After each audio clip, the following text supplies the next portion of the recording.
Hello everyone, this is Fantasy Audiobook. Here you find original fan made audio stories. Ninja World, the survival manual of an ordinary ninja. Part 1. In his third year since transmigrating into the Naruto world, Sato Fan finally accepted a cruel reality. He had no bloodline limit, no tailed beast sealed within him, and no ancestral secret techniques. His chakra reserves were slightly higher due to his adult spiritual energy, but even then, he was only slightly above average at the Ninja Academy. His ninjutsu talent was mediocre, and while his taijutsu wasn't weak, it certainly wasn't top tier. The only thing he had going for him was his complete memory of the entire Naruto plot from his previous life. It was now the year 60 of Konoha. 12 years had passed since the nine-tailed demon fox's attack. Minato Namikaze was long gone, and the third Hokage, Hiruzen Sarutobi, sat firmly on the throne once more. Konoha appeared prosperous, but undercurrents surged beneath the surface, and the shadows of war had never truly dissipated. To many transmigrators, the Naruto world was a stage for clearing dungeons, using cheats, and dominating the ninja world. But for the ordinary Sato fan, it was a hell mode survival quest. He knew all too well how cruel this world was. A single ninjutsu on the battlefield could wipe out scores of lives.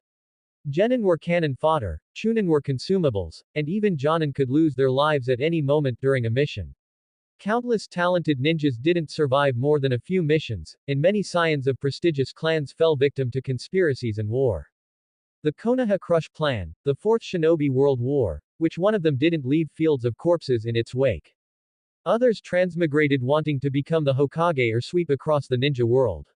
Sato Fan also wished he could master extraordinary techniques and enjoy himself. Beautiful women bring me the most joy. Yuan Hua face cough. Wrong scene. Having received a proper education, he wasn't about to become a lunatic like Homelander.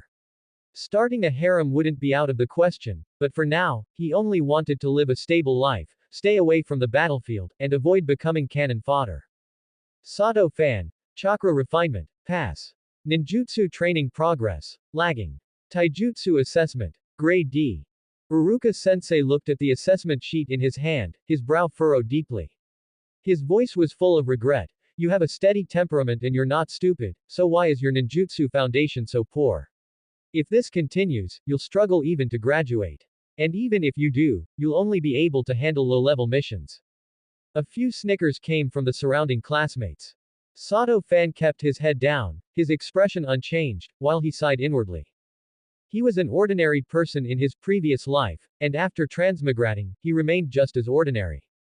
Even his name, Sato, was the most common surname in Konoha. If you grabbed 10 people off the street, one would likely be a Sato. And his given name was just Fan, meaning ordinary. He also wanted to punch Pain, kick Madara, and slay Kagaya to bring peace to the land, but given his current situation, he might not even survive a few episodes. Fortunately, his timing was decent. If he had been born during the Second or Third Shinobi World War, a genin with his aptitude would have been pure cannon fodder. It was a time of peace now, but crisis was imminent. 3 years after Naruto's graduation, the Shippuden era would begin, followed by Pain's destruction of Konoha and the Fourth Shinobi World War. It was all one catastrophe after another. So the question was, in the world of ninjas, who doesn't have to go to the battlefield and can live peacefully until the finale? Sato Fan quickly calculated in his head. Prestigious clans. No, they were bound to be on the front lines during wartime. Uchiha, Hyuga, Ino Shika Cho, every one of them was a main force in battle, carrying extreme risks. Besides, it had nothing to do with an ordinary Sato like him. Combat-type ninjas. Even worse. Setting aside his mediocre talent, when the big wars came, even Jonin could be insta-killed by high-end powerhouses. After all, not every Jonin was a Guy or a Kakashi. While his mind was racing with these thoughts, a loud shout from nearby interrupted his train of thought. What are you guys laughing at? Sato is just having an off day. Looking back, he saw the protagonist of Naruto, Uzumaki Naruto, his face flushed red, loudly questioning those who were mocking him. But in return, he only received even more heartless laughter. Haha, the dead last loser is sticking up for the second to last loser. Have you two failures bonded over your incompetence? Seeing things getting a bit out of hand, Sato Fan stepped forward and pulled Naruto back. Naruto, forget it. Naruto was still a bit indignant. his face bright red, but after seeing Sato Fan's calm expression, he had no choice but to drop it. Seeing Naruto stand up for him, a wave of warmth flowed through Sato Fan's heart. He truly was the little son of the Naruto world. When he first transmigrated, he saw others bullying Naruto. While he hadn't participated, he hadn't stepped in to help either. After all, who knew how many Anbu were hiding around the Jinchuriki, watching? There was no need to look for trouble. Once, while visiting the famous Konoha landmark Ichiraku Ramen, he saw Naruto staring intently at the shop. In a moment of soft-heartedness, he asked, "Do you want to eat?" In the next second, Naruto looked like his tail was about to start wagging, yet he awkwardly scratched the back of his head and chuckled sheepishly. Really? You're willing to treat me to ramen? No one has ever offered to treat me before." Toward the end, his voice trailed off with a hint of loneliness, but it was quickly overshadowed by immense joy as he nodded vigorously. "Then I won't be polite. I want a super large bowl of chashu ramen with extra green onions." They sat down at Ichiraku Ramen, and as soon as the bowl was served, Naruto inhaled it like a whirlwind, getting soup all over his face. After eating and drinking his fill, he patted his belly contentedly, and the look in his eyes when he turned to Sato Fan was significantly warmer. First, he scooted a little closer, somewhat embarrassed, and asked tentatively in a low voice. Sato Fan, do you not hate me?" Before Sato Fan could answer, he quickly added, fearing rejection. "I know everyone doesn't really want to deal with me, but you were willing to treat me to ramen and talk to me." His eyes sparkled as he stared at Sato Fan, his tone sincere and slightly pleading. "We're friends from now on, right? I'll protect you from now on. If anyone bullies you, just say my name. When I become Hokage, I'll make everyone acknowledge me, and you too." Afraid Sato Fan wouldn't agree, he hurriedly added another sentence. "Next time, I'll treat you to ramen. I definitely will. I'll treat you twice as much." With that, Naruto skipped away. By the time they met again, it was the start of the Ninja Academy. From then on, he acted like they were old friends and kept sticking to Sato Fan. But ever since realizing his talent wasn't nearly as outstanding as he'd imagined, Sato had been deliberately keeping his distance from Naruto. Are you kidding me? For a background character like him, who probably wouldn't even get a clear face shot in the manga, staying by the protagonist's side was practically a death wish. Just look at Iruka, the person closest to Naruto in the early stages. He was beaten up and pierced by shuriken. If Naruto hadn't powered up, Iruka would have been in the ground long ago. Although he survived later on, it was definitely in exchange for an incredibly high exposure rate. Overall, the danger of being near the protagonist was ridiculously high. Look at the Konoha 11, whenever they teamed up with Naruto, their missions never went smoothly, and all sorts of unexpected incidents kept cropping up. So for self-preservation, Sato Fan was basically just on nodding terms with everyone in class. Only Naruto truly considered him a friend. Perhaps it was because Sato was his first friend, or perhaps because with one being dead last and the other second to last, both acting like failures, the boy felt a sense of mutual sympathy. Sato Fan had figured out the Ninja Academy's curriculum in just 1 year. Mornings were generally for theory classes, ninjutsu history, tactical principles, and intelligence analysis, interspersed with some basic chakra control training. Afternoons were for practical classes, taijutsu sparring, shuriken throwing, ninjutsu execution, and occasionally, wilderness survival training. Theory class was the only subject Sato Fan didn't have to pretend in. In his previous life, he had at least received a proper education. His logical thinking and analytical abilities were more than a tier above this group of teenagers.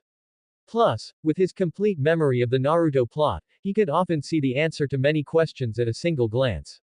But he dared not score too well. Sato Fan, this theory test, you're above average again. Iruka looked at the report card in his hand, his brows slightly furrowed. His tone was full of regret and helplessness, his expression complex. You aren't stupid, so why can't you get the hang of practical classes? Sato Fan lowered his head, gripping the corners of his clothes with both hands. He pressed his lips together, his face full of guilt, putting on an appearance of shame. But he couldn't show his true self.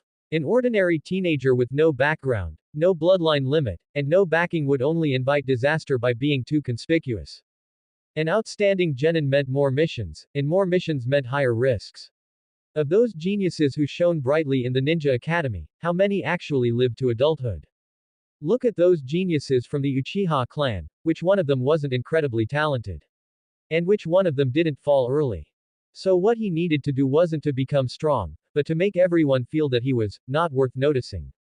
Scoring above average in theory class was not conspicuous, yet it wouldn't get him eliminated as trash. As for practical classes, that was where he had to really perform. Shuriken throwing, pass. Hit rate 50%, barely passing. The teacher in charge of the assessment held the clipboard and announced in a flat tone. Sato Fan was expressionless, walking forward sluggishly to pull the shuriken from the target. In his heart, he was calculating, a 50% hit rate, 5% lower than last time. Very good, keep it up. He could actually achieve an 80% hit rate. This was the result of his secret practice in the outskirts. 80% was exactly the upper limit an ordinary person could reach after training, and wouldn't arouse anyone's suspicion. But he chose to fluctuate around 50%. Because 80% was still too high. It was better to be rotten from the start, so that everyone would lose interest in him. Taijutsu sparring, Sato Fan vs Inoue Takehiko. Sato Fan, defeated. The referee teacher shouted the result, his tone carrying a sense of being accustomed to it. He deliberately slowed his reaction speed, letting his opponent's attack just graze past his defense. He intentionally stumbled, then fell heavily to the ground, brow furrowed tightly, mouth twisted in a pained and disheveled expression, but he controlled the extent of his injury to be just a scrape. He couldn't actually get hurt, that was something only a fool would do. Ninjutsu execution, Sai. Uruka looked at the stiff and clumsy hand signs Sato Fan used, shaking his head repeatedly. His tone was full of exasperation. Clone technique, fail. You got the order of the hand signs wrong again. I'm sorry, Uruka-sensei, I will definitely practice harder next time. Sato Fan lowered his head even further, his voice small and thin, carrying just the right amount of frustration and self-reproach. His fingers could actually form the hand signs correctly. He had been able to do it 2 months ago. If you continue like this, it will be hard to even graduate. Uruka looked at him with sincere, worried eyes. Even if you barely graduate, you'll only be able to do the lowest level D-rank missions. Sato Fan chuckled inwardly. D-rank missions. Catching cats, weeding, taking care of children. That would be just great. I will work hard, Uruka-sensei. He slowly raised his head, a glimmer of stubbornness and refusal to admit defeat deliberately flashing in his eyes, his tone firm yet carrying a hint of clumsy determination. This was the expression management he had learned from textbooks, what a student with mediocre aptitude but a correct attitude should look like. It was the kind of lower middle student that teachers would care about for a few words, but wouldn't spend too much energy focusing on. This type of person was the safest in any system. They wouldn't be pushed to the front lines as a key training target, nor would they be cleared out as trash. The only thing that made him feel a bit guilty was Naruto. Sato. Did Uruka-sensei scold you again today? During the break, Naruto lay on his desk, leaning over the aisle, his cheeks bulging as he chewed on some snack he had gotten from who knows where. Yeah. Sato Fan nodded lightly, his voice flat, pretending to be listless. Ever since he treated Naruto to ramen once, this kid had naturally considered him a friend. But he wasn't worried that Naruto would see through his disguise. Naruto, that guy, was oblivious. The facts proved his judgment correct. One time in taijutsu class, he was intentionally knocked to the ground by his opponent. Naruto was stomping his feet in a hurry nearby, clenching his fists and shouting, his face full of anxiety, Sato. You could have clearly dodged that just now. Sato Fan's heart skipped a beat at that moment. But he quickly realized that Naruto just simply thought he should have been able to dodge it, a blind confidence between friends, not because he had actually seen through anything. It was just like a fan thinking, my grandma could have scored that goal, purely emotional. Do you want to go eat ramen after school today? Naruto's eyes sparkled, and he leaned in closer with a look of anticipation, inviting him excitedly, my treat. Like we agreed last time. Next time. My parents are waiting for me at home. Sato Fan politely declined, his tone gentle and carrying a hint of apology. That's right, Sato Fan's parents were alive and well. They were 2 commoners in Konoha who had worked hard their whole lives to send their child to the ninja academy, hoping he would strive, become successful, enter the system, and become an honorable ninja.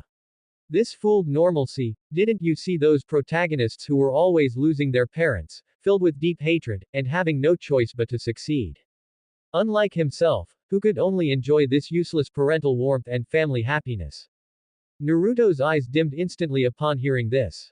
He lowered his eyelids, a flash of intense envy passing through them, but then he forced a smile, waving his hand as if being generous. Then let's do it next time. Going home to be with family is more important. After the afternoon practical class ended, Sato-fan didn't go straight home. Instead, he took a detour to a small grove on the east side of Konoha village. This was his training ground. It was secluded, nobody usually came here, which made it perfect for him to do some shady practice. After confirming there was no one around, he took a few kunai out of his backpack and took a deep breath. Throw. Whoosh, whoosh, whoosh. 3 kunai were precisely nailed to the tree trunk 20 meters away, all hitting the bullseye. Then came the second set, and the third set. He looked at the dense marks of kunai on the tree trunk, the corners of his mouth curling up slightly. His current hit rate in a static state could already reach 80%. Moving targets were at 60%. After all, if you want to be a sharpshooter, you have to feed it with bullets. If you want to be a master of hidden weapons, only practice makes perfect.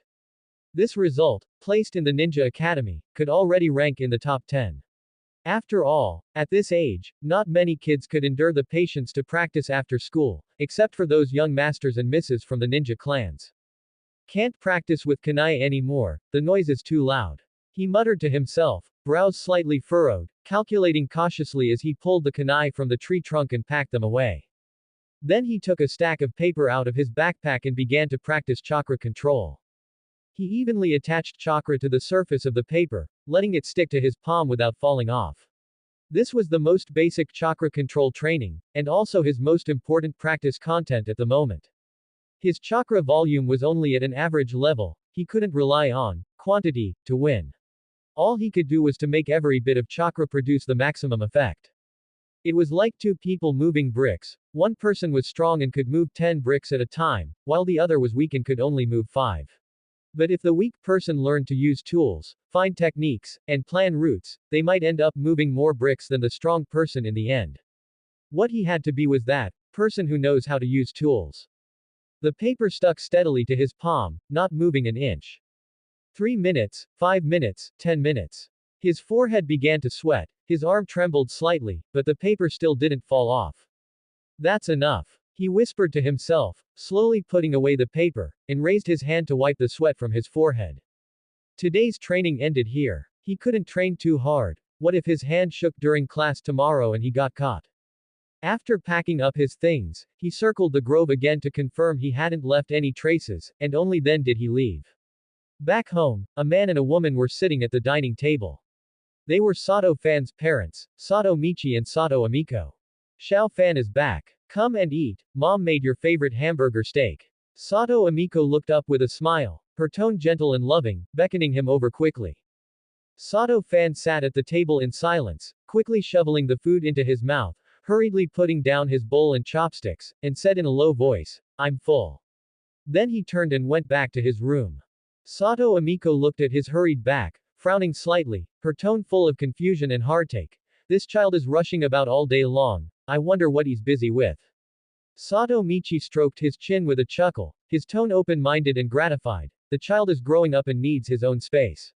Xiao Fan will soon graduate and become an honorable ninja. He is already a man who can stand on his own 2 feet. Back in his room, he closed the door and opened a secret compartment under the bed. He had spent a week making this himself. The location was hidden, so even if someone entered his room and rummaged through things, they wouldn't necessarily find it. Inside the compartment, several items were neatly arranged. 12 kunai, picked up, from the school training ground. After each training session, there were always some kunai scattered around the field that no one collected, so he would casually take a few, no one would notice. He had saved up this many in 3 months. 6 shuriken, same as above. 3 blank sealing scrolls, these were bought with real money. It cost him 2 months of saved allowance, but he felt it was worth it. A small bag of food pills, accidentally taken, while helping organize supplies in the school warehouse last week. Anyway, the damage report listed them as damp and scrapped, so no one would know if a few were missing. This was all his possessions from the past 3 months. Pathetically little, but at least it was a start. He picked up a sealing scroll, his eyes focused, and studied it carefully. Sealing techniques were the most underrated skills in the Naruto world. They didn't require a large amount of chakra, didn't require a bloodline limit, only precise chakra control and a lot of practice. If he could master basic sealing techniques, he could hide things more effectively, and even carry more supplies with him. And the advanced versions of sealing techniques, like the kind that could seal people inside, were simply tailor-made for someone like him who was afraid of dying. In case he encountered danger, could he seal himself into a scroll and come out when it was safe? He silently made up his mind in his heart, whispering, "Next time I go to the library, I'll look for information related to sealing techniques." He couldn't borrow them, it was too conspicuous.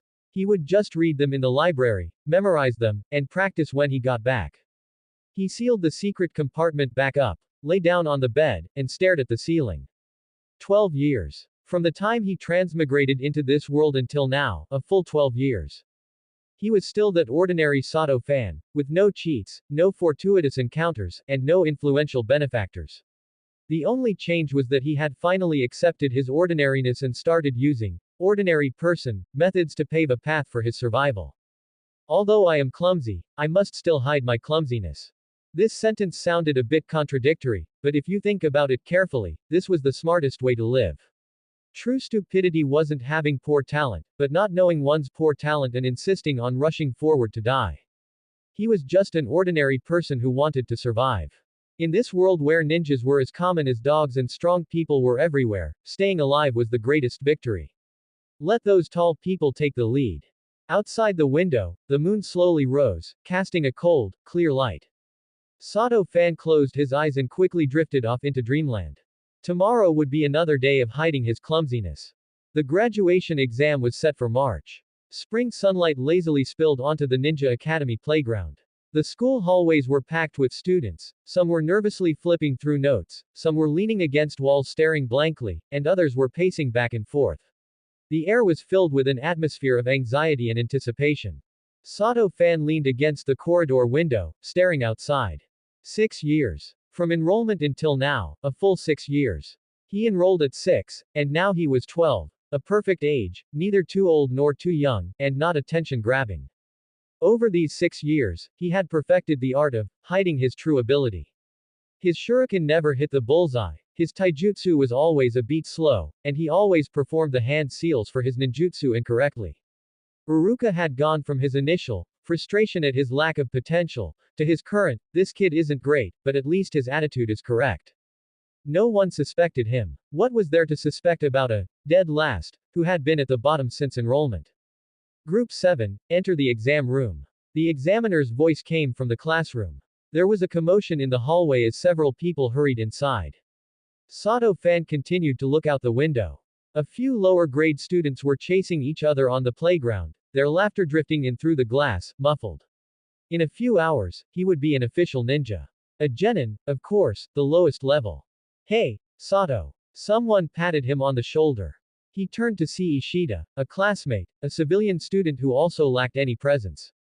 "Are you nervous?" "I'm alright. I'm nervous to death," Ishida said, rubbing his hands. "I've been practicing the clone technique for 3 months and it's still shaky. What if I fail during the exam?" "You won't. You practice well enough." "Really?" Ishida's eyes lit up. "Do you think I can pass?" "Yes." Sato fan wasn't just comforting him. Ishida's clone technique was actually quite good, at least much better than his own as a dead last. It was just that the guy lacked confidence and his hands always shook from nerves during exams. Group 9, Uzumaki Naruto. Sato fan's gaze followed the voice. Naruto was squatting in the corner of the hallway, muttering something. Upon hearing his name, he jumped up, but his legs had fallen asleep, and he stumbled, nearly falling. "Idiot," Sasuke said coldly, walking into the classroom first. "Who are you calling an idiot?" Naruto jumped up and chased after him, limping. Sato fan watched this scene, the corners of his mouth curling up slightly. No matter how many times he saw it, the image of these three together was always interesting. Unfortunately, he wasn't in that class, though, of course, he didn't want to be either. Uruka's voice drifted from the classroom. "Uzumaki Naruto, clone technique." Then came Naruto's loud voice. Clone technique. A few seconds of silence. Failed. Uruka's voice carried obvious helplessness. What? Naruto's scream pierced the wall. Give me another chance. I definitely. Quiet. Next, Uchiha Sasuke. There was whispering in the hallway. Some were gloating, some showed sympathy, but most people just listened, unconcerned. Sato fan didn't turn back. He knew what would happen. Naruto would fail the graduation exam, then be manipulated by Mizuki to steal the scroll of seals, learn the shadow clone, and finally pass the makeup exam using shadow clones. That was the turning point in Naruto's destiny. It had nothing to do with him. Group 14, Sato fan, Ishida Ken, Inoue Takehiko. It was his turn. Sato fan took a deep breath and pushed the door open to enter the classroom. Only Uruka was in the room. A stack of report cards was spread out on the table, and the grading sheet beside it was densely filled with writing. Sunlight streamed in from the window, making the dust in the air clearly visible. Sato fan, Uruka looked at him. You're here. Yes. In recent years, your theoretical scores have always been good, but your practical combat. Uruka paused. How should I put it? Very consistent. Sato fan knew what consistent meant, consistently keeping to the edge of the passing line. Today, as long as you pass the clone technique, you can graduate. Yes. Sato fan stood in the center of the classroom, raised his hands, and began to weave hand seals. Ram, snake, tiger. He deliberately slowed his fingers by half a beat, looking as if he had hesitated. Chakra surged from his body, condensing into a human shape beside him. The figure was crooked, like a low-quality product kneaded from dough. It only existed for less than 2 seconds before dissipating, but in those 2 seconds, it did indeed move. A leg stepped forward, an arm lifted slightly. This was proof of having substance. Uruka stared at him for a few seconds, then wrote a character on the grading sheet. Pass. Sato fan felt relieved, but on the surface, he showed an expression of, finally relieved, with a hint of shame as if, I know I only got lucky. Thank you, Uruka. You are the most. Uruka considered his wording, the student who best understands how to measure their limits that I have ever seen. Sato fan's heart skipped a beat. What do you mean? Nothing. Uruka waved his hand. Go back and wait for the class assignment notification. Sato fan bowed and turned to leave the classroom. The moment he stepped out the door, he heard Uruka sigh softly. He felt a bit guilty. Uruka was a good teacher, serious and responsible with every student. But he couldn't help it, he couldn't let anyone have expectations of him. In the hallway, Ishida was waiting for him. How was it? Ishida asked nervously. Passed. Great. Ishida breathed a sigh of relief. I was so close just now, I almost lost control, but luckily I made it at the last second. Sato fan's mouth twitched. Was this kind of humblebrag present in every world? The two walked toward the playground while talking. When passing the classroom door, Sato fan saw Naruto squatting alone in the corner, arms hugging his knees, face buried in his knees. No one paid attention to him. Sato fan paused, then walked over. Naruto. Naruto lifted his head, his eyes red, but he wasn't crying. This stubborn kid probably wouldn't cry in front of anyone. Sato. His voice was a bit hoarse. Did you pass? Yeah, that's good. Naruto managed a forced smile. I didn't pass. Uruka said my clone technique was no good. What are you going to do then? I don't know. Naruto buried his face back into his knees and said gloomily, maybe I'll have to take a makeup exam. Anyway, I'll definitely pass. I'm going to become Hokage, how can I fall here? Sato fan looked at him, a wave of complex emotions surging in his heart. He wanted to say something, but didn't know what to say.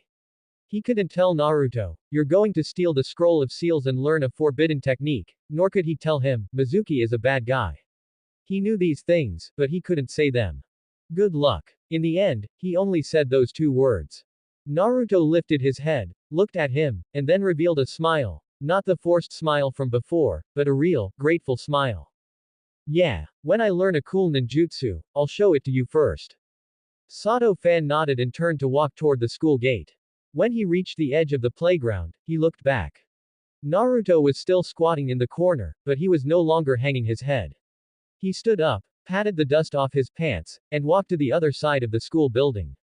Standing there was a person, Mizuki, smiling and waving at him. Sato Fan withdrew his gaze and quickened his pace.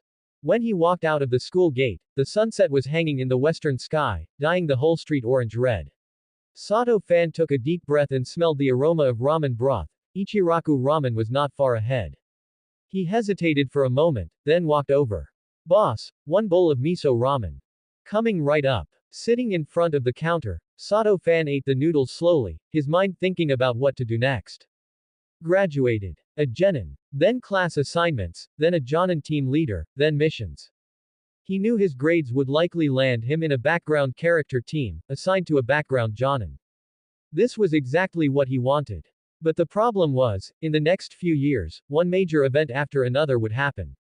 Chunin exams, Orochimaru's invasion, Sasuke's defection, Shippuden, Pain's assault, the Fourth Great Ninja War. He had to find a path to live a safe and stable life amidst these events. Hiding his true ability alone wasn't enough. He needed more resources, more trump cards, more ways to save his life. And all of this required money. A genin's salary was pitifully low, relying on that money, let alone buying a sealing scroll, wouldn't even be enough to eat ramen every day. He had to find a way to make money. After all, he wasn't a genius ninja. As for the path to becoming stronger, he shouldn't even think about ninjutsu for now. Good ninjutsu either came from family heritage or was rewarded by the village for completing a large number of missions, which didn't align with his low profile. Taijutsu had the 8 gates, but putting aside the intensity of training until you die, which he, a transmigrator from a peaceful era, might not have the willpower for, just those 2 bowl cuts were very eye-catching. However, it could be considered an option. After all, Might Guy was such an oddball that even the 3rd Hokage's Anbu and Danzo's route explicitly refused him. That left, pay to win, cough cough, the ninja tool style. Tenten among the Konoha 12 was a model for this. In the early stages, she relied on sealing scrolls to carry a large amount of hidden weapons, pure firepower coverage. Later, she picked up the Sage of 6 Paths, artifacts, and her combat power skyrocketed.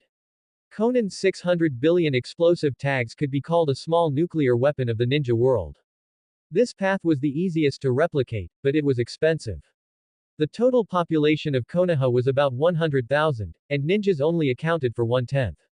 During the Allied shinobi forces, there were 80,000 ninjas in total, and Konoha accounted for 15,000 to 20,000. This definitely included logistical ninjas, so the source of ninjas must be in short supply.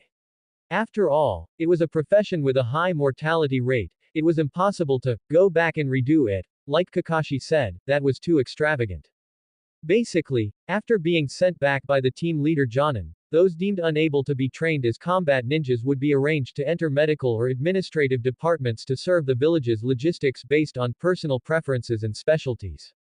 Medical ninja work required precise chakra control and extensive professional knowledge, and crucially, they often needed to cooperate with missions for rescue, pass. The administrative department was managed by the 2 Hokage advisors, Homura Mitokado and Udatane Kaharu, the chief stewards of Konoha. Their work included financial management, accepting financial appropriations from the daimyo of the Land of Fire and allocating the village budget. Material procurement, unified procurement of ninja tools, food, medicine, and other military supplies. Warehouse management, managing material warehouses and distributing equipment. Infrastructure maintenance, maintenance of buildings and facilities within the village. When Pain invaded, those 2 old guys still needed Tsunade to carry them to a safe location one by one, which showed that their strength wasn't high. This was the target template for him. The 2 veterans who saw off the 2nd, 3rd, and 4th Hokage and lived safely to the end. What's the use of being strong? Can you live as long as I can? After finishing the ramen, he paid and walked out of the shop. The sky had completely darkened, and the streetlights were lighting up one by one. Back home, his parents had already finished dinner. Mom was washing dishes in the kitchen, and Dad was sitting in the living room reading the newspaper. You're back. Sato Michi looked up. How was the exam? Passed. Good. Sato Michi laughed and patted the sofa. I knew you could do it. My son is a ninja now. Sato Amiko poked her head out of the kitchen, her eyes a little red. Fan is amazing. Sato Fan looked at his parents' happy expressions, feeling a bit upset. His parents were the most ordinary civilians in Konoha. His dad worked at a grocery store in the village, and his mom helped people mend clothes. The two worked hard to save money to send him to the Ninja Academy, just hoping he could succeed. I'm going back to my room, he said. Get some rest early, Sato Amiko urged. You have to go to school tomorrow to check the class assignments. Yeah. Back in his room, he closed the door and opened the hidden compartment under the bed. 7 kunai, 3 shuriken, 2 blank sealing scrolls, 1 small bag of food pill. This was his entire savings from the past 6 years. Pathetically little. But he knew this was just the beginning. Once he was assigned to a logistics position, once he came into contact with the real material system. He lay on the bed, staring at the ceiling. Outside the window, the moon slowly rose, casting a cold, clear light. Sato Fan closed his eyes, the image of Naruto squatting in the corner flashing through his mind. That kid was probably going to steal the scroll of seals tonight. Should he get involved? That was the scroll of seals, after all. Reading just one thing from it would be a huge boost to his strength. This thought flashed through his mind and was immediately rejected. He estimated there wouldn't be few spectators for this big drama. How could such an important thing as the scroll of seals be stolen by a student who just graduated from the Ninja Academy and a Chunin? He'd better not get involved in this muddy water. He said silently in his heart, then drifted off into a dream. Tomorrow was the day of class assignments. Early in the morning, all the young ninjas gathered in the classroom. This was their last day at the Ninja Academy, yet each of them was exceptionally excited, with not a trace of disappointment to be seen. The classroom was bustling with noise, some were chatting loudly, others were exchanging graduation mementos, and some were pointing and commenting on graduation photos. Sunlight streamed in through the windows, filling the room with golden light. Sato Fan sat in the last row by the window, his feet propped up on the chair in front of him, watching the lively scene in the room with boredom. 30 people. Exactly 30 graduates this year, no more, no less. He had spent 7 years, steadily, performing, his way through a class that started with over 40 students, finally scraping by just enough to graduate. He had a good idea of most people's team assignments. Team 7 would definitely be Naruto, Sasuke, and Sakura, led by Kakashi. Team 8 would be Hinata, Kiba, and Shino, led by Kurenai Yuhi. Team 10 would be Shikamaru, Choji, and Ino, led by Asuma. The rest would be the background character teams. And he would be assigned to one of those background character teams, taken away by a background character Jonin along with 2 background character teammates. Perfect. Bang! The classroom door was flung open, and Naruto burst in like an orange cannonball. I'm here, he announced loudly, wearing his signature goofy grin. Right behind him was Sasuke, expressionless and steady-paced, as if he hadn't just walked into a classroom but onto a battlefield. Following him was Sakura, her face flushed, constantly stealing glances at the back of Sasuke's head. Uzumaki Naruto. Today is team assignment day, how dare you come when you failed the exam? I don't care. I'm already a genin of Konoha. Naruto pointed to the forehead protector on his head. Didn't you fail the graduation exam? Naruto. So what? I'll still become Hokage and show you all. A wave of laughter erupted in the classroom. Sato Fan watched the scene, a slight smile curling at the corner of his mouth. Still the same Naruto, full of energy no matter what. Naruto chuckled as he walked to his seat. As he passed Sasuke, for some inexplicable reason, he stood on a desk and stared at him, and a passing background character classmate provided the assist. Whoa! Sasuke instinctively turned around, but it was already too late. Their faces collided solidly. More accurately, mouth to mouth. The entire classroom fell silent instantly. It wasn't ordinary silence, it was time-stopping level silence. 30 people, including Iruka, all stood frozen as if under a binding spell. Everyone's gaze was fixed on the 2 faces pressed together in the center of the classroom. Naruto's eyes were wide as saucers, his pupils shrunk to pinpoints. Sasuke's eyes were also wide. The ever-expressionless Uchiha genius now wore a look that could only be described as horrified. 1 second. 2 seconds. Both of them sprang apart simultaneously, as if electrocuted. Naruto staggered back several steps, landing on his rear, his expression a spectacular mix. First confusion, then shock, finally morphing into an indescribable mix of shame and indignation. His mouth opened and closed like an electrocuted frog. I. Sasuke's reaction was even more intense. He fiercely wiped his mouth with the back of his hand, the motion so forceful it seemed like he wanted to scrub off a layer of skin. His face, that perpetually cold, icy face, was now visibly reddening at a rapid pace, from his neck all the way up to the tips of his ears. You idiot. Sasuke's voice was low, squeezed out from between clenched teeth, his eyes looking as if he wanted to skin Naruto alive. I didn't do it on purpose. Something tripped me on the floor. Naruto scrambled up from the ground, his face flushed crimson, his voice high-pitched and frantic. Then why weren't you watching where you were going? I was. You're the one who didn't dodge. Why should I dodge? You're the one who crashed into me. Couldn't you have just dodged a little? How was I supposed to know you'd trip inside the classroom? Are you a child? The two stood facing each other like fighting cocks, red-faced and thick-necked, hurling accusations. Naruto clenched his fists, Sasuke's hands were also tightly balled, and the air was thick with the smell of impending explosion. Finally, someone in the classroom snapped out of it. Someone laughed first, then like dominoes, the entire classroom exploded into chaos. Some were doubled over with laughter, others covered their mouths, and some let out incomprehensible shrieks. Sakura sat in her seat, her expression going through the entire process from shock to stupefaction to daze. Her mouth was slightly agape, her eyes fixed straight ahead, as if her soul had been sucked out.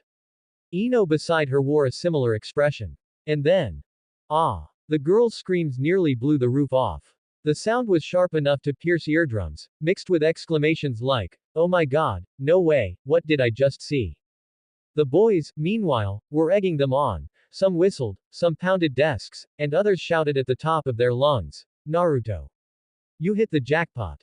Kiss! Kiss!" Some fearless soul took the lead in shouting, immediately drawing a chorus of agreement. Shut up! Naruto and Sasuke roared back in unison, then glanced at each other before simultaneously turning their heads away. Sato-fan didn't join in the commotion. He sat in the last row, and while everyone's attention was on those two unlucky souls, his right hand had already silently slipped into his pocket. There was something hard inside, a camera he had spent a fortune on. Not the high-grade stuff ninjas used, but the most ordinary civilian version, sold at Konoha's general store. The image quality was average, but it would do. It had cost him a full 2 months' worth of allowance. When he bought it, he told himself it was to document life. But at this moment, he clearly knew, this investment was worth it. The corner of his mouth curled up in a barely noticeable arc. Photo. Secured. He needed to think carefully about the value of this photo. Sell it to someone else. A gossip magazine. A black market information broker. Or keep it to blackmail Naruto and Sasuke themselves in the future. A kissing photo of the Uchiha genius and the Nine-Tails Jinchuriki. If this thing made it to the black market, who knows how many explosive tags it could be traded for. But now wasn't the time to cash in. He had to wait until both of them became major figures, then the value of this photo would be maximized. He mentally labeled this photo, long-term investment. Quiet. Uruka's furious roar finally overpowered the classroom's uproar. Veins bulged on his forehead, and he looked like an enraged lion. Uzumaki Naruto. Uchiha Sasuke. Both of you, sit down. Now. Immediately. Right now. Naruto and Sasuke glared at each other before stomping back to their seats, sullen. There were 3 full rows between them, but the air was still thick with awkwardness. All right, enough of this commotion. Uruka wiped the sweat from his forehead and picked up the list on the desk. Now, team assignments begin. The classroom finally quieted down, everyone perking up their ears. Teams are decided after comprehensive consideration of each person's abilities, personality, and team balance. Starting today, you will operate in 3-person squads, carrying out missions under the guidance of your team's Jonin. Uruka cleared his throat. Team 1. Names were called out one after another. Sato-fan didn't listen carefully. He ran through the list in his mind, confirmed a few key pieces of information, and then zoned out. After all, his fate wouldn't be in the first few teams.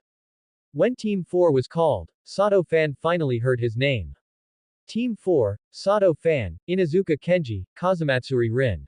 Team 7, Uzumaki Naruto, Sakura Haruno, Uchiha Sasuke. As expected. Team 8, Hyuga Hinata, Inazuka Kiba, Aburame Shino. Team 10, Nara Shikamaru, Yamanaka Ino, Akamichi Choji. Sato-fan leaned back in his chair, his fingers feeling the camera in his pocket, savoring the scene from earlier. Sato Fan mentally reviewed his two teammates' names. Inuzuka Kenji, a branch member of the Inuzuka clan, not a main line, average grades. Kazumatsuri Rin, civilian background, skilled with shuriken, below average grades. Neither were named characters from the original story. Utterly unremarkable existences. Two average performers, teamed up with one bottom tier like himself. And then look at the Inoshika Cho and the dog bug eye combos. Yep, these team assignments. Perfect. Background character team, background character teammates. Like a drop of water falling into a pond, not even a ripple. Team assignments are complete. Uruka put down the list, his gaze sweeping over each face. Starting today, you are all official ninjas. Your team Jonin will come to collect you. The specific arrangements will be explained by your Jonin. He paused, his voice suddenly softening a bit. One last thing, no matter which team you're assigned to, no matter what path you take in the future, you are all the best students I've ever taught. Good luck to you all. Scattered applause broke out in the classroom. A few girls began wiping away tears. Soon, Team Jonin arrived one after another to collect their squads. Team 4, assemble on the training ground. A voice came from the doorway, and before anyone could react, the speaker was already gone. He stood up, pushed his chair back into place, and headed out of the classroom. Sato. Naruto called out. Which team are you in again? Team 4. Oh, so we're not together. Naruto sounded a bit disappointed but quickly perked up. No problem. We'll still run into each other on missions. Sato, do your best. Don't hold your teammates back. You're the one who shouldn't hold others back, Sato Fan said. I won't. I'm the man who's going to become Hokage. Sato Fan smiled but said nothing more. He walked in that direction. As he crossed the training ground, sunlight shone directly on his face, warm and comforting. When he reached the clearing, two people were already waiting there. Inuzuka Kenji leaned against a crooked tree, a blade of grass in his mouth, a grayish-brown ninja dog crouched at his feet. The dog wasn't large, its fur a bit mottled, ears drooping, looking rather listless. Seeing Sato Fan approach, he gave him a once-over and nodded. You're Sato. Yes. Kenji didn't seem interested in chatting. He nodded and fell silent. His ninja dog, Little Gray, trotted over, sniffed Sato Fan's pant leg, sneezed, wagged its tail, and ran off. Kazumatsuri Rin leaned against a wall not far away, hands in her pockets, gaze fixed distantly. She wore a dark blue ninja uniform, her hair tied in a high ponytail, looking neat and efficient. A bulging ninja tool pouch hung at her waist. Hearing footsteps, she merely glanced sideways slightly, not even offering a greeting. Sato Fan didn't mind. This kind of personality was best, they wouldn't meddle. The three of them waited in silence, no one speaking. After about 10 minutes, a man's voice came from behind. Everyone here. Sato Fan turned and saw a man in his 30s ambling over. He wore an ordinary green flak jacket, but it hung loosely on him, as if 2 sizes too big. His face was expressionless, his hair disheveled, his eyes half open, the whole person looking as if he'd just crawled out of bed. Kusakabe Takashi, Special Jonin. I'm your team Jonin, Kusakabe Takashi. He stopped in front of the three, his gaze lazily sweeping over them. Inuzuka, Kazumatsuri, Sato. Yes. Kusakabe stared at them for 2 seconds, then yawned. Alright, everyone's here. Let's begin. Begin what? Kenji asked. Evaluation. Kusakabe pulled a form from his pocket and glanced at it. You all passed the graduation exam, but that's just paperwork qualification. Whether you can become real genin depends on today's performance. He took 3 bells from his waist pouch and shook them in his hand. Rules are simple. Before noon, snatch 1 bell from me, and you pass. Those who don't get one. He put the bells away. Get sent back to the academy for retraining. Kenji's expression changed instantly. He straightened up, a fighting spirit igniting in his eyes. Rin's gaze also shifted slightly, her body leaning forward a bit. Sato Fan's expression didn't change. He had known this was coming. You can prepare in advance or discuss tactics. Kusakabe took a few steps back and leaned against the wall. Time starts, now. The evaluation had begun. Sato Fan stood in place, watching Kenji and Rin charge toward Kusakabe, already calculating in his mind how he should perform later. Sato Fan stood in place, watching Kenji Inuzuka and Rin rush toward Kusakabe Takashi. These two didn't even discuss it beforehand. He quickly calculated in his mind. In this assessment, he had to perform just right, not too poorly, to the point of being eliminated on the spot, nor too well, to the point where Kusakabe Takashi would think he had potential worth cultivating. Little Gray was the first to pounce in front of Kusakabe Takashi. The gray-brown ninja dog wasn't slow, but Kusakabe Takashi just tilted his body slightly, letting it pounce into thin air. Kenji Inazuka's kunai stabbed in from the side, and Kusakabe Takashi raised his hand to block, surprisingly using only his index finger. With a ding, the kunai was deflected. Kenji Inazuka's arm went numb, and he stumbled back several steps. Not bad strength, Kusakabe Takashi commented. At this moment, Rin made her move. Two shuriken drew arcs, sealing off Kusakabe Takashi's retreat from left and right. The timing was captured very accurately. It was the exact moment Kusakabe Takashi had just deflected Kenji Inazuka and hadn't yet steadied his center of gravity. Beautiful, Kusakabe Takashi praised, but his body moved as if it had no bones, twisting away from an incredible angle. The shuriken grazed his clothes and nailed into the wall behind him. Rin's expression changed. She had never had this move dodged by anyone at school before. Anything else? Kusakabe Takashi asked. Sato-fan took a deep breath. It was his turn. He pulled a kunai from his pouch and ran up with a short jog. He deliberately slowed his pace, and his center of gravity was unstable, looking like his legs were weak from nervousness.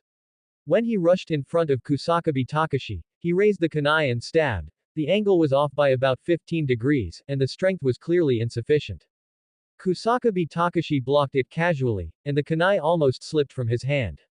Sato-fan fumbled to catch it and took 2 steps back. Is that it? Kusakabe Takashi glanced at him. Sato-fan gritted his teeth and rushed up again. This time the stab was even more crooked, easily dodged by Kusakabe Takashi, who took the opportunity to slap him on the butt. Speed is too slow, strength is insufficient, and reaction is poor. Kusakabe Takashi shook his head.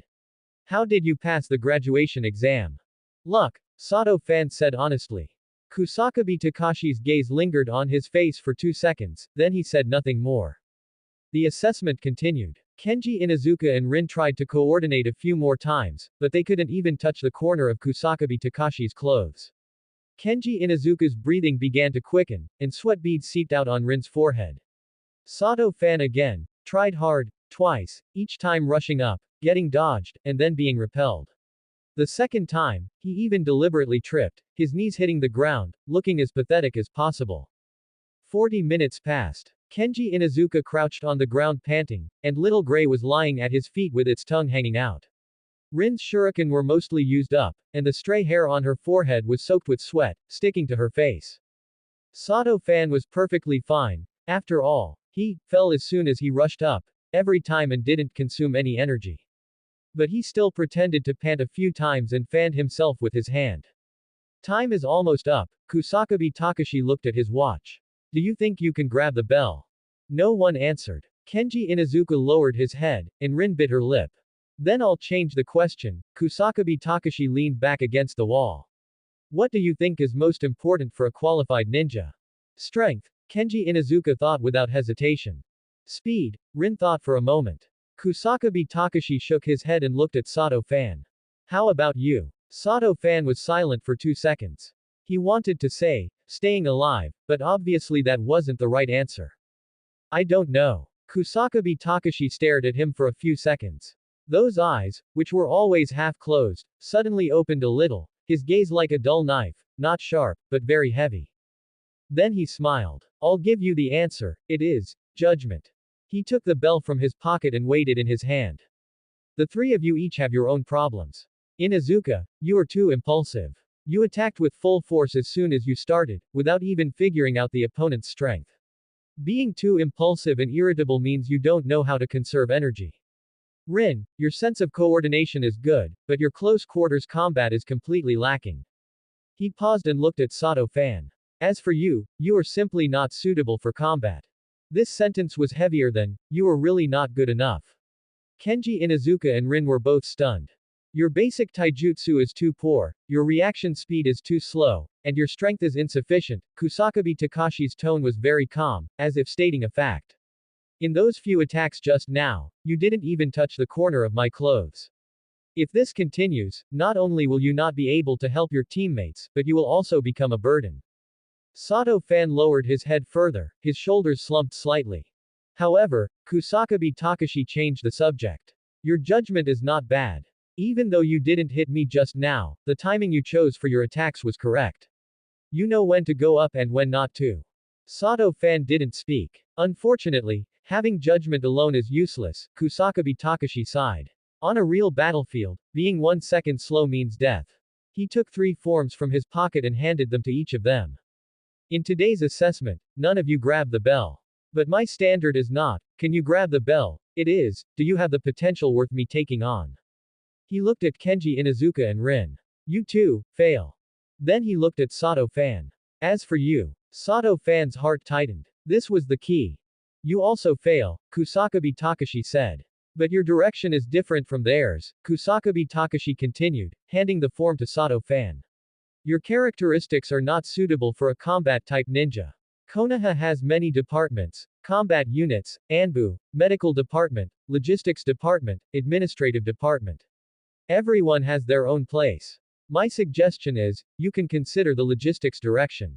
Logistics direction. These 4 words were exactly what he had dreamed of.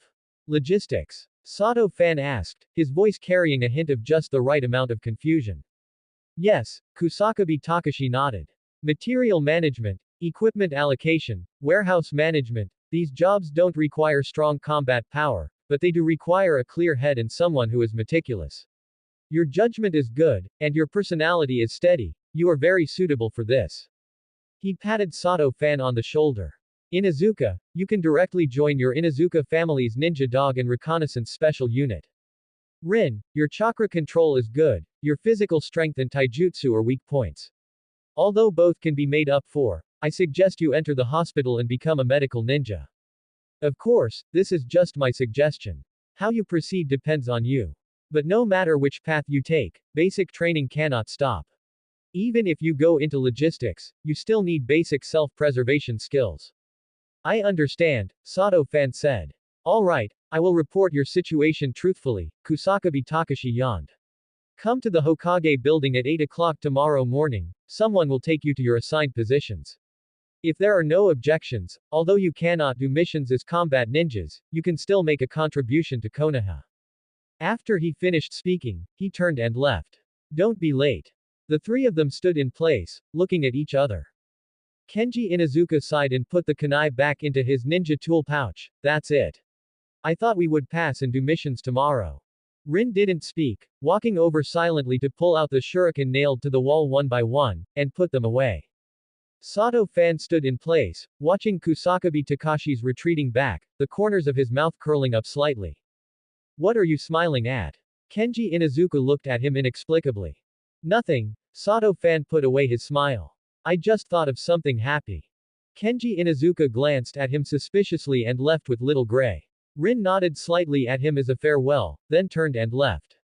Sato Fan stood alone in the open space, and only after both of them had walked far away did he slowly walk toward the school gate. In today's assessment, he perfectly maintained his mediocre persona. He didn't expose any strength. Of course, there wasn't much to expose, and didn't attract Kusakabe Takashi's special attention. The most critical thing was, Kusakabe Takashi took the initiative to suggest he transfer to logistics.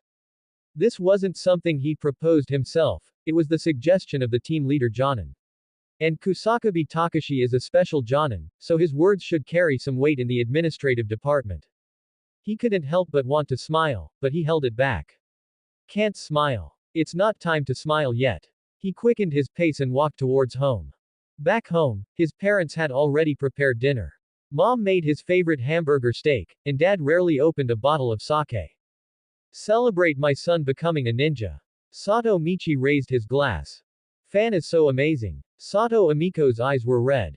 Sato Fan looked at his parents' happy appearance, and a complex emotion welled up in his heart.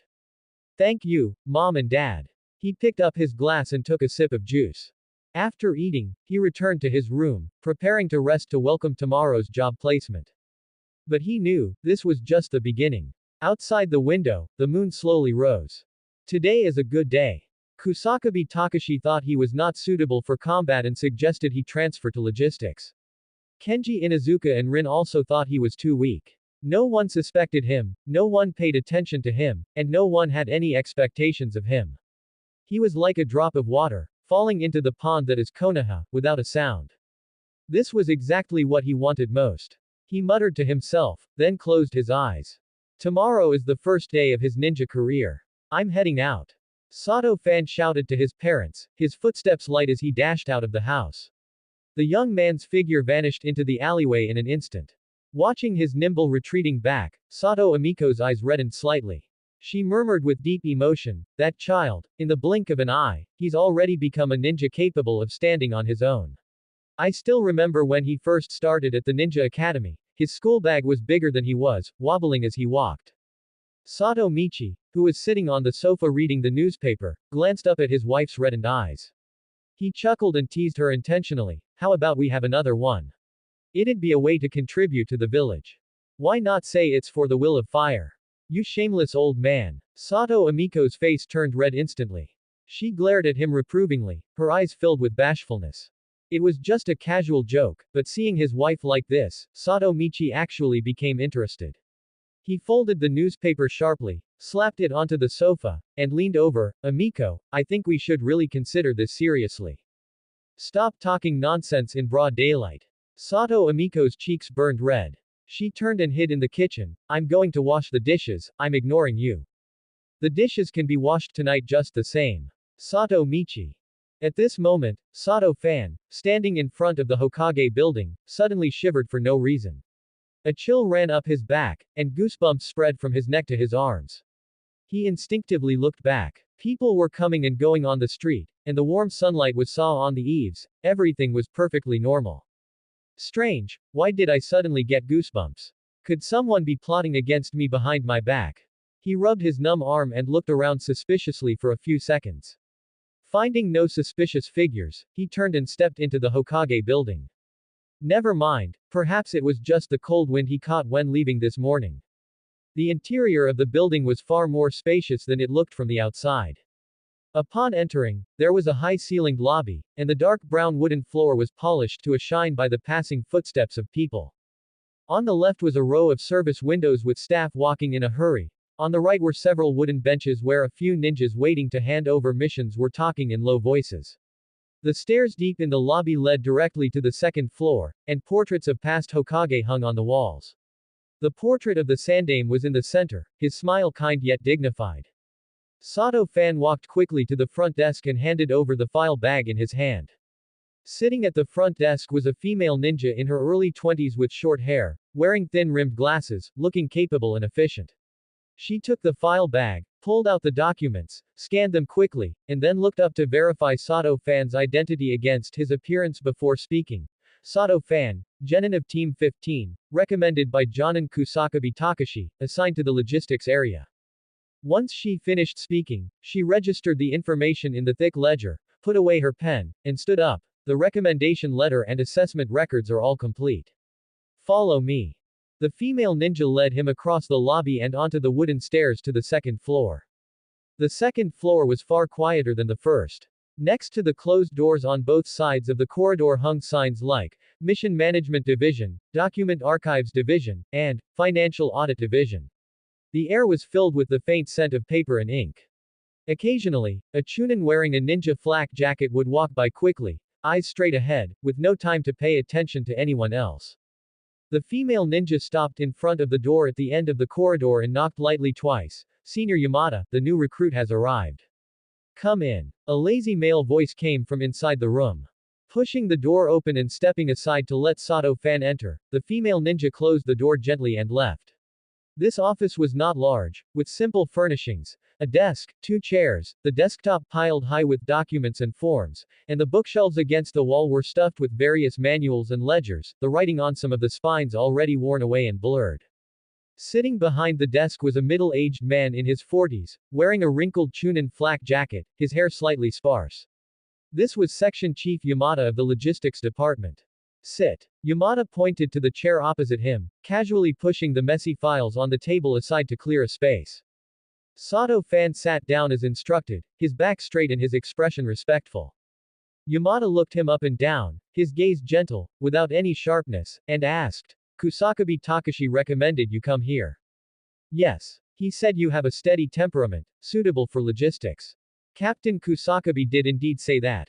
Yamada pulled a job preference form from the drawer and pushed it in front of him, his tone straightforward, I won't beat around the bush. Logistics is divided into 4 parts. You choose a direction yourself. He leaned back in his chair and counted on his fingers, explaining one by one. The first is material procurement.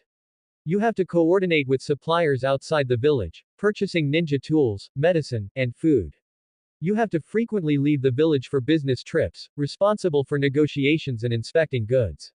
The advantage is that there are extra perks, the disadvantage is that it's tiring, and outside the village is not as safe as inside. Sato Fan immediately crossed this position off in his heart.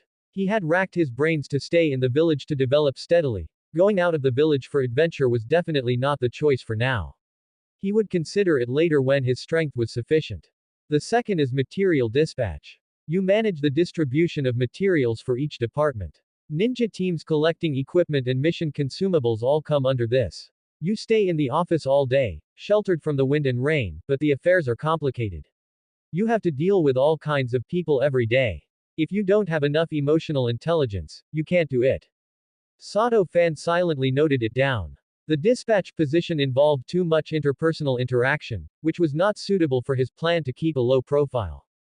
The third is warehouse management. You are responsible for the storage, inventory, maintenance, and reporting of damage for all ninja tools, explosive tags, and sealing scrolls in the village. You stay in the warehouse, don't need to deal with people frequently, but it requires meticulous thinking. You can't make even the slightest mistake. If materials are lost, you have to bear full responsibility. Hearing the 4 words, weapons warehouse, Sato Fan's heartbeat skipped a beat. This was exactly the position he most favored. The fourth is administrative office work. Managing accounts, making reports, writing work reports. It looks leisurely, but it's actually the most tiring. The forms are never ending, and advisor Uditane Kaharu will conduct spot checks from time to time. The margin for error is extremely low. After speaking, Yamada picked up his teacup and took a sip, quietly waiting for Sato Fan's reply. Sato Fan was silent for a few seconds, weighing things in his mind, and had already made up his mind. The weapons warehouse was located in the logistics area, remote and with few people, no need to leave the village. The ninja tools and explosive tags he managed were exactly the resources he urgently needed at this stage, especially the 2 words, reporting damage, which hid huge room for operation. I want to go to the weapons warehouse. Sato Fan's expression was serious, and his tone was firm. A trace of surprise flashed in Yamada's eyes. He raised an eyebrow and asked, warehouse? Are you sure? This job is very boring. You face weapon racks every day. Nowadays, except for the standard equipment for genin graduates and impoverished ninjas, few people come to collect standard weapons. But you still have to repeatedly count and register documents every day, and there's no one to talk to. Not many people are willing to do it. I'm not afraid of boredom. Sato Fan put on a dull and honest look and replied softly, I have an introverted personality and am not good at dealing with people. The warehouse work just happens to suit me. Yamada stared at him for 2 seconds. Seeing his sincere eyes, he didn't ask any more questions. He picked up his pen and wrote, warehouse management, on the form, then took a bunch of keys from the drawer, picked out a bronze key, and threw it to Sato Fan. The third warehouse on the east side is the weapons warehouse. Go find the warehouse keeper, Tanaka Kazuhiko, to report. He will teach you the specific process. The first 3 months are a probation period. If you do well, you'll be made permanent. If you don't do well, you'll be eliminated directly. Not back to your original team, but completely leaving the ninja system. I understand. Sato Fan caught the key steadily, the coldness of the metal coming from his palm. Also. Yamada put away his lazy expression, his tone becoming a bit more serious. Every piece of material in the warehouse has a ledger. Incoming, outgoing, damage, and scrapping must be recorded clearly. If the ledger and the actual stock don't match at the end of the month, it will be thoroughly investigated. Don't cause trouble for yourself. Sato Fan nodded solemnly. I will heed your advice, senior. Go, don't go to the wrong warehouse. Yamada waved his hand and leaned back in his chair again. Sato Fan stood up, bowed deeply, turned and exited the office, walking steadily toward the logistics area on the east side. It was only a 10-minute walk from the Hokage building to the third warehouse on the east side. Along the way, there were neatly arranged warehouses, gray walls and gray tiles, seemingly ordinary. Each door had a colored sign hanging on it, marking the category of materials inside. Counting the door numbers along the way, the first warehouse stored food, the second warehouse stored medicine, and the third warehouse was the weapons warehouse he was looking for. The warehouse door was half open, and rustling sounds came from inside. Sato Fan pushed the door and entered. A rich smell of metal mixed with anti-rust oil rushed toward him. The warehouse was far more spacious than imagined, with towering shelves neatly arranged. Kunai, shuriken, explosive tags, food pill, and sealing scrolls were classified and stored. Each category had a dedicated area and number. Sunlight shone in from the small window high up, falling on the ironware and paper, refracting a cold light. An elderly man over 60 was squatting on the ground, organizing a box of brand new kunai. He was wearing an old, washed-out ninja flak jacket, his hair was gray, and his face was full of wrinkles. On his gullied face, his eyes were calm and waveless. Hearing the movement, the old man slowly looked up at Sato Fan. "You're the new logistics recruit." The old man's voice was hoarse, carrying the weight of time. "Yes, my name is Sato Fan. Section Chief Yamada sent me to report to you. Tanaka Kazuhiko. I've been watching the warehouse here for 25 years. The old man stood up, patted the dust on his pants, his tone flat, neither enthusiastic nor distant. "You're the third one assigned to me. What about the previous two seniors?" Sato Fan asked casually. Old Tanaka looked at him, paused, didn't continue, just waved his hand. "Don't mention it." He took a ledger several centimeters thick from the shelf and stuffed it into Sato Fan's hand. "Within 3 days, master this ledger. Remember clearly all material types, placement locations, and the reasonable error range between the ledger and actual inventory. If you can't do it, leave early." Sato Fan opened the ledger. Densely packed numbers and codes came into view, but he didn't feel complicated at all. "What do I learn after that? Incoming and outgoing procedures, inventory methods, filling out damage reports." Old Tanaka picked up a kunai, weighed it in his hand, and rubbed the blade with his fingertips. "These are all war reserve materials of the village. If you lose them, your salary can't afford to compensate." Sato Fan's gaze fell on old Tanaka's hands. Those hands were as rough as old tree bark, the knuckles were thick, and the web of his thumb was covered with thick calluses. They were clearly the marks left by holding ninja tools for many years, definitely not a common warehouse keeper. Senior was previously a combat ninja. Retired Jonin. After being injured, I was sent to watch the warehouse. Old Tanaka interrupted him lightly, his tone as calm as if he were talking about someone else's affairs, without a hint of sighing. Sato Fan tactfully didn't ask any more questions. Old Tanaka pointed to a small cubicle in the corner of the warehouse. "That's your temporary office. 1 table and 1 chair. The thermos is in the corner. Go to the next warehouse for hot water. Solve lunch yourself. Work from 8 a.m. to 5 p.m. If you are late 3 times, Yamada will hold you accountable directly." The so-called office was just a small space converted from a storage room, just enough for a table and a chair. A small window was embedded in the wall, from which one could see a small piece of sky. The table was covered with a thin layer of dust, clearly vacant for a long time. Sato Fan found a rag, wiped it clean carefully, put the ledger on the table, and sat down to study it quietly. The detail of the ledger far exceeded his expectations. He spent the whole morning reading it from beginning to end, silently noting 3 key pieces of information. First, there was a tacit, reasonable error between the ledger and the actual inventory. When old Tanaka mentioned this, his eyes were meaningful. Second, material damage was the norm. Broken kunai, deformed shuriken, damp explosive tags, and worn-out scrolls were all classified for centralized processing. The word, processing, hid great flexibility. Third, warehouse supervision was far looser than what Yamada said. Old Tanaka was old and had limited energy, Yamada rarely came in months, and the high-level officials would never set foot here. Sato Fan closed the ledger, leaned back in his chair, and looked at the blue sky outside the window, the corners of his mouth curling into a very faint arc that only he could perceive. 7 years of hiding his skills, countless times in the ninja academy deliberately throwing shuriken off target, pretending to form seals incorrectly, fooling exhaustion, just to avoid combat positions and hide in logistics to develop steadily. Now, he was finally standing at his own true starting point. The sunlight outside the window was just right, and a few sparrows were chirping and playing under the eaves, full of vitality. At 5 in the afternoon, as soon as the bell for leaving work rang, Sato Fan packed up and left on time. Old Tanaka had already left, leaving only the sentence, "Tomorrow at 8, no lateness." He walked home slowly along the same path.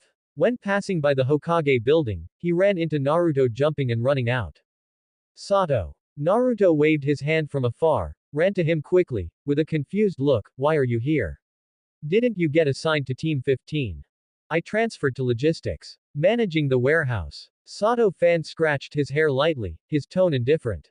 Logistics. Managing the warehouse. Naruto tilted his head, full of confusion. Isn't that very boring? I just like it a bit more stable. Although Naruto didn't understand, he didn't dwell on it. His eyes lit up, and he patted his shoulder and said, "Then can you give me more explosive tags in the future? I really need them for missions. It's not allowed by the regulations." Sato Fan replied truthfully. "Then when can you make the call?" "Wait until I become the logistics section chief." Sato Fan replied casually. "Then hurry up and become the section chief." Naruto looked expectant, his tone serious. "When the time comes, when I go on missions, you give me 100 explosive tags, and I'll treat you to Ichiraku ramen." After saying that, Naruto didn't wait for his response, chuckled, turned, and ran away. After running a few steps, he looked back and shouted, "Don't forget the 100 explosive tags." Sato Fan looked at his lively retreating back and smiled helplessly, but he was secretly calculating in his heart. 100 explosive tags were just a drop in the bucket. He thought of Conan's shocking formation of 600 billion explosive tags. His current accumulation had just begun. The sunset dyed the whole street a warm orange, and the evening breeze blew gently. Sato Fan gripped the warehouse key in his hand tightly, the coldness of the metal coming through his palm. He knew clearly that this brief peace would not last long. The Konoha Crush Plan, Sasuke's defection, Pain's attack, the Fourth Shinobi World War, storms would eventually sweep through the village. All he could do was save up enough capital to survive before the storm arrived. Tomorrow was the day the plan would officially start. At 7:50 a.m., Sato Fan stood at the entrance of the third warehouse on the east side, taking a deep breath of the cool morning air. This was his first day officially entering the workforce. There was no roar of exploding explosive tags, no sharp whistling of kunai slicing through the air, no piercing enemy attack alarms, and certainly no life or death missions that could kill you at any moment. There was only the cool breeze of the morning carrying the scent of grass and trees, the hoarse cawing of crows in the distant woods, and the crisp, clean, click sound as the warehouse lock was precisely opened by the key. Ah, peaceful days are truly too wonderful. He slowly pushed open the heavy warehouse door, and a scent mixed with the coldness of metal and the faint, pungent smell of anti-rust oil rushed toward him. The light inside the warehouse was still dim, with only a few rays of morning light filtering through the narrow, high windows, barely illuminating the few rows of towering shelves in the corner. He groped his way to the wall, found the old light switch, and pressed it with his fingertip. With a pop, the fluorescent light flickered 2 or 3 times before finally shining with a pale, white light, illuminating the vast warehouse completely. Old Tanaka Kazuhiko had not yet arrived. Sato Fan placed his backpack gently on the desk in the corner, picked up the thick, yellowed ledger on the table, flipped to the page he had been reading yesterday, and continued to read patiently. This ledger had long been worn at the edges from his flipping, and he had already memorized most of the item numbers, specifications, precise storage locations, and book quantities, knowing them by heart. But what he had to do today was not as simple as just reading the ledger. 10 minutes past 8, old Tanaka Kazuhiko slowly pushed open the warehouse door and walked in. Today, he was wearing a faded gray old jacket with slight pilling at the edges, and in his hand, he carried a clean, coarse cloth bag containing his lunch. Looking up and seeing Sato Fan already sitting properly in the office, he just nodded slightly, his eyes calm, which counted as a greeting. "You came quite early." Old Tanaka casually placed the cloth bag on his own desk. That was an old wooden table at the other end of the warehouse, its surface piled with various messy receipts, as well as a master ledger that was thicker and more worn than the one in Sato Fan's hands. "It's my first day on the job. I was afraid of being late and causing trouble." Sato-fan quickly stood up reservedly, walked quickly to the table, poured a cup of freshly boiled, steaming hot tea for old Tanaka, and handed it over with both hands. All right, let's start working. Old Tanaka took a stack of densely packed inventory sheets from the drawer and handed them to Sato-fan, instructing in a steady tone, "Today, we'll start with the inventory check. Every single item in the warehouse must be checked one by one. Take this inventory sheet, go through the shelves one by one, and carefully verify the book quantity against the actual stock quantity. If there are any discrepancies, make sure to note them down. I will tell you how to handle them later." Sato-fan received the sheets with both hands and looked down at them carefully. The sheets neatly listed the names, numbers, and book quantities of various materials, with blank columns left behind specifically for filling in the actual counted numbers. The items were complex but the organization was clear. Start the inventory from Area A. Old Tanaka raised his hand to point at the row of neat shelves on the east side of the warehouse, and said slowly, "Area A stores kunai and shuriken. Area B is for explosive tags and food pills. Area C is for sealing scrolls and special ninja tools, and Area D is for various miscellaneous items. Don't get them mixed up. This junior understands, I will definitely count carefully." Sato-fan replied respectfully. He picked up the sheets and a pen, and walked straight toward the Area A shelves. The shelves in Area A had 6 rows, with 5 layers each.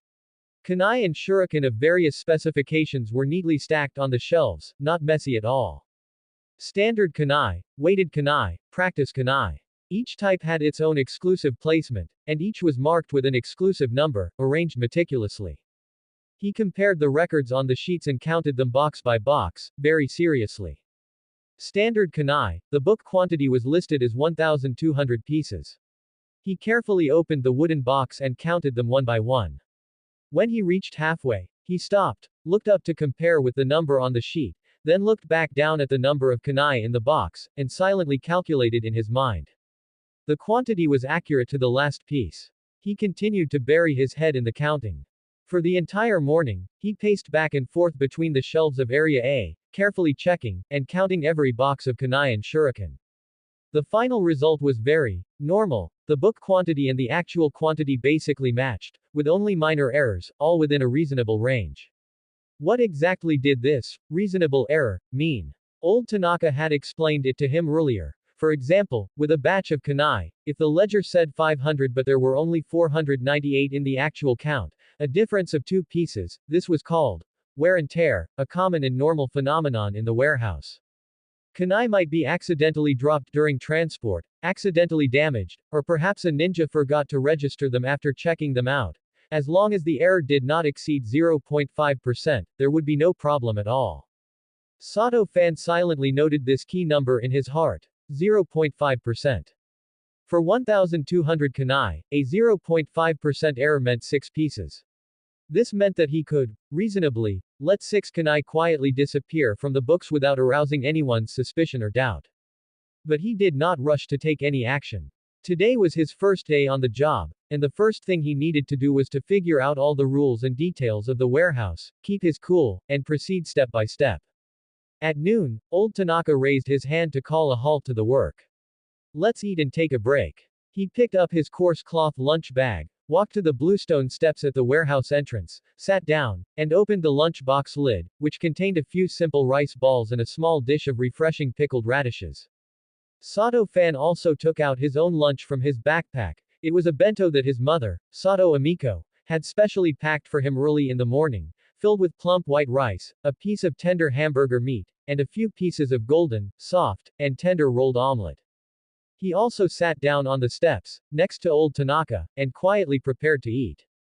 The two ate in silence for a while. The warm sunlight spilled onto the open space in front of the warehouse, baking the bluestone slabs on the ground until they were slightly hot. Under the wall in the distance, a few lazy cats were curled up napping, their tails flicking slowly, full of leisure. Sato-fan chewed the tender hamburger meat slowly, his mind rapidly organizing his language, brewing an idea he had been planning for a long time. This idea was something he had thought about over and over in his bed for several nights, to use the shadow clone to shorten the tedious working hours and win more free time for himself to practice and improve his strength. What he wanted to learn was not the forbidden jutsu, multi-shadow clone. Multi-shadow clone was listed as a dangerous ninjutsu in the Scroll of Seals, requiring a massive amount of chakra, and ordinary people had no chance to come into contact with it. But the ordinary shadow clone was different. It was a B-rank ninjutsu, and most Chunin and Jonin in Konoha were proficient in this technique. Sandaime even managed to handle several different matters simultaneously by relying on shadow clones. But the problem was, although the shadow clone was not considered top secret in Konoha, it was not something just anyone could easily learn. Ninjas from ordinary civilian backgrounds only learned the three basic jutsu in the ninja academy: clone technique, transformation technique, and substitution technique, plus some shallow taijutsu and escape techniques. Shadow clone. That was a high-level ninjutsu that one might only come into contact with after graduating from the ninja academy. Usually, one either had a senior to teach them carefully, or they had to spend a large amount of money to buy a ninjutsu scroll to learn it. Right now, he had two paths to choose from. One was to take old Tanaka Kazuhiko as his master and ask him for guidance. This old man was a retired jonin in his early years, so he must know the shadow clone by heart. The second was to save money to buy a scroll, but he was currently tight on money, and his funds were far from enough.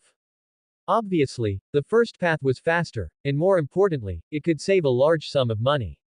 But he needed a reasonable and justifiable excuse. He must not let old Tanaka detect that he had ulterior motives.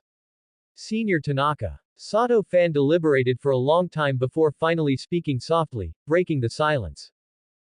Old Tanaka lowered his head to bite the rice ball, not even raising his head, and responded vaguely. This junior has a question and would like to venture to ask for your advice. Sato-fan's tone was sincere, carrying a bit of respect from a junior to a senior. Go ahead. Old Tanaka continued to bury his head in his meal, his tone calm, without any impatience. I wonder, senior, do you know the shadow clone? Sato-fan asked cautiously, with a hint of expectation in his eyes. Old Tanaka's action of chewing the rice ball stopped abruptly. He slowly turned his head, looked up at Sato-fan beside him, a flash of obvious surprise in his murky eyes, and looked him up and down for a moment. You kid, do you want to learn this ninjutsu? Old Tanaka asked in a deep voice, his tone carrying a bit of inquiry.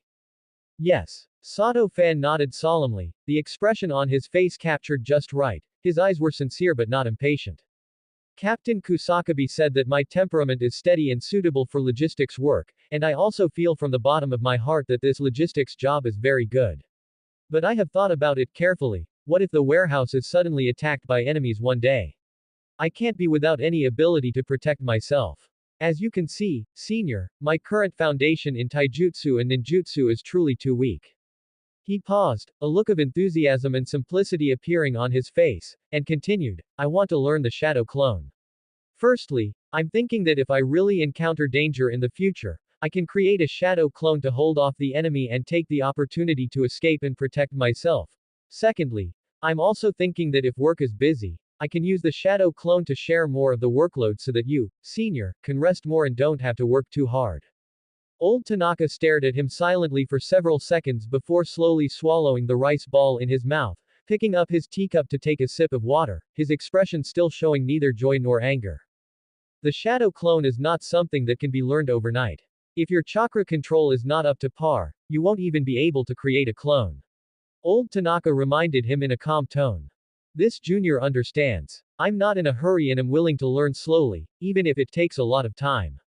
Sato-fan replied quickly, his attitude very earnest.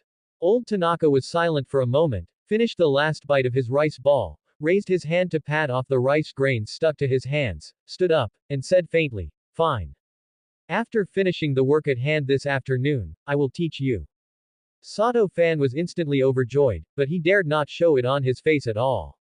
He just pretended to heave a sigh of relief and bowed deeply to old Tanaka. Thank you, Senior Tanaka, for your willingness to teach me. This junior is extremely grateful. Don't be in such a hurry to thank me. Old Tanaka packed up his lunch box, waved his hand, his tone casual, if you are clumsy and can't learn it, don't blame me for not teaching you properly. The afternoon work was still inventory counting. Sato-fan calmed his heart and went through the materials in Area B and Area C one by one.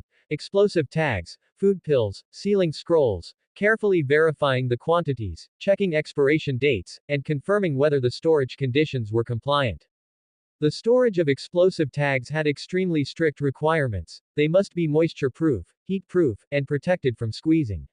Each box of explosive tags was sealed in a special waterproof bag, with a clear label on the bag indicating the grade, quantity, and date of entry into storage. Sato Fan carefully opened a box of D-grade explosive tags and pulled out a few to check. Although the paper was slightly yellowed, the jutsu formulas on them were still clear and neat, obviously still usable. He silently noted the precise location and inventory quantity of this box of explosive tags. The shelf life of food pills was 1 year. In the corner of the shelf, he saw a few boxes of food pills that were about to expire in 1 month, with the words, pending disposal, clearly written on the labels.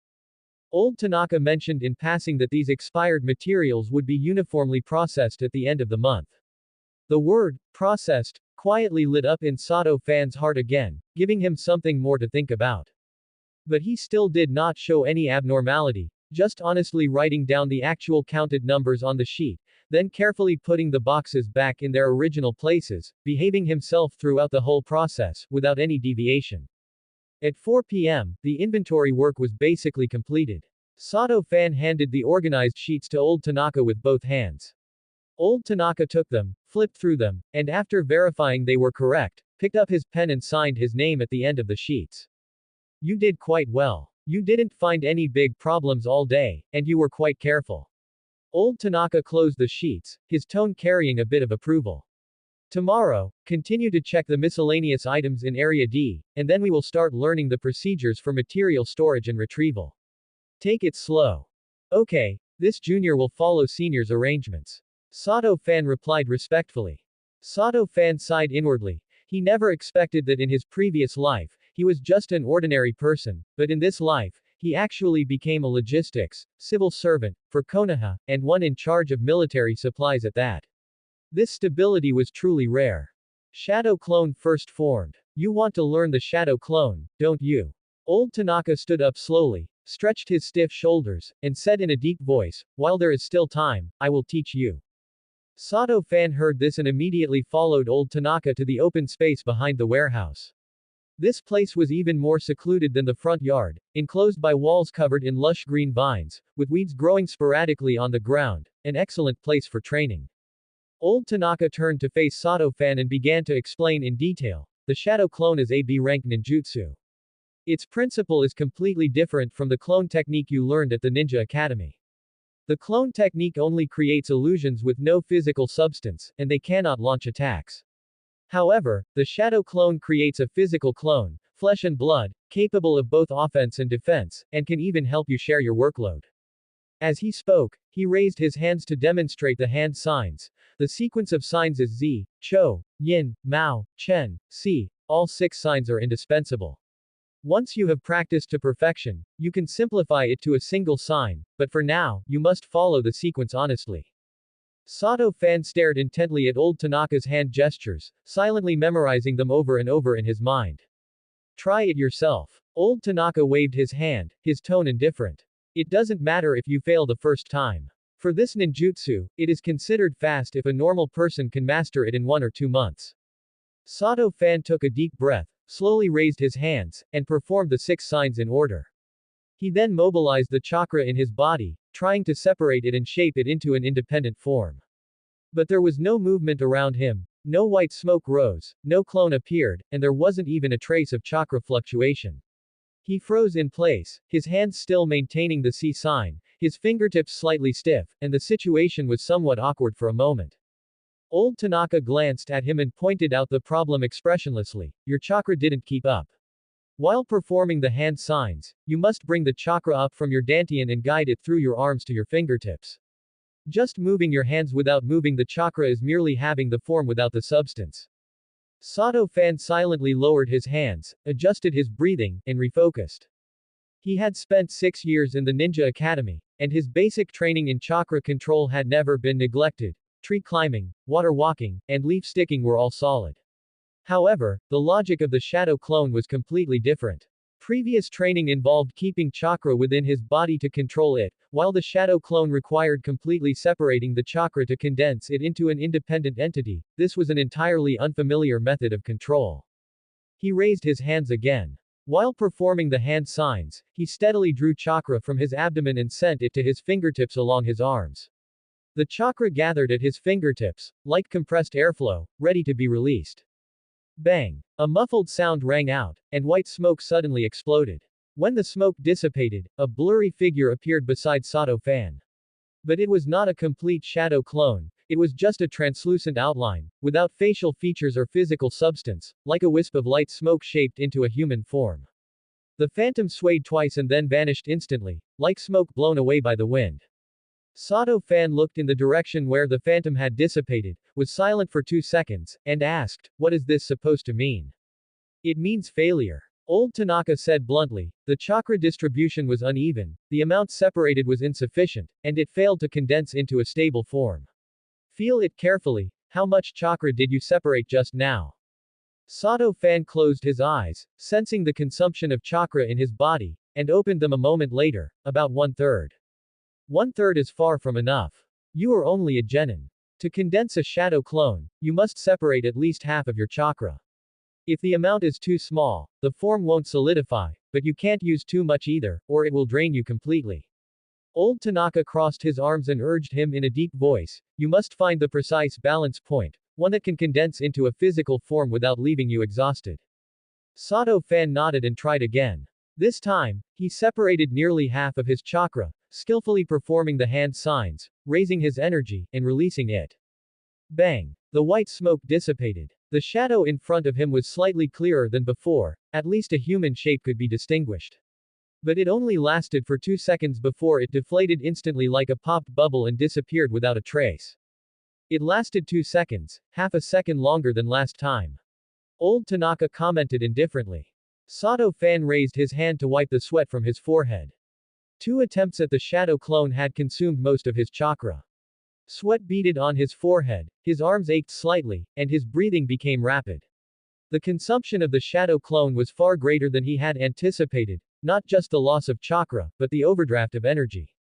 It felt like he had been running wildly for a long time, and he felt completely hollowed out. "Let's stop here for today." Seeing that he was in poor condition, old Tanaka called a halt. "The shadow clone cannot be mastered in a day. Go back and practice the hand signs until you are proficient. Don't worry about releasing the clone for now, practice the hand shapes alone. Do it hundreds of times every day until your fingers can automatically complete the 6 signs without you needing to think about it." "How long will it take to form?" Sato Fan asked. "It varies from person to person." Old Tanaka turned and walked toward the warehouse, saying as he walked, "Fastest is 1 month, slowest is 3 to 5 months. Your foundation in chakra control is solid, so maybe you can be faster, but don't expect success overnight. This is not as simple as the 3 basic jutsu from the Ninja Academy." Sato Fan followed behind him, repeatedly recalling the details of the 2 failures in his mind. The first time, the chakra flow lagged, the second time, the distribution was unbalanced. The cultivation of the shadow clone was far more demanding of patience and precise control than he had imagined. In the days that followed, Sato Fan's life became extremely regular. He arrived at the warehouse at 8 a.m. sharp every day to follow old Tanaka in counting supplies, processing inventory, and filling out reports. During lunch breaks, he never rushed to eat, he would run to the open space behind the warehouse to practice the shadow clone. After work, he didn't rush home either, staying for another hour to practice the 3 basic jutsu and taijutsu, never daring to slack off. He carried a notebook with material ledger written on the cover to avoid suspicion. When opened, the first few pages were a list of warehouse supplies, but the rest was densely packed with his insights on practicing the shadow clone. Every failure and every realization was recorded clearly. Old Tanaka would occasionally glance over during lunch breaks but never offered to guide him proactively. Only when Sato Fan took the initiative to ask would he answer a few words, then turn and leave without staying long. "Senior Tanaka, the clone always wobbles when walking. Why is that?" "The chakra failed to distribute evenly throughout the body, you only cared for the limbs, but the torso was empty." "Senior Tanaka, the voice of the clone is different from mine. How should I adjust it?" "The vocal cords didn't solidify. When separating the chakra, your attention was entirely on your limbs, ignoring the meridians in your throat. Every answer pointed to the same core, his chakra control was not yet precise enough. This path of cultivation was much harder than he had expected. 1 month later, Sato Fan stood in the center of the open space again, his hands suddenly raised. Z, Cho, Yin, Mao, Chen, Si, the 6 signs were completed in 1 second, his fingers moving so fast they became a blur. Chakra was precisely drawn from his dantian, flowed along his arms to his fingertips, and was steadily divided into 2 strands, one remained in his body, and the other was released. Bang! The white smoke dissipated, and a complete shadow clone stood steadily before him. It was not a translucent phantom or a blurry outline, but a physical body identical to him, the same height, the same hairstyle, the forehead protector tied on his left arm, and even the creases in his clothes were exactly the same. The shadow clone turned its head, looked at the original body, and asked, "Did it work?" The tone of voice was exactly the same as Sato Fan's. Sato Fan looked at the clone in front of him, the corners of his mouth rising slightly, unable to hide the joy in his heart. He tried to let the clone take a few steps forward, and the clone acted accordingly, moving in coordination, completely indistinguishable from the original body. At some point, old Tanaka had arrived at the edge of the open space, watching the formed shadow clone, and nodded slightly. 1 month and 3 days, faster than I expected. Thank you for your guidance, Senior Tanaka. Sato Fan quickly bowed in thanks. Don't thank me, it is entirely the result of your own hard work. Old Tanaka turned back and walked away, casually instructing, next, you need to practice endurance. How long can your current clone last? Sato Fan sensed the consumption of chakra in his body and replied, about 20 minutes. Too short. You must practice until it lasts at least 40 minutes. Also, you are not allowed to use it in the warehouse. If you run out of chakra and faint, I will have to send you home. Old Tanaka's voice floated from afar, gradually dissipating in the wind. Sato Fan acknowledged and continued to practice diligently. He began trying to use the shadow clone to share the workload, letting the clone count the shelves at the bottom while he was responsible for the high ones, letting the clone move light boxes while he carried heavy objects. At first, the cooperation was awkward, and the two often bumped into each other, but as they became more skilled, the division of labor became clearer, and the work efficiency was several times higher than when he was alone. However, the duration of the shadow clone remained a shortcoming. At most, it would dissipate with a bang after 25 minutes. The moment it dissipated, the clone's fatigue and all its memories would be transmitted back to the original body. He would suddenly feel his arms ache and his legs go weak, and his mind would have an extra segment of experience from the clone, as clear as if he had experienced it himself. He remembered the scene of the clone crouching in front of the shelf counting kunai, the pain in his fingers when the clone was knocked by the corner of a box while moving, and the boredom of the clone waiting for instructions in the open space. Those memories were not personally experienced by the original body, but they were vividly etched in his mind, strange and real. Another half-month passed, and the duration of the shadow clone was finally extended to 40 minutes. Sato Fan began to explore new uses. During the lunch break, he let the clone go to eat while he stayed in the open space to practice taijutsu. After the clone returned and dispelled the technique, he not only gained the memory of eating but also felt the sensation of being full. This trick was useful but could not be used frequently. The fatigue of the clone would accumulate entirely on the original body. If the clone was tired for a whole day, the original body would be exhausted after dispelling the technique. He had tried letting the clone move boxes for 2 consecutive hours. The moment the clone dissipated, his waist and abdomen ached so much he couldn't stand straight, and it took a long time to recover. Slowly, he found a rhythm that suited him. Use the shadow clone to handle repetitive, low-intensity physical work, while the original body focused on checking ledgers, filling out reports, and practicing taijutsu. The fatigue was shared separately, but knowledge and experience could be shared, getting twice the result with half the effort. At 5 p.m., Sato Fan locked the warehouse door and put the key in his pocket. Old Tanaka had long since left, and only his footprints remained in the open space, quiet enough that only the sound of the wind blowing through the vines remained. He walked home slowly along the same path, still pondering the training techniques of the shadow clone in his mind. Learning it in 1 month and 3 days was smoother than expected, but he knew this was not because of his innate talent. It was entirely due to his solid foundation of 6 years of chakra control. Those once boring basic trainings had finally come in handy at this moment. As for the follow-up usage of the shadow clone, he had not fully planned it, but at this moment, he already had an extra trump card, a confidence to do more and improve himself within a limited time. Returning home, Sato Amiko was busy in the kitchen, and Sato Michi was sitting on the sofa reading a newspaper. You're back. Sato Michi put down the newspaper and asked, looking up, did everything go smoothly at the warehouse today? It went well enough. Sato Fan changed his shoes and replied casually, I also learned a new ninjutsu. Sato Michi was stunned for a moment, then smiled and praised. Not bad, my son has indeed made progress. Sato Amiko poked her head out of the kitchen, asking with curiosity, what ninjutsu did you learn? Shadow clone. Sato Fan replied. Shadow clone. What is that? Sato Amiko looked blank, obviously not very knowledgeable about ninjutsu. It's just being able to transform into a person exactly like me. Sato Fan explained simply. Isn't that about the same as the clone technique? Sato Amiko said with a smile. Sato Fan thought for a moment, did not elaborate on the difference between the two, and replied softly, yeah, about the same. He washed his hands and sat at the dining table. The aroma of curry rice drifted from the kitchen, mixed with the heat of the rice, full of warmth. He ate slowly, his mind still calculating the practice and application of the shadow clone.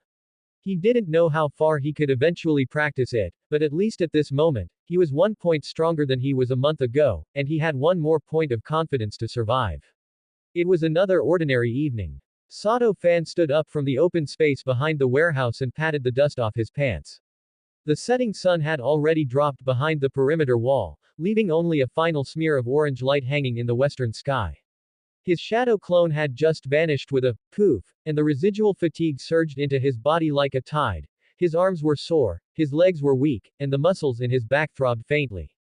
He had practiced 4 sets of taijutsu today. The shadow clone had helped him shoulder half the load, but the fatigue still returned to him.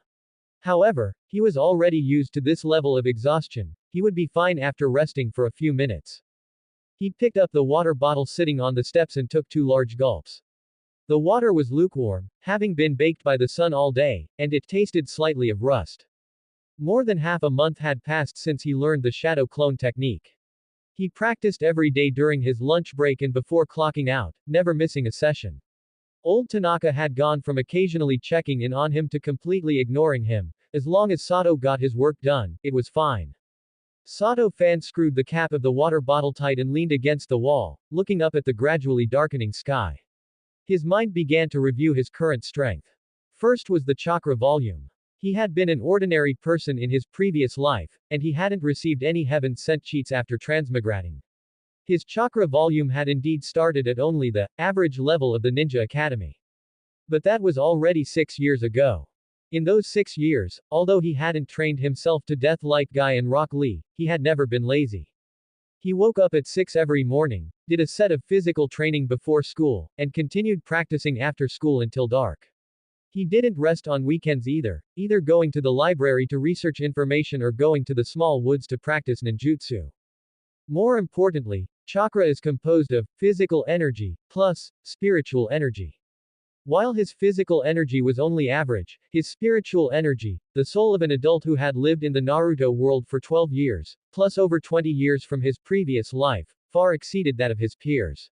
This was a natural advantage that didn't require cultivation, it just kept growing as long as he was alive. With the 2 types of energy combined, his current chakra volume was already a cut above civilian ninjas of the same age. He closed his eyes and felt the chakra within his body. Compared to when he had just graduated, it was at least 30% higher.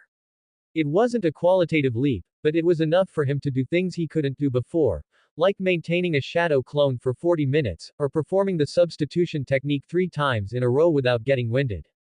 Compared to a Jinchuriki like Naruto, he was far off. Compared to a genius like Sasuke, also far off. But compared to a ninja from an ordinary civilian background, he was definitely considered excellent. Next was ninjutsu. He had already practiced the 3 basic jutsu taught at the Ninja Academy, clone technique, transformation technique, and substitution technique, to the point where he could use them, without even thinking. The clone technique, E-rank, creates an intangible illusion. He had used this for 6 years, going from wobbly at the start to being able to pass for the real thing now, purely through sheer repetition. His clone technique now featured fluid movements and natural expressions. Ordinary people couldn't tell the difference at all. The transformation technique, E-rank, allows one to take on the appearance of others. This was the one he practiced the most, because it was the best form of disguise. He could complete the transformation within 2 seconds, turning into any classmate in his grade. The substitution technique, E-rank, uses a log or another object to take an attack in one's place. This was for life-saving, and he practiced it most earnestly. Now, his substitution technique could be activated, the instant before being hit. While this was a god-tier skill, it required a replacement object. For example, in the Land of Waves, the two demon brothers used a snow rabbit as a substitute. In an open area without objects, the substitution can't be used. Furthermore, one has to react before the attack lands. So in the later stages, those who can react would rather just charge indirectly instead of using a substitution technique. Finally, the Shadow Clone. AB rank ninjutsu, it took him nearly 2 months to truly master it. He had compressed his hand seal speed from 3 seconds down to 1, extended the clone's duration from 2 seconds to 40 minutes, and the quality of the clone had evolved from a blurry human figure into a solid clone capable of working independently. The Shadow Clone was currently his most practical ninjutsu. While at work, the Shadow Clone could help him move boxes and take inventory. While training, it could help him share the workload, and in the future, if he encountered danger, the Shadow Clone could buy him time to escape. This was his current ninjutsu arsenal, 3 E ranks and 1 B rank. He couldn't compare to those clan geniuses who knew Great Fireball, 8 trigrams palms, or insect jamming, but he was at least a bit stronger than those civilian genin who only knew the 3 basic jutsu. Taijutsu was his weakest link. It wasn't that he didn't want to practice, his talent was simply limited. His reaction speed, explosive power, and flexibility were all at the level of an ordinary person. To hide his true abilities, he couldn't show off normally. Taijutsu was truly something that only yielded rewards through relentless practice, and since he hadn't been in many fights, 6 years of cultivation had only moved him from very poor to barely passing. But he had found a path that suited him, not pursuing fancy moves, but only practicing the basics. Punches, kicks, dodges, and blocks, every movement was practiced repeatedly until it became muscle memory. Looking at it comprehensively, what was his current level? Sato Fan gave himself a score in his mind. Chakra volume, higher than civilian ninjas of the same age, approaching the threshold of a chunin. Ninjutsu, proficient in the 3 basic jutsu, beginner at Shadow Clone. Taijutsu, passing. Combat experience, 0. Tactical awareness, good, after all, he was older and not as reckless as the youngsters. If he were to rank the 30 genin who graduated in the year Konoha 67, he would probably be around the top 10. This sounded a bit unbelievable. How could someone who hit his strength every day and intentionally scored at the passing line be ranked in the top 10? But that was the truth. Because the overall level of this year's graduates was lower than he had imagined. Out of the 30 people, the only ones who could truly fight were those few. Sasuke, Naruto, when the nine-tailed went berserk, Shikamaru, relying on his brain, Kiba, Hinata, Shino, Choji, Ino, after obtaining their clan ninjutsu, and Sakura, rich in theoretical knowledge, average in actual combat. The remaining 20-plus civilian students were mostly at the level he displayed, barely passing the 3 basic jutsu, mediocre taijutsu, inaccurate shuriken throwing, and a total mess of chakra control. And his true level was a large step above those civilian students. 6 years of chakra control training hadn't been for nothing. Tree climbing, water walking, and leaf sticking, he had done these basic exercises countless times in secret. His chakra control precision was even stronger than some chunin. It was just that no one knew.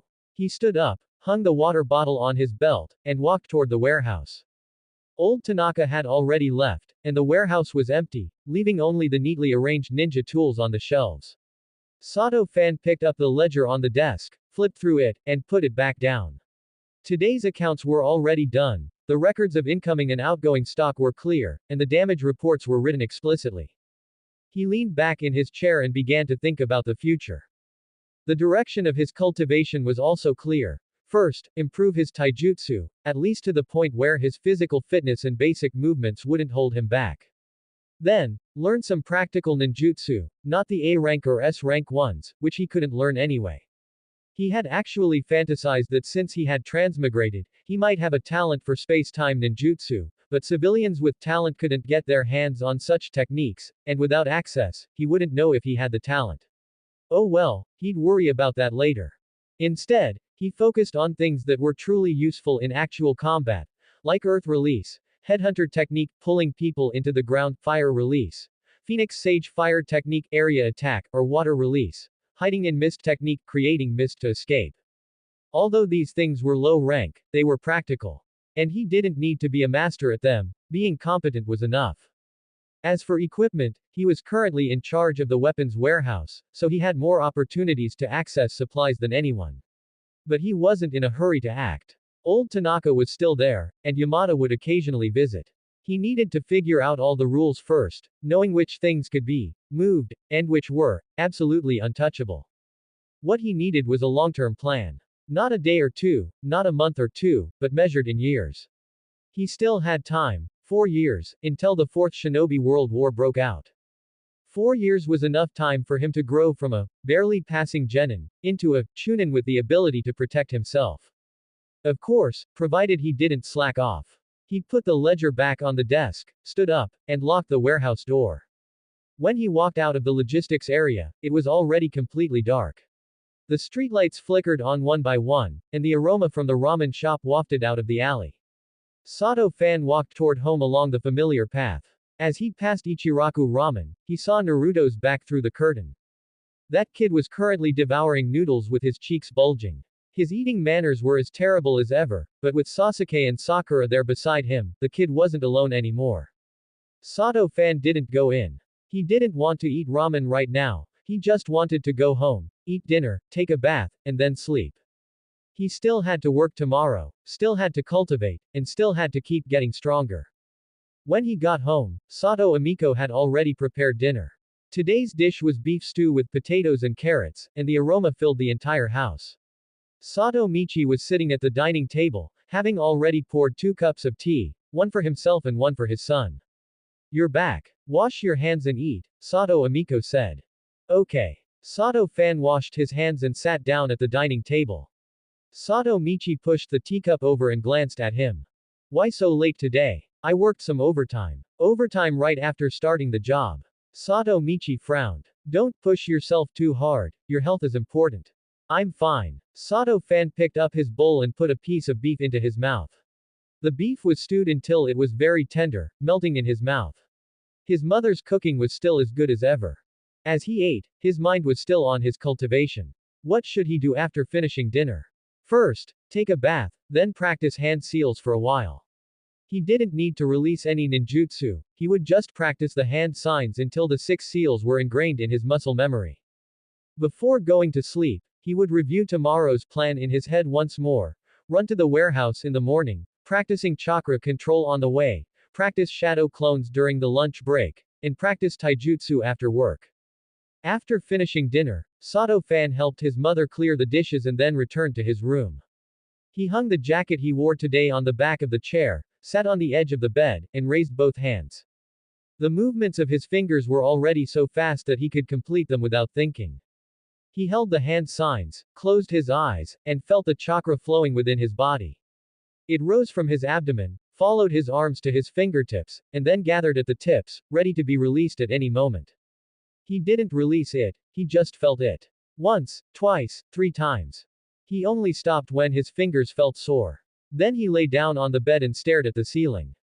4 years. In 4 years, whether he liked it or not, the Fourth Shinobi World War would break out. An army of 100,000 white Zetsu, each with the strength of a Chunin.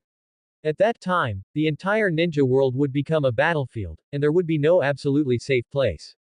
He had to ensure that before then, he had the ability to kill a white Zetsu and escape from a Jonin. In the morning, when Sato Fan arrived at the warehouse, he discovered that old Tanaka had not come. At 8 o'clock sharp, the warehouse door was locked. He opened the door with his key and walked inside, it was empty. Old Tanaka's desk was spotless. The ledger was gone, the old teacup that had been used for who knows how many years was gone, the ashtray on the desk had been taken away, and the desktop was bare, not even a single piece of paper left behind. Was old Tanaka late today? No. The old man had been a warehouse manager for 25 years and had never been late. He appeared at the warehouse door punctually at 8:10 every morning, with an error of no more than 2 minutes. This was the conclusion Sato-fan had reached after observing him for over a month. He put down his backpack and began the inventory count. Regardless of whether old Tanaka came today or not, the work had to be done. In Area A, there were 1,200 kanai on the books, but 1,198 in reality. A difference of 2, which was within the reasonable margin of error. For the explosive tags in Area B, all were within their shelf life, and the seals on the moisture-proof bags were intact. In Area C, there were 40 blank sealing scrolls and 15 low-level sealing jutsu scrolls, the numbers matched. He recorded on the form while counting, his movements no longer as unfamiliar as they had been on the first day. Over a month was enough time for him to get to know every single item in the warehouse. Around 9:30, the warehouse door was pushed open. Sato-fan looked up and saw old Tanaka standing at the door. But he didn't look like his usual self. Today he wasn't wearing his old vest, having changed into casual clothes, a gray-blue jacket and black trousers, and his hair seemed to have been combed. He was carrying a bulging cloth bag in his hand. Tanaka-senpai. You today? I'm not working today. Old Tanaka walked in and placed the cloth bag on his desk. I'm retiring. Sato-fan was stunned for a moment. Although old Tanaka was indeed getting on in years, the word, retiring, coming from his mouth still felt a bit sudden. When did you decide? Yesterday. Old Tanaka pulled out the chair and sat down, glancing at his bare desk as if confirming that nothing had been left behind. I intended to tell you in advance, but then I thought there wasn't anything to say. If you can't do the work, you can't do it. He leaned back in the chair and looked at Sato-fan. Over this past month, you've become familiar with the warehouse affairs. Inventory, incoming and outgoing goods, reporting damages, writing reports, you can do it all yourself. My being here is redundant. You are not redundant, Sato-fan said. All right, enough with the pleasantries. Old Tanaka waved his hand, his tone the same as usual, neither cold nor warm. I came today just to handle the handover with you. You already have the warehouse keys, the ledger is with me, and I'll give it to you in a moment. Starting tomorrow, this warehouse will be under your management. Sato-fan looked at him, silent for a few seconds. Alone. Alone. Old Tanaka nodded. This armory isn't very big, and not many people come to collect supplies, so one person is enough. If you can't handle the workload, ask Yamada for help, but I think you should be able to manage. Sato-fan didn't speak. He quickly calculated in his mind, managing a warehouse alone, the workload was indeed not heavy. Inventory, incoming and outgoing goods, reports, he could handle these things all by himself. Moreover, the advantage of being alone was no one was watching him. When this thought flashed through his mind, his expression didn't change at all. He remained that honest and simple-looking person, showing no ripples of emotion. Then your health? Sato-fan asked. Nothing major, just getting old. Old Tanaka took a pack of cigarettes from his pocket, pulled one out, and lit it. The smoke rose between the two of them, cut in half by the sunlight shining in from the window. My legs and feet aren't nimble anymore, and I can't move boxes. The work in the warehouse looks easy, but in reality, it's all manual labor. My old bones don't want to struggle anymore. He took a drag of the cigarette and exhaled. Besides, there are more and more young people in the village, and it wouldn't be right for an old guy like me to overstay and occupy a position. You have contributed to the village, Sato-fan said.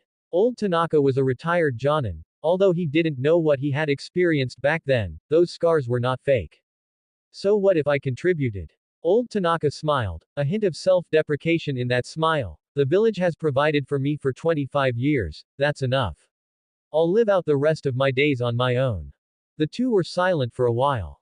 The warehouse was very quiet, with only the tick-tock sound of the old-fashioned wall clock.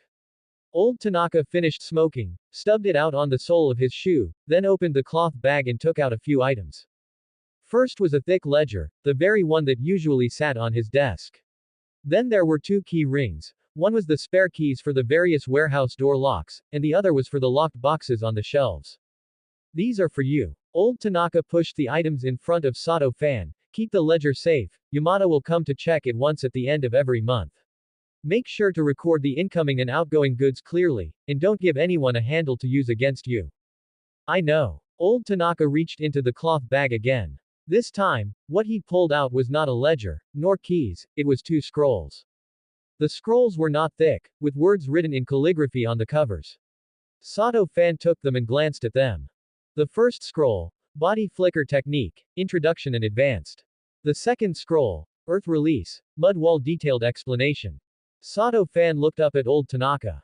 This is for you, old Tanaka said, his tone as flat as usual, as if he were saying, the weather is nice today, don't you want to learn things? Body Flicker Technique is for running away, and Mud Wall is for blocking people. If you master these two moves, it'll be enough to save your life. There's also a copy of my combat notes, take a look at it yourself. Sato-fan opened the cover of the first scroll, which contained old Tanaka's handwritten notes. The handwriting was not particularly beautiful, but every stroke was clear. From the sequence of hand seals to the way of mobilizing chakra, and even the common mistakes made during practice, it was written densely. When did you write this? I wrote it at night when I had nothing to do.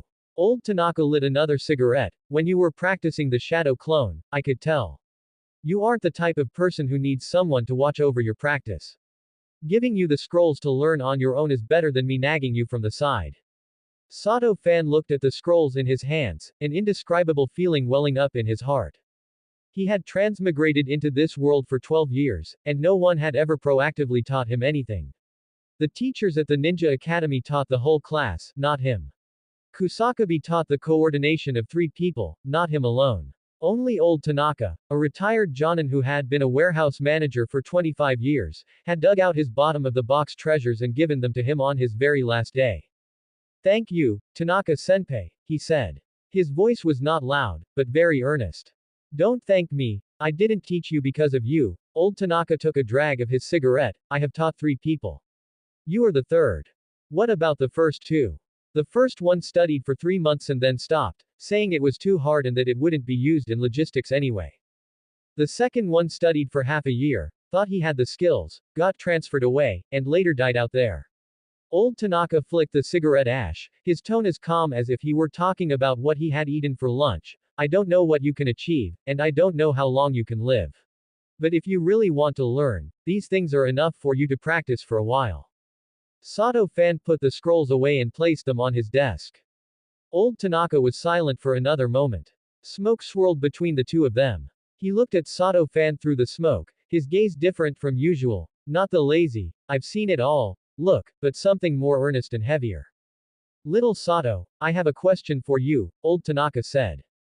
Go ahead. You've been practicing the shadow clone for over a month, right? Sato-fan nodded. How long can you maintain it now?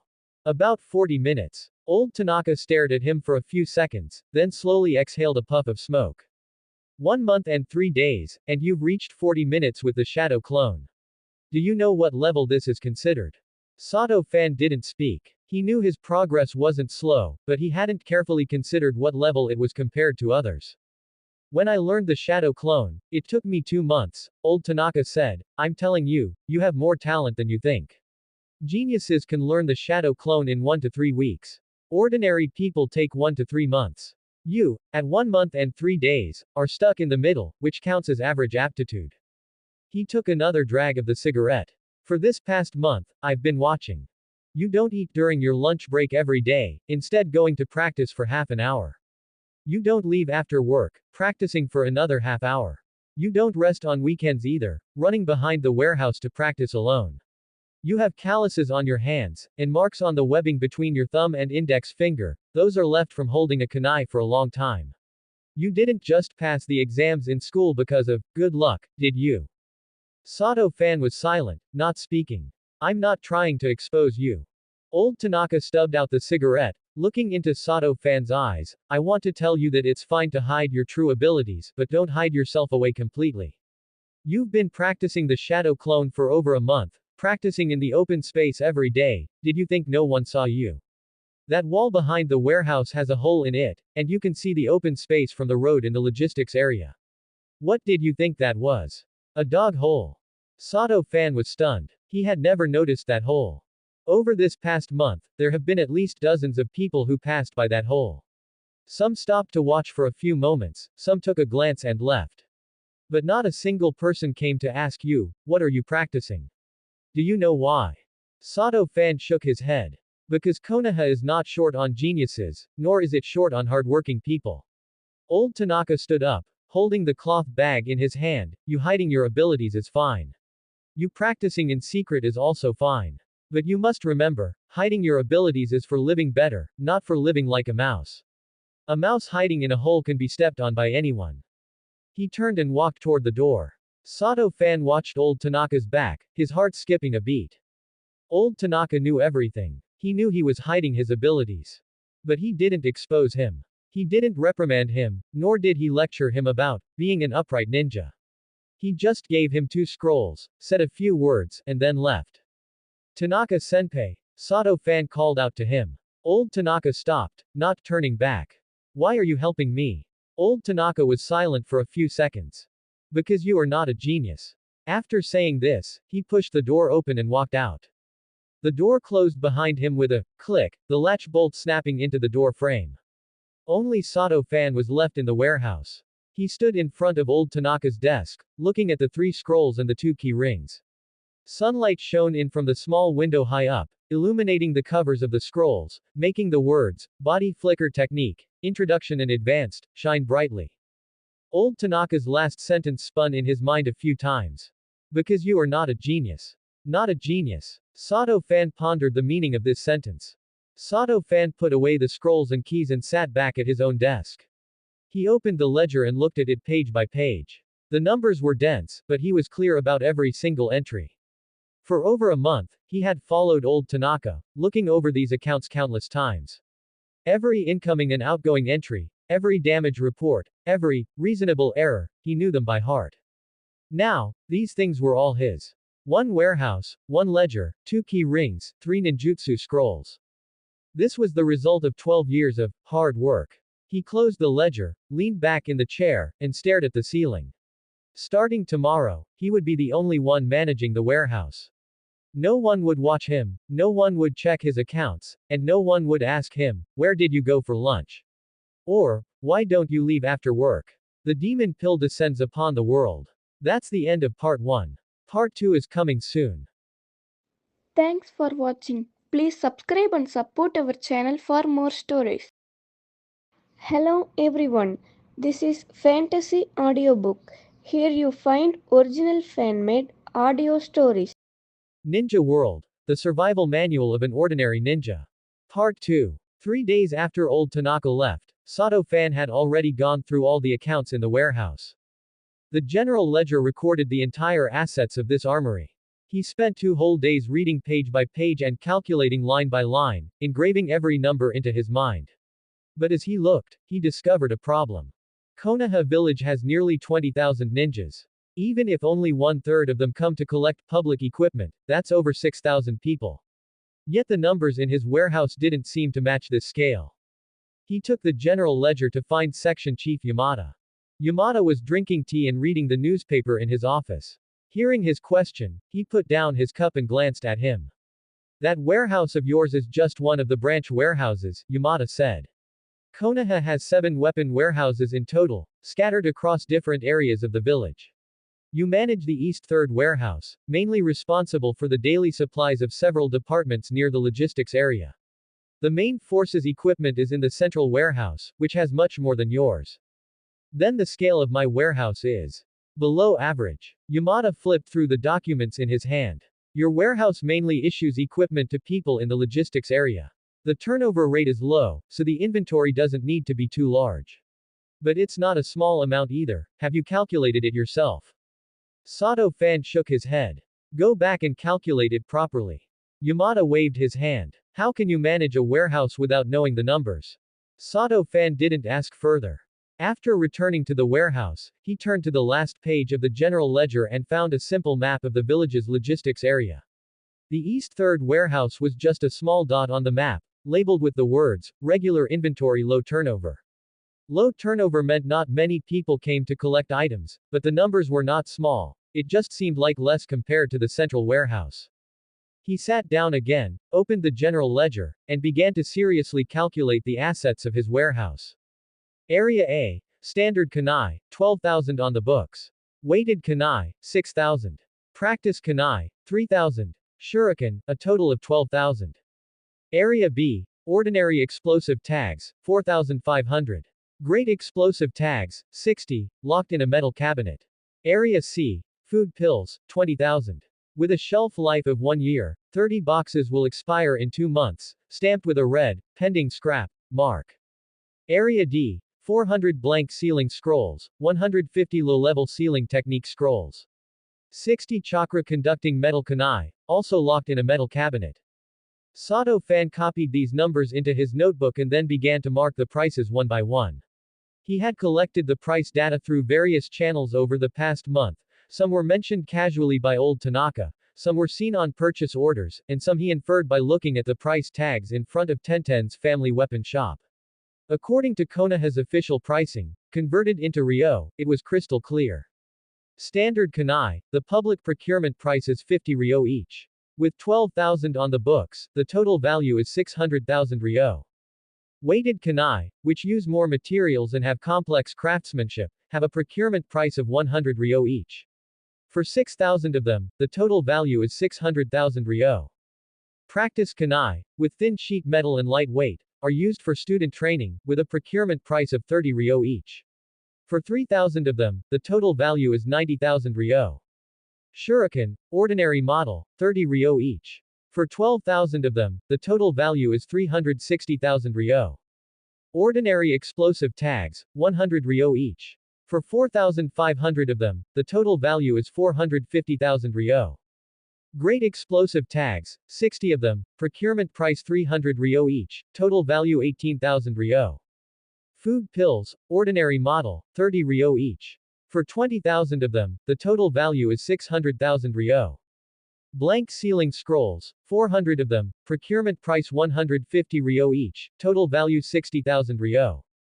Low-level sealing technique scrolls, 150 of them, procurement price 300 ryo each, total value 45,000 ryo. Chakra conducting metal kunai, 60 of them, procurement price 800 ryo each, total value 48,000 ryo. He added up all the numbers. Not counting special items like great explosive tags and chakra metal kunai, the total book value of just the regular supplies exceeded 2.7 million ryo. 2.7 million ryo, converted at the official exchange rate, is equivalent to about 1.35 million RMB in purchasing power. This was the book value of just one of his warehouses. Adding up all 7 warehouses in Konoha, the value of the weapon reserves was at least 15 million ryo or more. And what about his monthly salary? As a genin with a fixed salary, it's about 5,000 ryo a month, which converts to around 3,000 RMB. Saving for a year without eating or drinking would only yield 60,000 ryo, which wasn't even a fraction of this warehouse's total. Sato Fan leaned back in his chair, staring at the ceiling. He turned to the damage and loss section of the general ledger and copied the records for the past year. On average, 80 to 120 kunai, 50 to 80 shuriken, 30 to 50 explosive tags, and 200 to 300 food pills were reported as damaged or lost each month. Some of these materials were genuinely broken, kunai with chipped edges, deformed shuriken, damp explosive tags, or expired food pills. But what the standard for broken was, who judged it, and how it was handled after the judgment, all depended on the warehouse manager. He picked up a pen and wrote down a monthly operation plan in his notebook. Standard kunai, with a monthly damage quota of 80 to 120. He could write the actual loss as 100 on the books, where 20 or 30 were truly broken, and the remaining, damaged, ones were actually intact and put into his own reserve.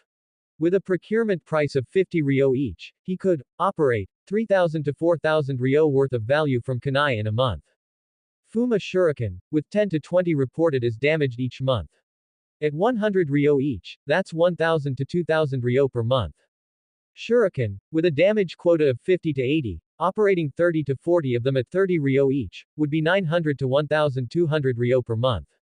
Explosive tags, with a damage quota of 30 to 50, operating 20 of them. At 100 ryo each, that's 2,000 ryo per month. Food pills, with a damage quota of 200 to 300, plus the batches about to expire, operating about 150 pills per month. At 30 ryo each, that's 4,500 ryo per month. Adding these up, he could, reasonably, operate about 11,000 to 13,000 ryo worth of materials from the books each month. What does 12,000 ryo represent? A bowl of Ichiraku ramen is 80 ryo, enough for 150 bowls. A Chunin earns 30,000 to 100,000 ryo for a C-rank mission, but that's the income for the whole team. What reaches an individual's hand is only a few thousand ryo. The value of the materials he operated in a month was higher than a Chunin's income from a single mission. More importantly, what he operated with wasn't money, but materials. Kunai, shuriken, explosive tags, food pills, these things are more useful than money at critical moments. When the Fourth Shinobi World War breaks out, having money might not guarantee buying equipment, but if he has already saved it up in advance, he won't have to scramble at the last minute. He closed the notebook and put it back in the drawer. There were also the ninjutsu scrolls left by old Tanaka. Once he practiced these two techniques to proficiency, he would consider other matters. He picked up Introduction and Advanced Body Flicker Technique, and opened the first page. Old Tanaka's handwriting came into view. Body Flicker Technique, C-rank ninjutsu, hand sign sequence, snake ram monkey. The principle is to burst chakra instantly at the soles of the feet, giving the caster the ability to move at ultra-high speed for a very short duration. The difficulty in cultivation lies in the timing of the chakra burst and direction control.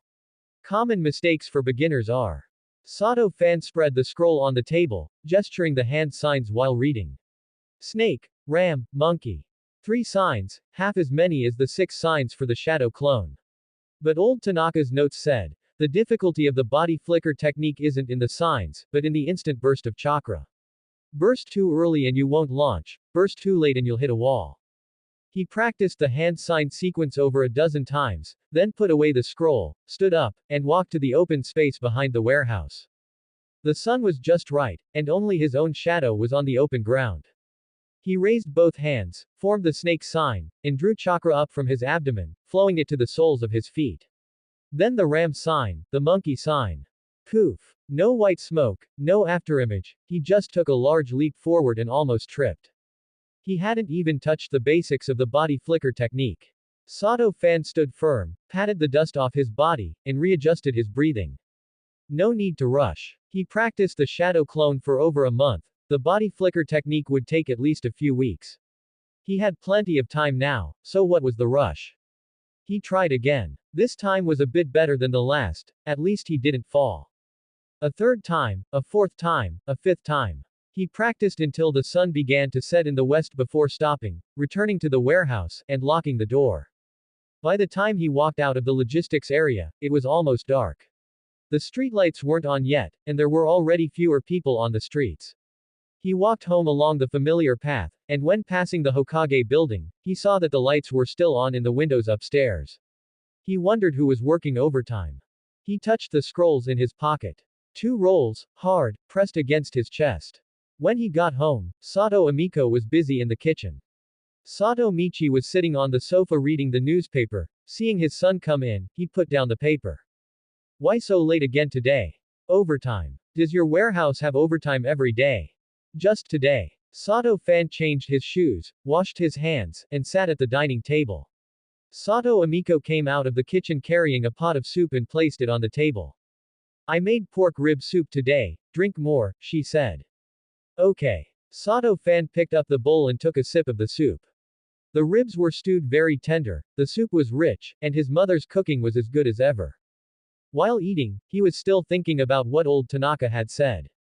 Konoha doesn't lack geniuses, nor does it lack hardworking people. If a mouse hides in a hole, anyone can step on it. Every sentence was like a nail, driven into his mind. He didn't know how much old Tanaka had guessed. Was it just that he was hiding his true abilities and practicing in secret, or had he even guessed what he planned to do? But old Tanaka didn't expose him. Not only did he not expose him, but he also gave him 2 scrolls and taught him how to become stronger. Because you are not a genius. That was old Tanaka's reason. Perhaps it was because of a jonin from a civilian background looking out for another ninja from a civilian background. Sato fan finished the soup in his bowl and stood up to help his mother clear the dishes. Back in his room, he took the 2 scrolls out of his pocket and put them in the secret compartment. Then he lay on the bed, staring at the ceiling. He closed his eyes, and his mind was already calculating tomorrow's plan. First, do the inventory in the morning to complete today's accounts. Practice the body flicker technique during the lunch break. Practice the mud wall before getting off work. Practice hand signs at home in the evening. Life is getting better and better. A month passed in the blink of an eye. Sato Fan's life settled into a fixed rhythm. He woke up at 7 in the morning, finished breakfast, and headed out to train, arriving at the warehouse by 7:50 a.m. He would open the doors, ventilate the space, boil water, and flip through the ledgers. At exactly 8 o'clock, his workday began. He had long since mastered the warehouse tasks. Once he became proficient, he could finish everything in half a day. He spent the remaining time training. Shadow clones became his most capable assistants. Every morning upon arriving at the warehouse, the first thing he did wasn't opening the ledgers, but rather forming 6 hand signs in under a second, evenly splitting his chakra into 2 streams. With a poof and a cloud of white smoke, a shadow clone stood before him, looking exactly like him, down to the last wrinkle in his clothes. Inventory Area A, the original said. Got it, the shadow clone replied, turning toward the kunai shelves. Sato Fan himself sat at the desk, opened the general ledger, and began processing the incoming and outgoing warehouse vouchers. With the two of them working together, their efficiency was more than double that of one person. At first, their coordination was a bit clumsy. When a shadow clone dispelled, its memories and fatigue would return to the original. Sato Fan had grown accustomed to this sensation, the information flooded in like a tide, and he needed to process it quickly, recording what was useful and filtering out the rest. Over the course of the month, he figured out some patterns. A shadow clone could last for 40 minutes at most before automatically disappearing. If he had the shadow clone perform physical labor, like moving boxes or counting shelves, its duration would shorten to about 30 minutes. If it just stood still, it could last nearly an hour. So, he adjusted his strategy. He let the shadow clone do the most physically demanding work first while the original handled the paperwork. Once the shadow clone vanished, the original would finish up. Efficiency improved, and free time opened up. Every day around 2 in the afternoon, the warehouse work for the day was basically over. Sato Fan would lock the warehouse door and walk to the empty lot behind it to practice the body flicker technique. The instructions on the ceiling scroll old Tanaka left him were crystal clear. Body flicker technique, hand sign sequence, snake ram monkey. The principle was to release a sudden burst of chakra from the soles of the feet, granting the user ultra-high-speed movement for a very short duration. The difficulty lay in the timing of the chakra burst and directional control. Sato Fan had been practicing for over half a month. On the first day, he couldn't even stand steadily. Every time he burst his chakra, he would trip forward. The second day was a bit better. At least he could control himself enough not to fall, but the distance he dashed was only 3 or 4 steps. By the third day, he could dash 7 or 8 steps, but he couldn't control the direction, often veering left or right, once nearly crashing into the perimeter wall. Every night at home, he went over the hand sign sequence in his head, and while lying in bed, he would practice the movements under the covers, only stopping when his fingers grew sore. On the 7th day, he finally succeeded once. Hand signs, chakra burst, it felt as if a spring had pushed against the soles of his feet, and he shot forward over 10 meters in an instant. He came to a steady stop and looked back at his starting position, his heart racing. He'd done it. Although the distance was short and the speed wasn't particularly fast, it was at least a complete body flicker technique. A sentence was written on old Tanaka's scroll. The standard for basic mastery of the body flicker technique is being able to use it 3 times in a row during combat without making a mistake. You are still far from basic mastery. Sato Fan was not discouraged. He continued to practice. 2 hours every afternoon, rain or shine.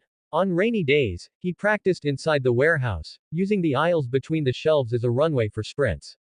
On sunny days, he practiced in the empty lot, drawing a straight line between the walls and requiring himself to land on the line every time. By the 20th day, he could use the body flicker technique twice in a row without error. He would dash out once and immediately form the hand signs again upon landing for the second dash. He could control the direction of both, with any error being within half a step. By the 30th day, he finally managed it 3 times. He stood in the empty lot, gasping for breath. 3 consecutive body flicker techniques had exhausted most of his chakra, his calves felt weak, and his knees were shaking slightly. But he had done it. The basic mastery old Tanaka spoke of, it had taken him a full month, but he had achieved it. He sat down against the wall, took a sip of water, and watched the clouds drifting slowly across the sky. His mind began to calculate something else. It was the end of the month. The warehouse's accounting cycle operated on a monthly basis. On the last day of each month, all incoming and outgoing records, damage reports, and inventory checklists had to be organized and summarized into a monthly report to be submitted to Section Chief Yamada for review. This was Sato Fan's first time preparing the monthly report independently. When old Tanaka was there, he had done the reports while Sato Fan just watched and learned. Now that old Tanaka was gone, he had to handle the accounts alone. Furthermore, he intended to tamper with these accounts. Over the past month, he had been recording the incoming and outgoing data every day and observing inventory changes. He knew exactly which items were requested often, which were rarely taken, and which were never touched. He selected the first batch of materials for his operation, standard issue kunai, shuriken, and food pills. These three items had a high damage allowance and low turnover rate, making discrepancies hard to notice. Standard issue kunai, 92 were reported as damaged this month. He wrote 92 on the report, but only 62 were actually damaged.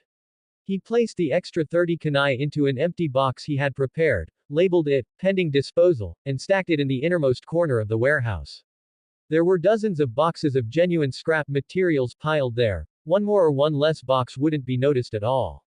Shuriken, 68 were reported as damaged this month. Only 48 were actually damaged, so he over-reported by 20.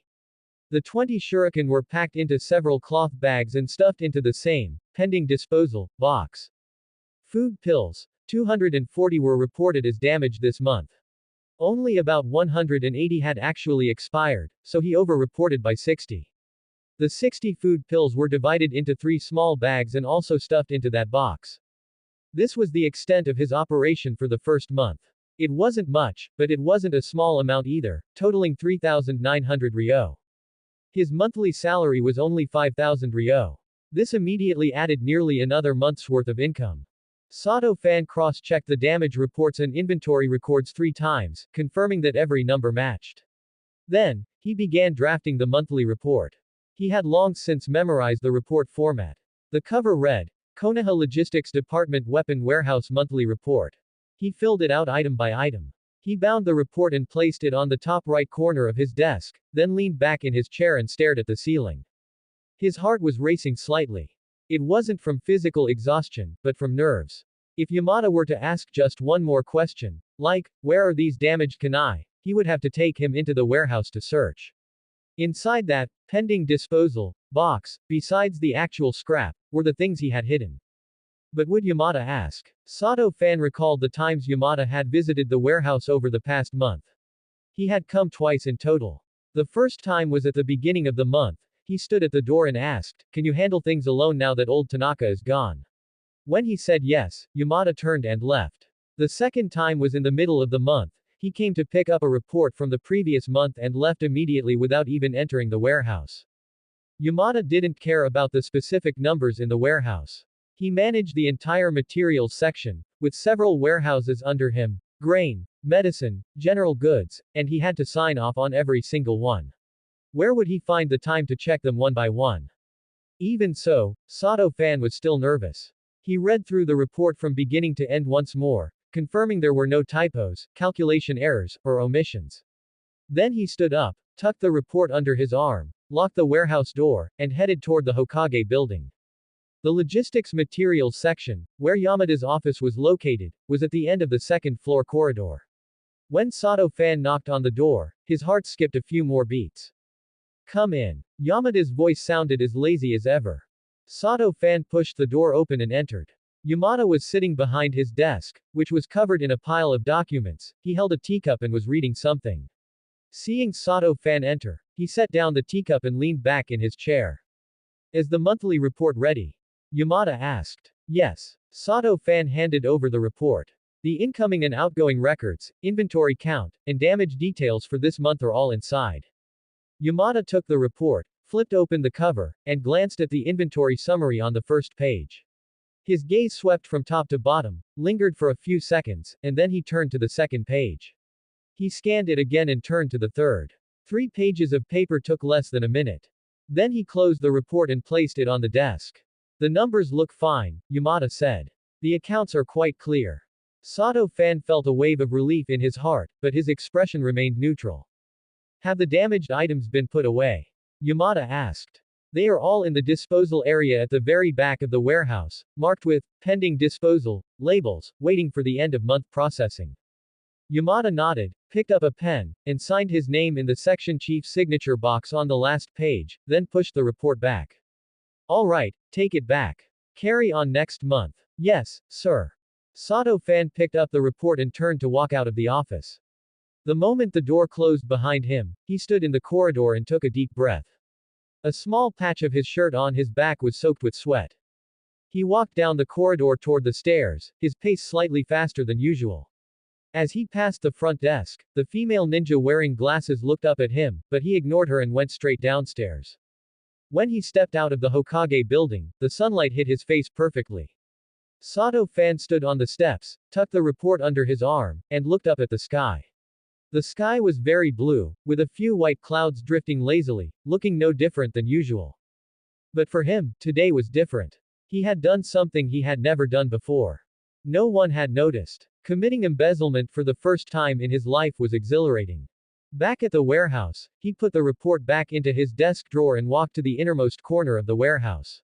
Dozens of pending disposal boxes were piled there, covered in a layer of dust. He found the box where he had hidden his things and opened the lid. 30 standard issue kunai were neatly stacked in the box. Their iron-gray blades reflected the cold light of the lamps. 20 shuriken, packed in cloth bags, were piled next to the kunai. 60 food pills, divided into 3 small bags, were pressed at the very bottom of the box. These things weren't his yet. They were still listed on the warehouse books, just categorized as damaged. During the unified processing, at the end of the month, these scrap materials would be sent to the recycling station. But he wouldn't let them be sent away. He would move them from the disposal area to another place, a place only he knew. He closed the lid of the box and stood up. 3,900 ryo a month. That would be 46,800 ryo a year. In 4 years, it would be nearly 190,000 ryo. This was just the beginning. He hadn't dared to take more for fear of being discovered, otherwise, he could have doubled it. Once he mastered the body flicker technique and learned the mud wall, and once he understood the warehouse operations even better, he could increase the scale of his operations. He could report a few more kunai as damaged, and he could start working with explosive tags, though he didn't dare touch the ceiling scrolls for now. He wasn't in a hurry. He had plenty of time. Sato-fan walked back to the office, pulled his chair to the window, and sat down. The window was open a crack, and a cool breeze blew in from outside, carrying the scent of the approaching autumn. He pulled old Tanaka's combat notes from his pocket and flipped to a page in the middle. It read, "A ninja's life is cheap. But if you prepare a little more than others, your chances of living a few years longer are a bit higher." He read the sentence twice, then closed the notebook and put it back in his pocket. Outside the window, the sun began to set in the west. The light in the warehouse grew soft, and the kunai and shuriken on the shelves reflected the orange-red glow. Sato-fan stood up and walked to the empty lot. He was going to practice the body flicker technique for a while longer. Chakra burst, a spring-like push from his soles, and he shot out with a whoosh. A distance of over 10 meters was covered in the blink of an eye. Landing, turning, forming hand signs again. The second dash. Landing again, third set of hand signs. The third dash.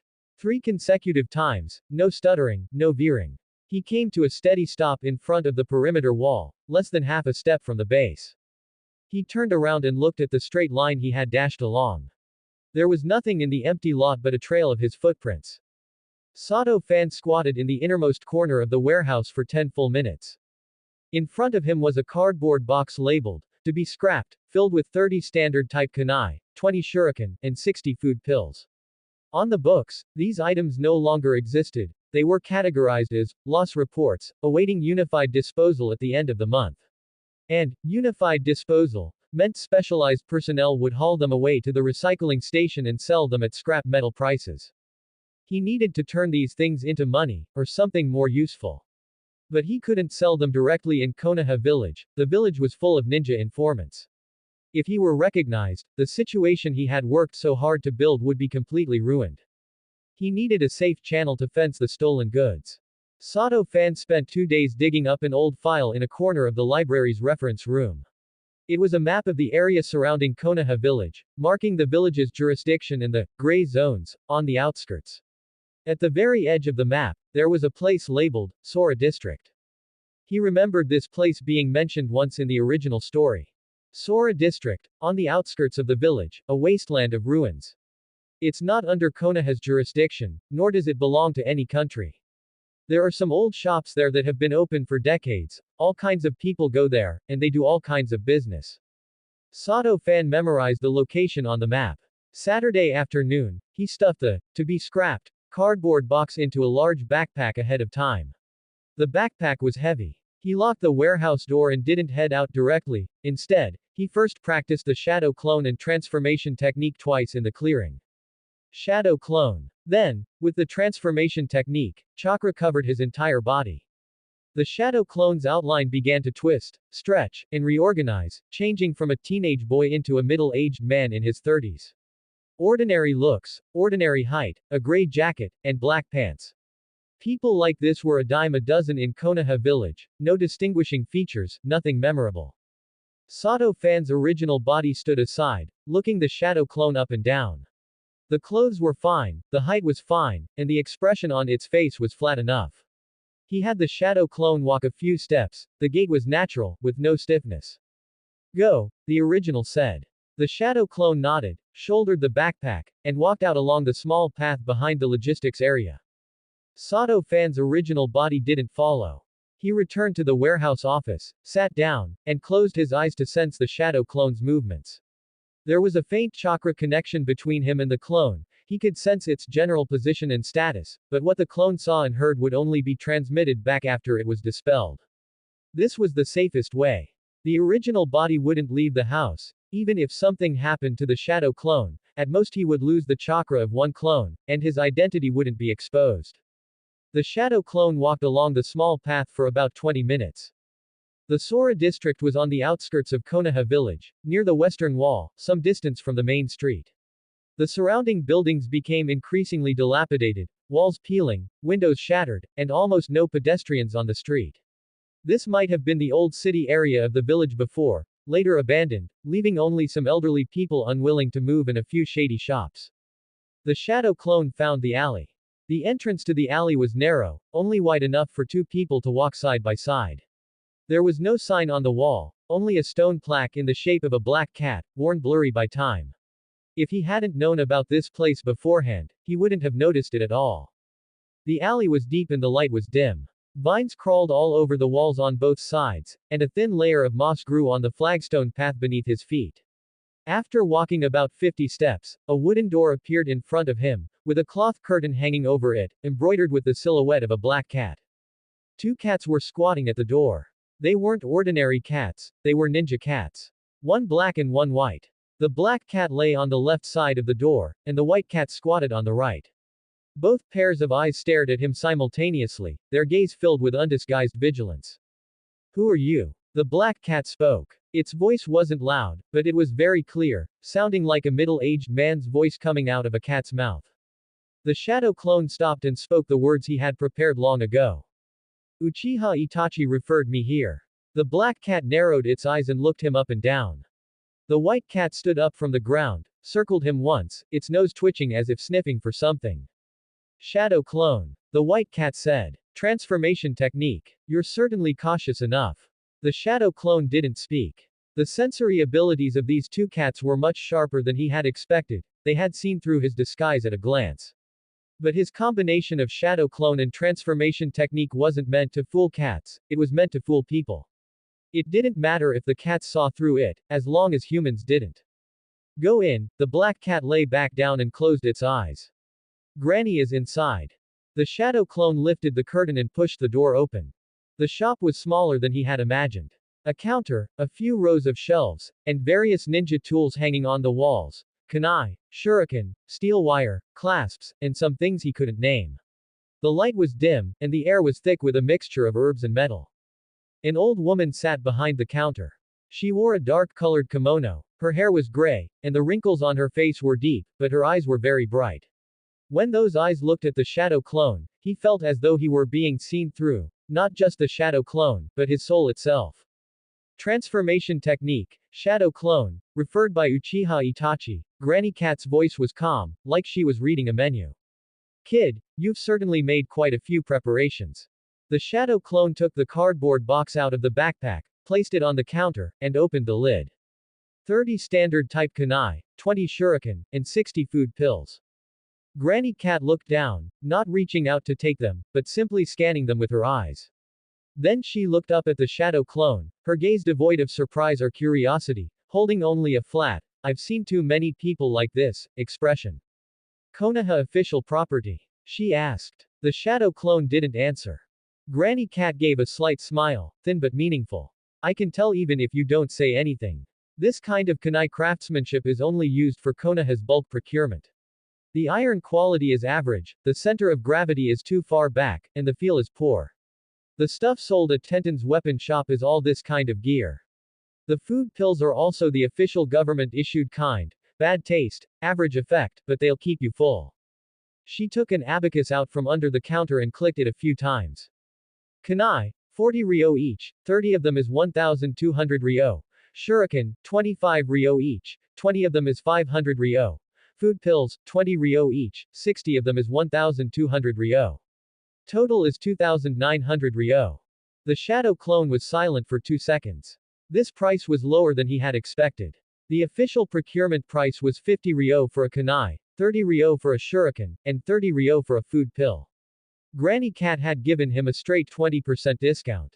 3,900 ryo had become 2,900 ryo, a full 1,000 ryo less.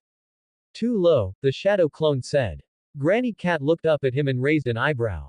Low. You're bringing in official property, I can't give you the official procurement price. That's Konoha's internal price. My shop is private, and I have to take risks. What risks? The shadow clone asked. Granny Cat put the abacus back, leaned against the back of the chair, and crossed her hands over her stomach. These things of yours are obviously loss reports from a warehouse. On the books, they don't exist anymore, right? But what if someone checks? What if Konoha's auditing department finds that the loss report figures for a certain batch of kunai don't match the entry figures at the recycling station? They won't trace it to you, but they might trace it to me. If someone follows the recycling channel here, I won't be able to keep this shop open. The shadow clone was silent for a few seconds. So you mean your channel doesn't go through formal recycling? Granny Cat smiled. This time the smile was a bit deeper than before, carrying a, "you're quite smart," implication. I never said my channel was formal. She stood up, walked behind the shelves, took out a tin box from inside, and opened the lid. Inside the box was a stack of receipts and some miscellaneous items. The shadow clone couldn't see exactly what they were, but he saw several seals, some he recognized as the Konoha Logistics Department's seal, and some he didn't. I have my channels. Granny Cat closed the box and put it back behind the shelves. The things you bring, I can sell, and for a higher price than the formal recycling rate. But the risk I take is also greater than you imagine. So I set the price, you either accept it or take them away. The shadow clone didn't move. He calculated quickly in his head. 2,900 ryo was a quarter less than his expected 3,900 ryo. But this was only the first transaction, he didn't expect to get the best price right off the bat. Besides, Granny Cat had a point. The risk she took was indeed greater than his. He was just a warehouse manager. As long as the accounts were balanced, no one would check him. But Granny Cat's shop was here, seeing people come and go every day, all kinds of people. If something happened, she couldn't run. 3,500 ryo, the shadow clone said. Granny Cat glanced at him, the corner of her mouth twitching slightly. 3,500 ryo. You certainly have the nerve to ask. Tell me, on what grounds? Although the kunai are made of the most common iron, they've never been used. The edges aren't worn, and they don't need retempering. The same goes for the shuriken, no deformation, no nicks, they can be sold as they are. The food pills still have 2 months of shelf life and aren't near expiry stock. Taking these items, you don't need to refurbish or repair them, they can go straight on the shelf. Granny Cat didn't speak, but she didn't shake her head either. The shadow clone continued, you say you take risks, but your channel isn't formal recycling, so you don't need to go through Konoha's books. Once these things are in your hands, they're clean goods. The price you sell them for is at least double the procurement price. If you buy a kunai for 50 ryo, you sell it for 100. If you buy a shuriken for 30 ryo, you sell it for 60. If you buy a food pill for 30 ryo, you sell it for 60. For a cost of 3,500 ryo, you can sell them for over 7,000 ryo. Granny Cat stared at him for a few seconds, then slowly smiled. You certainly calculate clearly. The shadow clone said, calculating accounts is my specialty. Granny Cat was silent for a while, her fingers lightly tapping on the counter. Tap, tap, tap, the rhythm was slow. 3,200 ryo, she said. Not a cent more. The shadow clone thought about it. 3,200 ryo. 300 ryo higher than the initial offer, and 300 ryo lower than his own asking price. Meeting halfway was fair. Deal, he said. Granny Cat pulled a small cloth bag from under the counter, filled with the clinking of coins. She didn't count them, simply pushing it onto the counter. 3,200 ryo. Count it. The shadow clone picked up the bag, opened it, and poured a few coins into his palm. They were silver white, and there were a few banknotes too, shimmering in the dim light. He counted them once, 3,200 ryo, exactly. He put the cloth bag into his backpack and then folded up the empty cardboard box. Granny Cat watched his movements as he packed up and suddenly asked, "What's your name?" The shadow clone's hand paused for a moment. "That's not important," he said. Granny Cat chuckled. "True. Since you came as a shadow clone, you clearly didn't want me to know who you are." She leaned back in her chair, her fingers tapping the counter a few more times. "Kid, I've been in business for decades, I've seen all sorts. You're not the first of your kind I've met, and you won't be the last. As long as the quality is good, I'll take whatever you bring. Kunai, shuriken, explosive tags, food pills, sealing scrolls, anything. If the quantity is large enough, we can discuss the price further." The shadow clone looked up at her. The authorities keep a tight lid on explosive tags, but they aren't impossible to get, right? Granny Cat's gaze sharpened slightly. "If you can get explosive tags, I'll buy them at market price without lowballing you. An explosive tag sells for 5 to 800 ryo on the market, I'll give you 300. I'll take as many as you have." The shadow clone was silent for a few seconds. "What about great explosive tags?" he asked. Granny Cat's eyes lit up. "Great explosive tags? You have those in that warehouse of yours too?" "I'm just asking." Granny Cat stared at him for a few seconds and then slowly smiled. "Great explosive tags have a market price of 2,000 ryo each. I'll give you 1,000. If you can get them, I want them." The shadow clone nodded. "And sealing scrolls," Granny Cat continued. "Blank scrolls, 150 ryo a roll. Low-level sealing scrolls, 300 ryo a roll. Kunai made of chakra conductive metal, those are expensive, 1,000 ryo each. I'll take as many as you can provide." The shadow clone looked at her, his mind racing with calculations. He had all these things in his warehouse, but the great explosive tags and chakra metal kunai were locked in metal cabinets. He had the keys, but the regulations for those items were much stricter than for ordinary supplies. Moving those things would be 10 times riskier than moving kunai and shuriken. "I'll stick to the small stuff first," the shadow clone said. "We can talk about the big stuff later." Granny Cat nodded. "Fine. No rush. Take your time." Hina. A short-haired female cat, silver gray in color and quite plump, with cream-white fur on its chest and paws, appeared. It was wearing a small red cloth vest and carrying a scroll in its mouth. Granny Cat took the scroll and tossed it to the shadow clone. "Consider this sealing scroll a gift from me. Next time, just pack your things in here, carrying a backpack is too conspicuous." The shadow clone put it in his backpack, zipped it up, slung it over his shoulder, and turned toward the door. After 2 steps, he stopped. "Granny, aren't you afraid I'm a lure sent by Konoha?" Granny Cat was tidying the abacus on the counter. Hearing this, her movements paused. She looked up at the shadow clone, a hint of mockery in her eyes. "If Konoha wanted to set a trap, they wouldn't send a genin. And," she paused, "you gave the name Uchiha Itachi. That boy is a rogue ninja now, no one from Konoha would use his name." The shadow clone said nothing. "Go on," Granny Cat waved him off. "Next time you come, don't use a shadow clone. With your level of chakra, maintaining 2 techniques won't last long." When you walked in earlier, your shadow clone was already starting to pop. I saw it, but I didn't say anything. The shadow clone's heart tightened. But Granny Cat's expression was calm, not like she was trying to threaten him. I'll just pretend I didn't see it, she added. But next time, come in person. I don't check IDs here, and I don't ask where things come from. I don't care who you are. You bring the goods, I give you the money. It's as simple as that. The shadow clone was silent for 2 seconds, then lifted the curtain and stepped out of the shop. The two cats at the entrance were still crouched in their original positions, one black and one white, like two guardian statues. The black cat opened its eyes to glance at him before closing them again. The white cat yawned and buried its head in its front paws. He walked out along the alley, his pace neither fast nor slow. When he reached the mouth of the alley, the sunlight hit his face, feeling a bit piercing. He squinted and stood at the entrance for a few seconds to confirm no one was watching him before leaving quickly. He closed his eyes, taking a few seconds to digest the information. Granny Cat had seen through his shadow clone and transformation technique but hadn't exposed him. She was willing to take explosive tags, great explosive tags, sealing scrolls, and chakra metal kunai, and had given clear prices. She wanted him to come in person next time, saying she didn't check IDs or ask where things came from.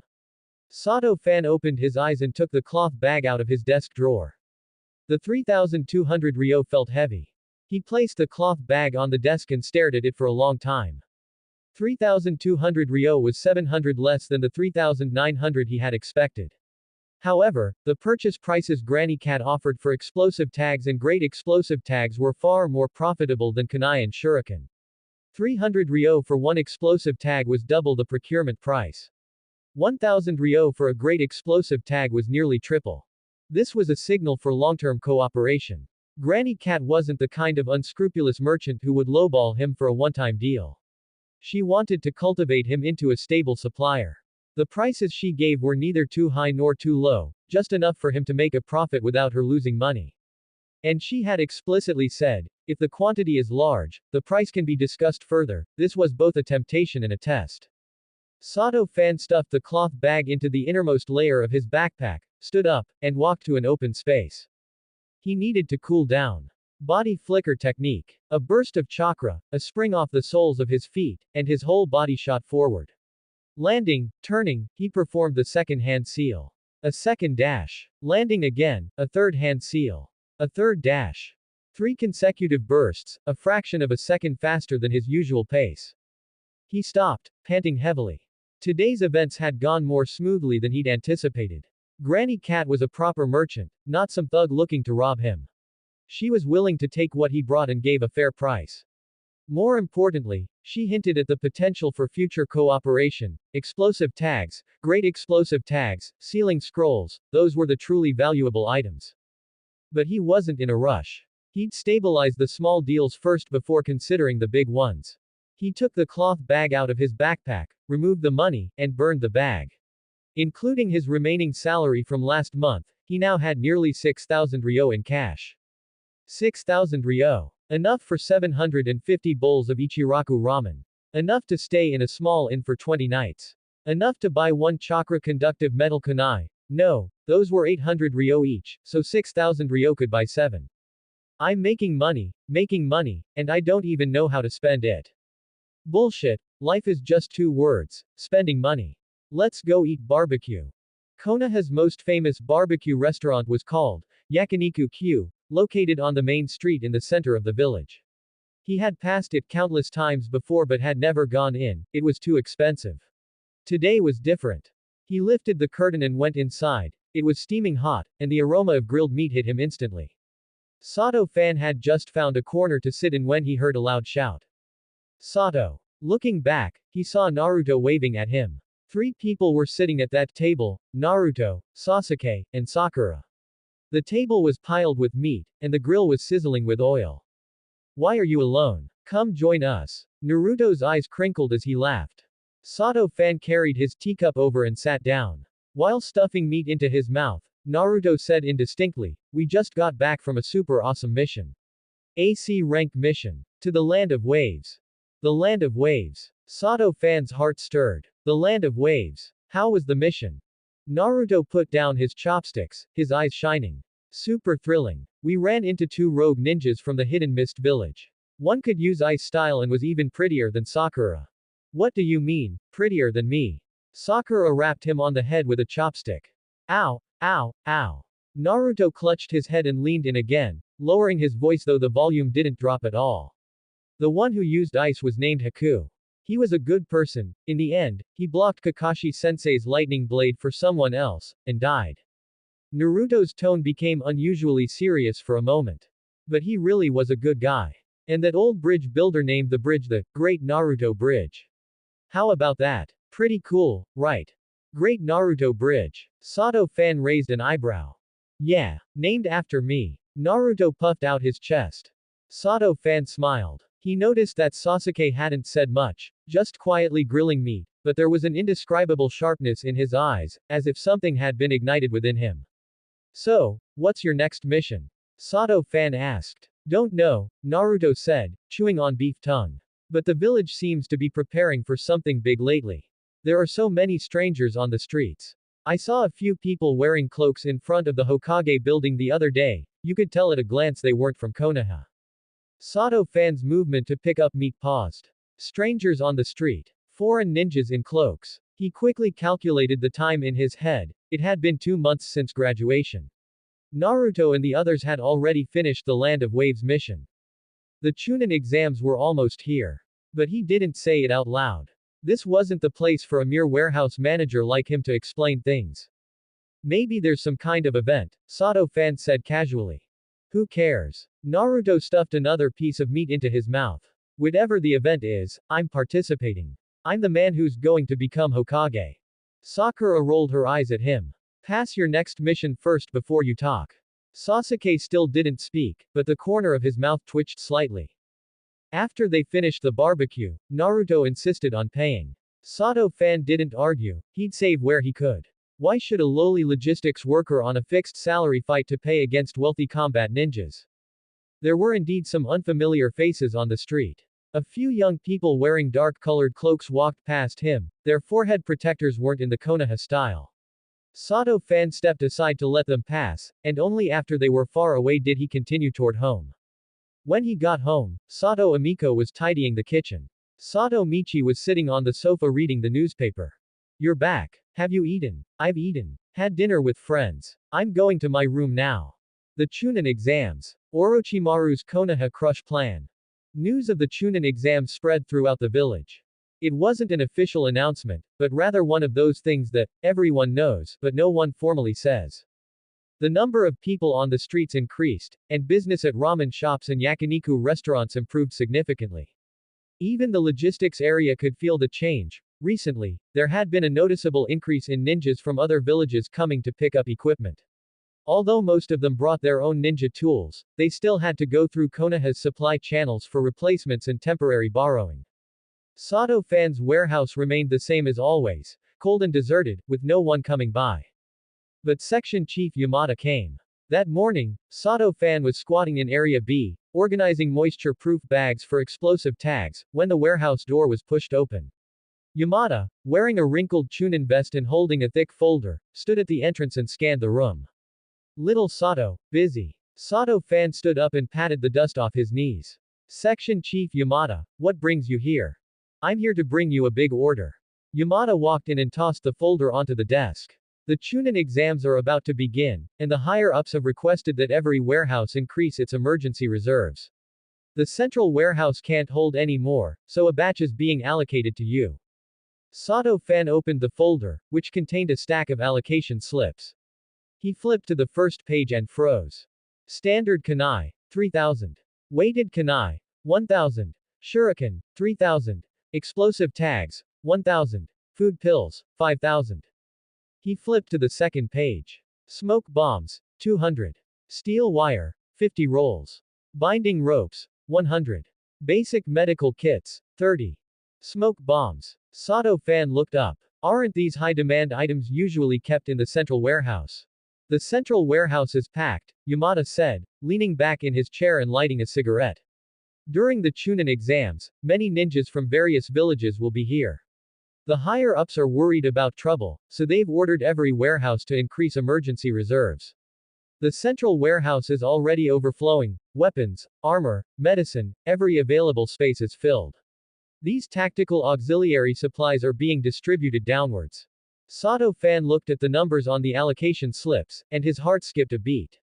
Smoke bombs, steel wire, binding ropes, medical kits, although the unit price for these wasn't high, they were highly sought after items on the black market. Combat ninjas consumed them quickly and resupply was slow, so the price of private transactions was much higher than the official procurement price. When do these arrive? He asked. They'll be delivered in batches, and everything will be in place by this weekend. Yamada exhaled a puff of smoke. Also, the higher-ups said this increase in reserves is for emergencies. There might be inspections during the exams, so don't mess anything up.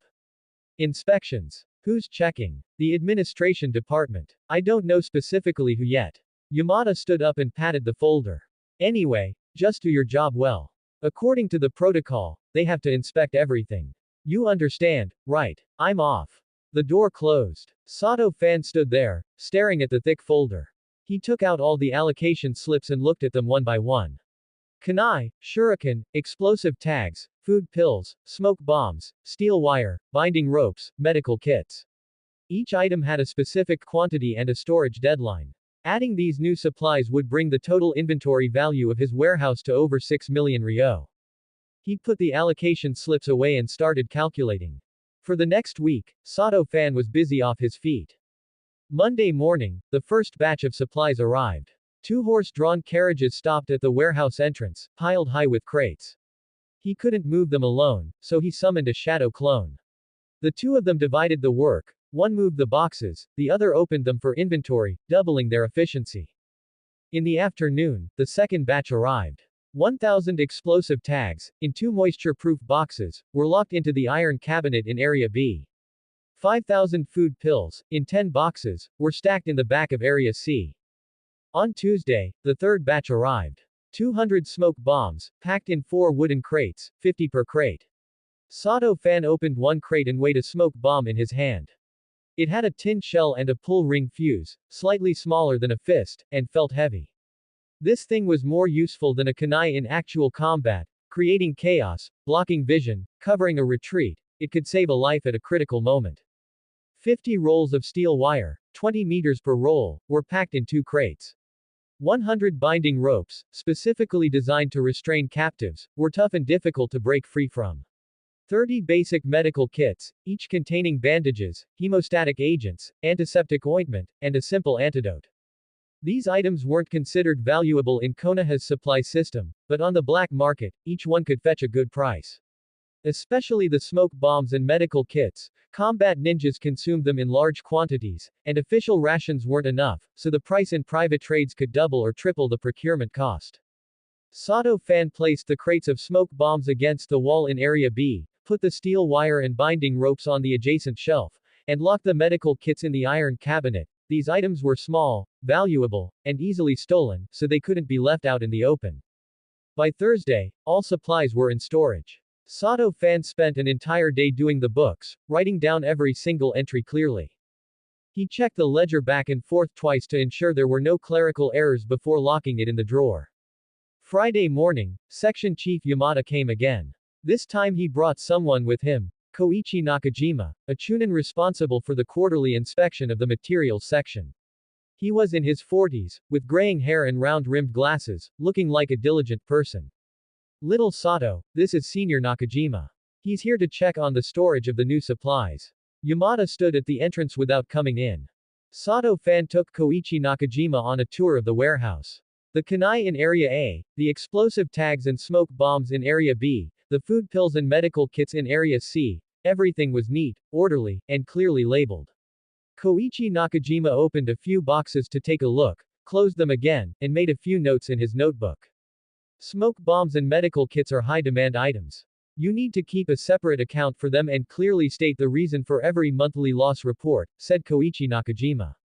Understood. I'll come again at the end of the month for the quarterly inventory. All supplies will need to be checked then. Sato Fan nodded. Koichi Nakajima closed his notebook and turned to leave. Yamada waited at the door for a while, And once Koichi Nakajima was far away, he leaned in and lowered his voice. Nakajima is a stickler for the rules, so make sure nothing goes wrong.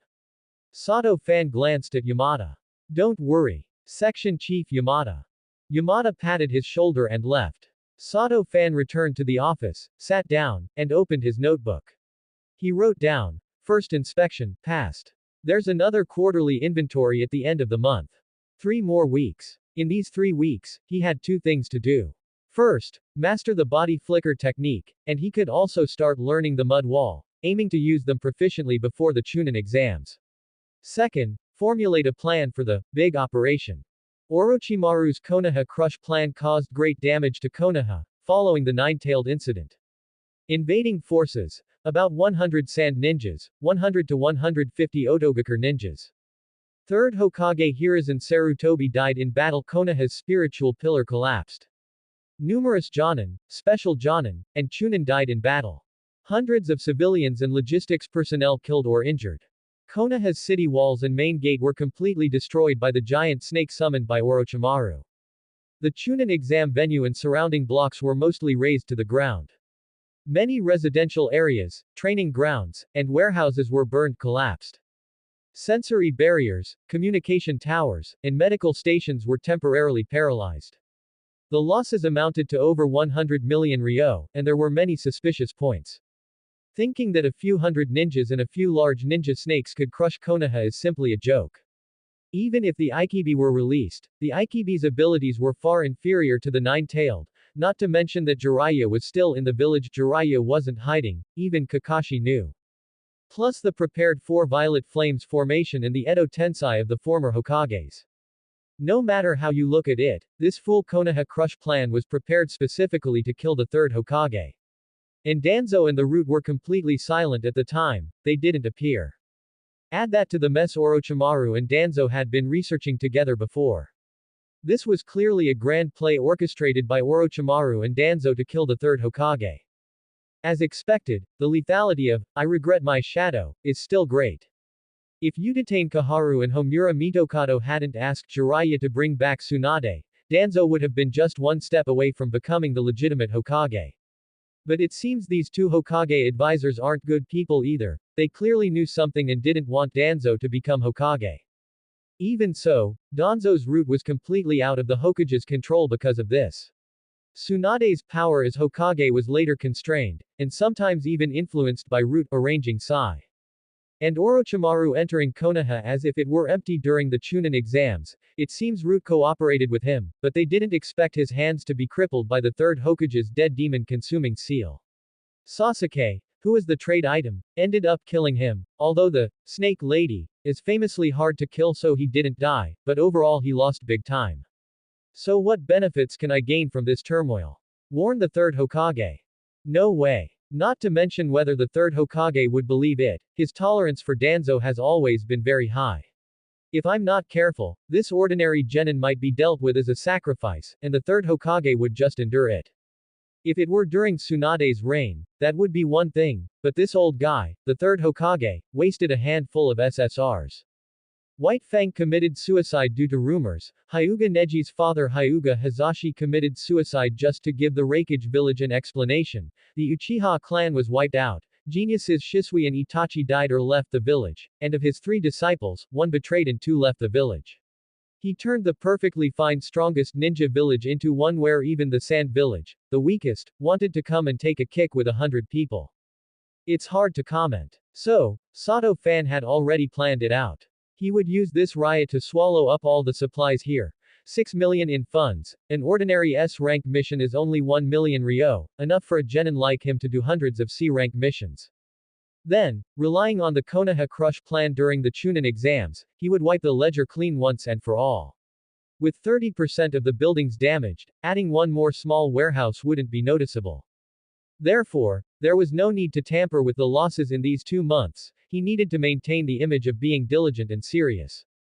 In the evening woods, the light began to fade. Sato-fan stood in the clearing, slamming his hands onto the ground.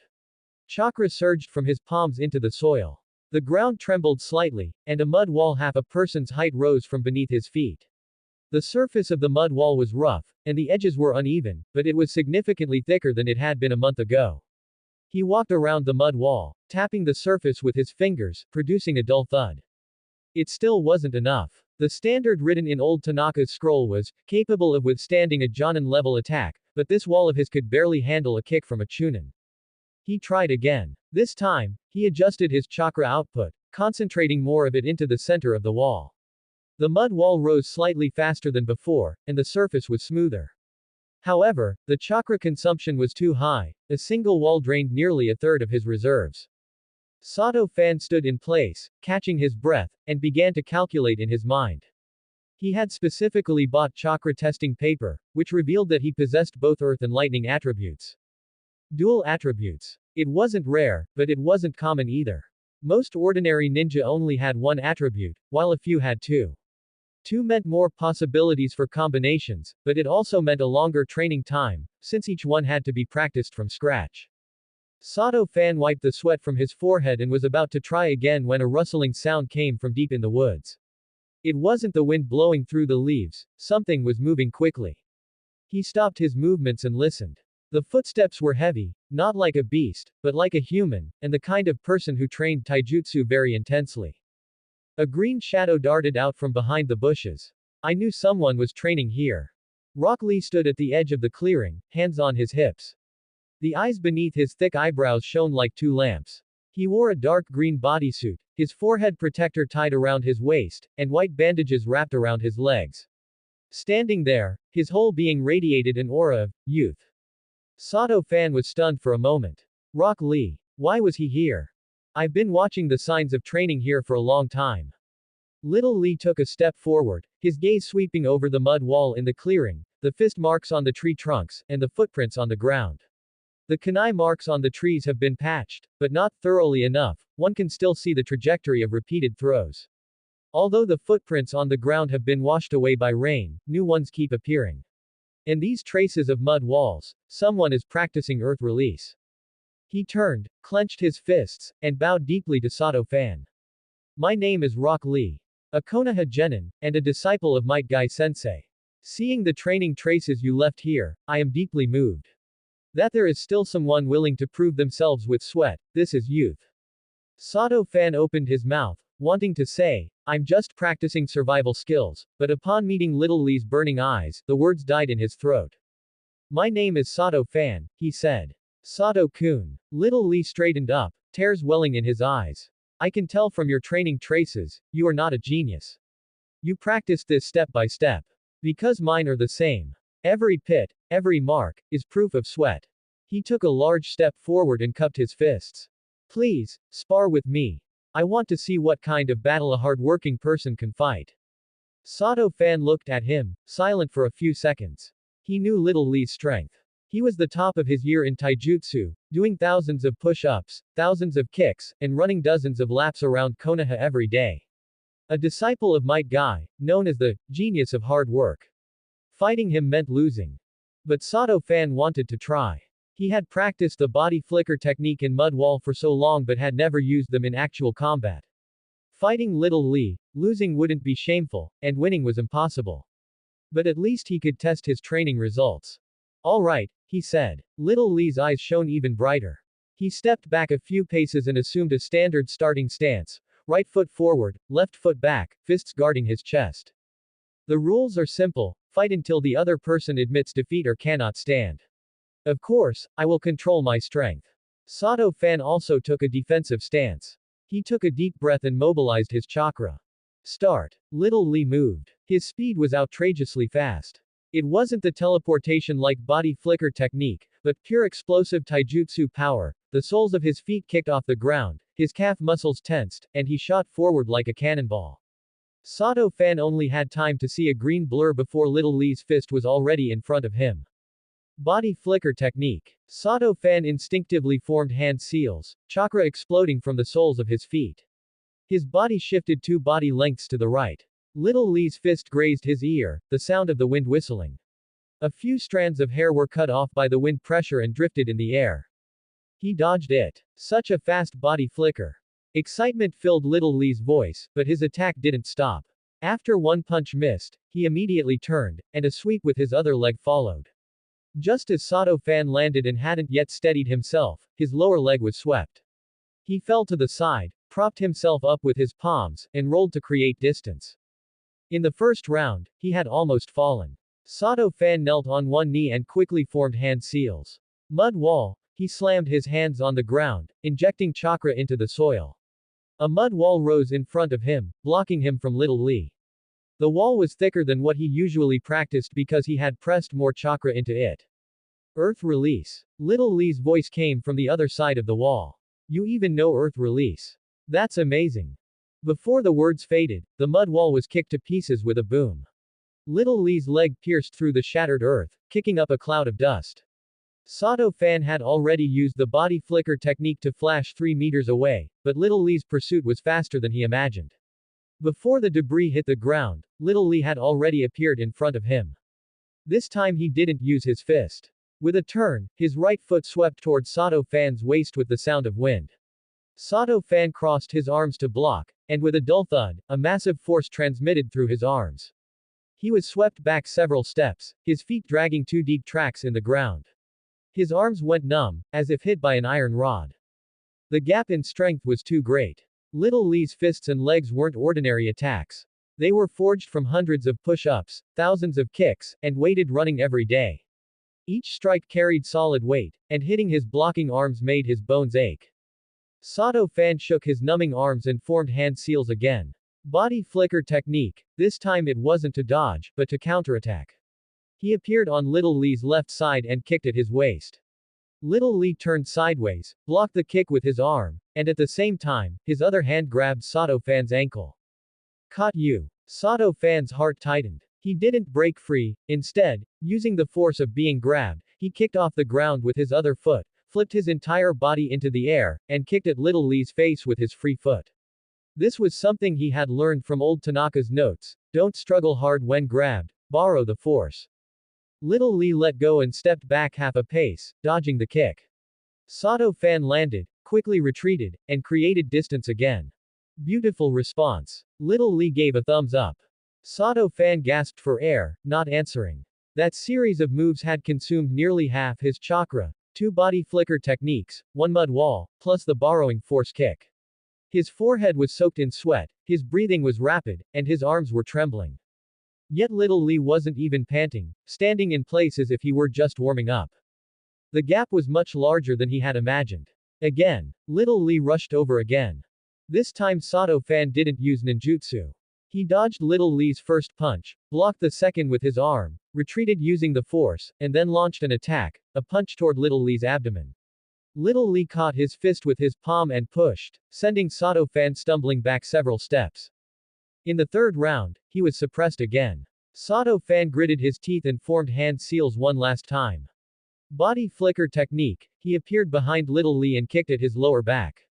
Little Lee, as if he had eyes on his back, leaned forward to dodge and simultaneously landed a back kick on Sato Fan's chest.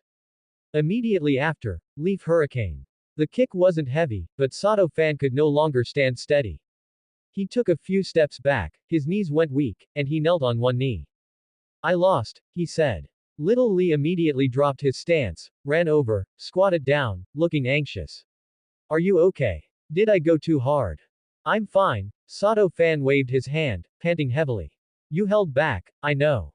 Little Lee had indeed held back. If that last kick had been full force, he might already be lying on the ground unable to get up. Even with held back strength, his chest still ached faintly. Your body flicker technique is practiced very well, Little Lee said seriously, squatting beside him. The timing of the dodge is very precise, and the burst of chakra is very stable. Although the mud wall isn't thick enough, being able to release it quickly in combat is already very impressive. And being able to think of borrowing force to counterattack when grabbed, that's not something you can learn just from practicing, it's combat awareness. Are you comforting me? Sato Fan smiled bitterly. It's not comfort, it's the truth. Little Lee's expression was very serious. Your taijutsu foundation is more solid than I imagined, you just lack combat experience.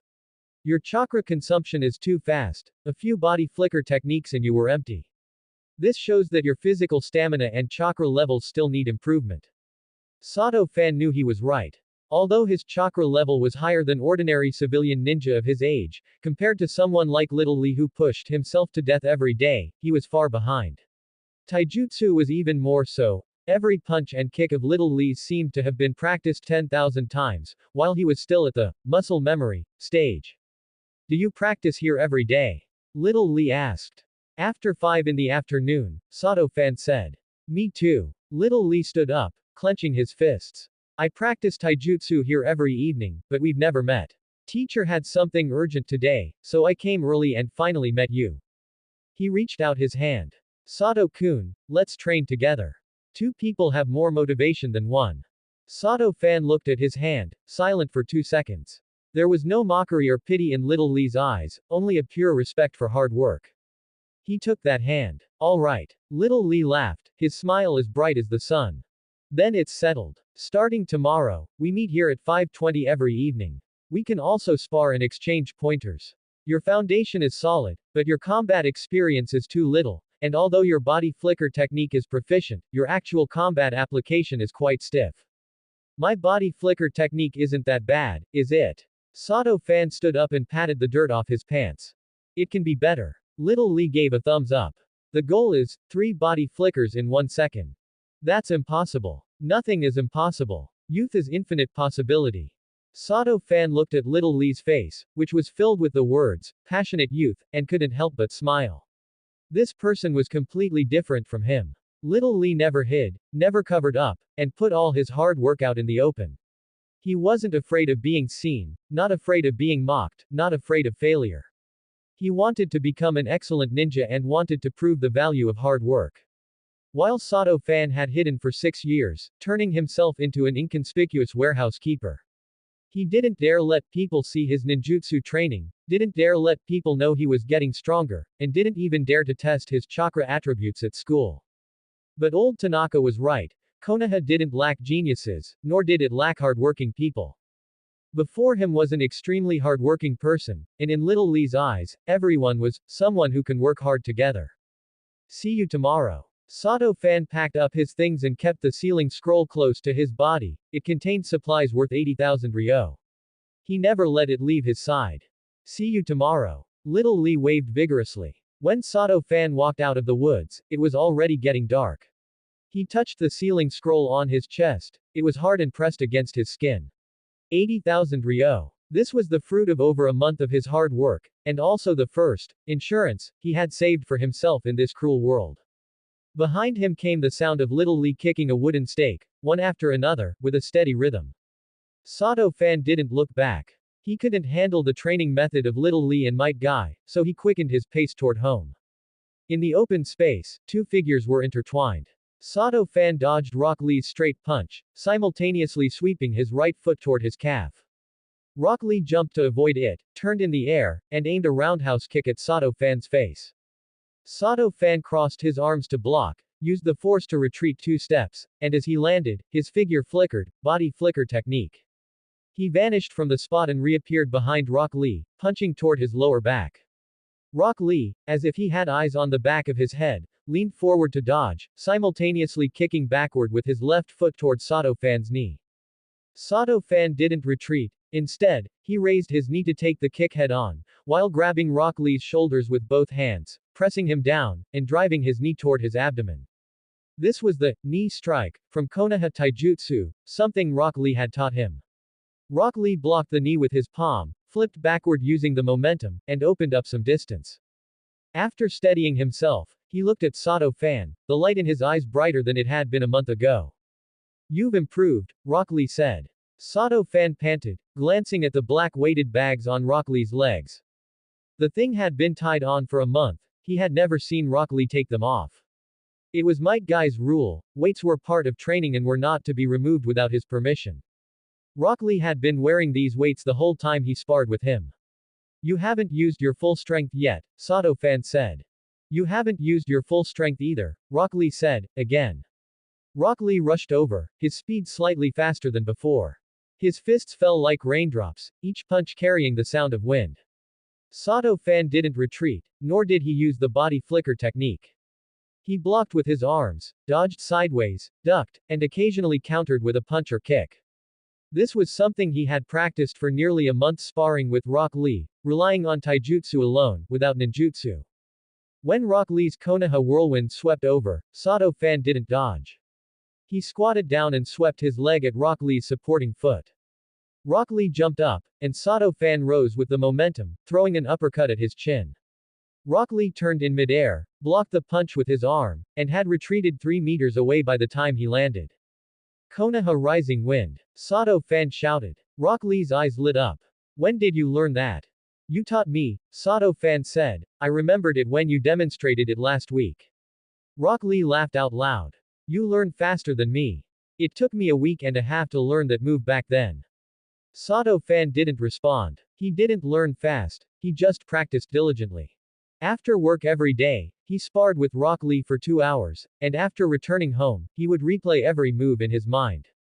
Konoha taijutsu didn't require a large amount of chakra like ninjutsu, it was purely muscle memory. He broke down every move, practicing one technique at a time until he could execute them without thinking. Unlike other things, taijutsu always rewarded hard work. Again, Sato Fan said. This time, he attacked first. Konoha whirlwind, turning, sweeping his right leg, aiming for Rock Lee's waist. Rock Lee blocked with his arms, but Sato Fan didn't retract his leg. Instead, he turned with the momentum, followed up with his left leg, and kicked toward Rock Lee's chin with Konoha rising wind. This was a combo in Konoha taijutsu, whirlwind followed by rising wind, all in one go. Rock Lee retreated half a step to dodge the rising wind, but Sato Fan's pursuit didn't stop. Body flicker technique, he appeared on Rock Lee's right side and smashed an elbow strike toward his shoulder. Rock Lee turned sideways, caught the elbow strike with his palm, and simultaneously grabbed Sato Fan's arm with his other hand, throwing him away with force. Sato Fan adjusted his posture in the air, landing on one knee and slapping the ground with both hands. Mud wall, a half-person high wall of earth rose up in front of him, blocking Rock Lee's path of pursuit. Rock Lee didn't kick the wall but circled around it. However, Sato Fan was already prepared on the other side of the wall. Body flicker technique, he appeared in the direction Rock Lee was circling around and punched toward his chest. Rock Lee crossed his arms to block, and Sato Fan's fist hit his arms, making a dull sound. Rock Lee took a step back, and Sato Fan also took a step back. The two looked at each other and stopped at the same time. A draw, Rock Lee said. You're wearing weights, Sato Fan said. Sato Fan shook his head. Your taijutsu is stronger than mine. I'm just relying on ninjutsu to hold on. Ninjutsu is also part of strength, Rock Lee said seriously. A month ago, you couldn't even take 3 of my punches, and now you can fight me to a draw. This isn't a problem of ninjutsu, it's that you've combined ninjutsu and taijutsu. When you first fought me, you only used the body flicker technique to run, mud wall only to block, and your taijutsu relied entirely on instinct. Now you use the body flicker technique to attack, use mud wall to change the battlefield, and string together Konoha taijutsu with ninjutsu. That is the reason for your progress. Sato Fan was silent for a few seconds. Rock Lee was right. The things he practiced before were scattered. Body flicker technique was body flicker technique, mud wall was mud wall, and taijutsu was taijutsu. During this month of sparring with Rock Lee, he had connected them. It wasn't because he figured out some principle, it was because there was no time to think. Rock Lee's fists were too fast. If he thought, he would already be getting hit. He could only rely on instinct to dodge, block, and counterattack. And his instinct was these skills he had practiced countless times. The two sat under a tree, each drinking water. Rock Lee took 2 rice balls out of his backpack and handed one to Sato Fan. Sato Fan took it and took a bite. The rice ball was cold, and the rice was a bit hard, but everything tasted good when you were hungry. Sato-kun, you've improved quickly. Had you never fought anyone before? Rock Lee asked. No, Sato Fan said. After graduation, I transferred to logistics. I haven't gone on missions or fought anyone. My taijutsu classes in school were just at the passing line, and you know, that kind of sparring is different from a real fight. Rock Lee nodded. No wonder. When you first fought me, your movements were correct, but the rhythm was off. You would hesitate for a fraction of a second before every move, as if you were thinking, will there be a problem if I throw this move? After this month, you don't think anymore. I was scared of being hit by you, Sato Fan said. It's not fear, Rock Lee shook his head, it's that you trust your body. The core of taijutsu is not power, it is trust. Trust that your hands and feet can make the correct reaction, trust that your eyes can capture the opponent's movements, and trust that your intuition can take you away from attacks. Sato Fan didn't speak. He was savoring what Rock Lee had said. Trusting his body, he had never thought about this issue before. When he practiced chakra control, he thought about how to distribute chakra precisely to the soles of his feet. When he practiced the body flicker technique, he thought about whether the timing of the burst is correct and whether the direction control is accurate. He had never trusted his body, always using his brain to control every movement. But this month of sparring with Rock Lee, he slowly learned not to use his brain. It wasn't because he figured out some principle, but because there was no time to think. Rock Lee's fists were too fast. If he thought, he would already be getting hit. He could only rely on instinct to dodge, block, and counterattack. Sato-kun, will you participate in the Chunin exams? Rock Lee suddenly asked. Sato Fan was stunned for a moment. No. Why? Rock Lee turned to look at him, you have the strength now. Your taijutsu is not much worse than mine, your body flicker technique is very proficient, and you also know earth release. If you participate in the Chunin exams, you should be able to pass. Sato Fan was silent for a few seconds, his mouth twitching. You kid, you haven't even taken off your weights, haven't opened a single gate of the 8 gates, and you say my taijutsu isn't much worse than yours. You know that even Sasuke thinks he can compare to you in this state, and he would only be left gaping in surprise after you take off the weights. I'm a civilian staff member, he said, I'm in the materials section, managing the warehouse. I'm not a combat ninja, my mission isn't to fight, it's to manage things. Rock Lee opened his mouth, seeming to want to say something, but not knowing how to say it. Civilian staff can also participate in the Chunin exams, right? Rock Lee said. They can, yes, Sato Fan said, but I'm not interested. Rock Lee stared at him for a few seconds, then slowly smiled. There was no disappointment or confusion in that smile, only a pure respect for a friend's choice. All right, he said, if you don't participate, you don't participate. Anyway, you already have the ability to protect yourself, and managing the warehouse is also quite good. Don't you think I'm wasting my strength? Sato Fan asked. No, Rock Lee shook his head, everyone has their own path. Your path is logistics, and my path is taijutsu. Might Guy says that no matter which path you take, as long as you go all out, it is the best interpretation of youth. Sato Fan didn't respond. He wondered, if Might Guy knew his going all out meant balancing accounts, hiding supplies, and surviving in a chaotic world, would he still say it was the best interpretation of youth? Probably not. He would likely reward himself with a strong fist whirlwind. What about you? Sato Fan asked. You're definitely going to participate, right? Of course. Rock Lee stood up, clenched his fists, looked up at the sky. I will participate in the Chunin exams, then become a Chunin, then become a Jonin, and then become a great ninja like Might Guy. His voice echoed in the forest, startling a few birds.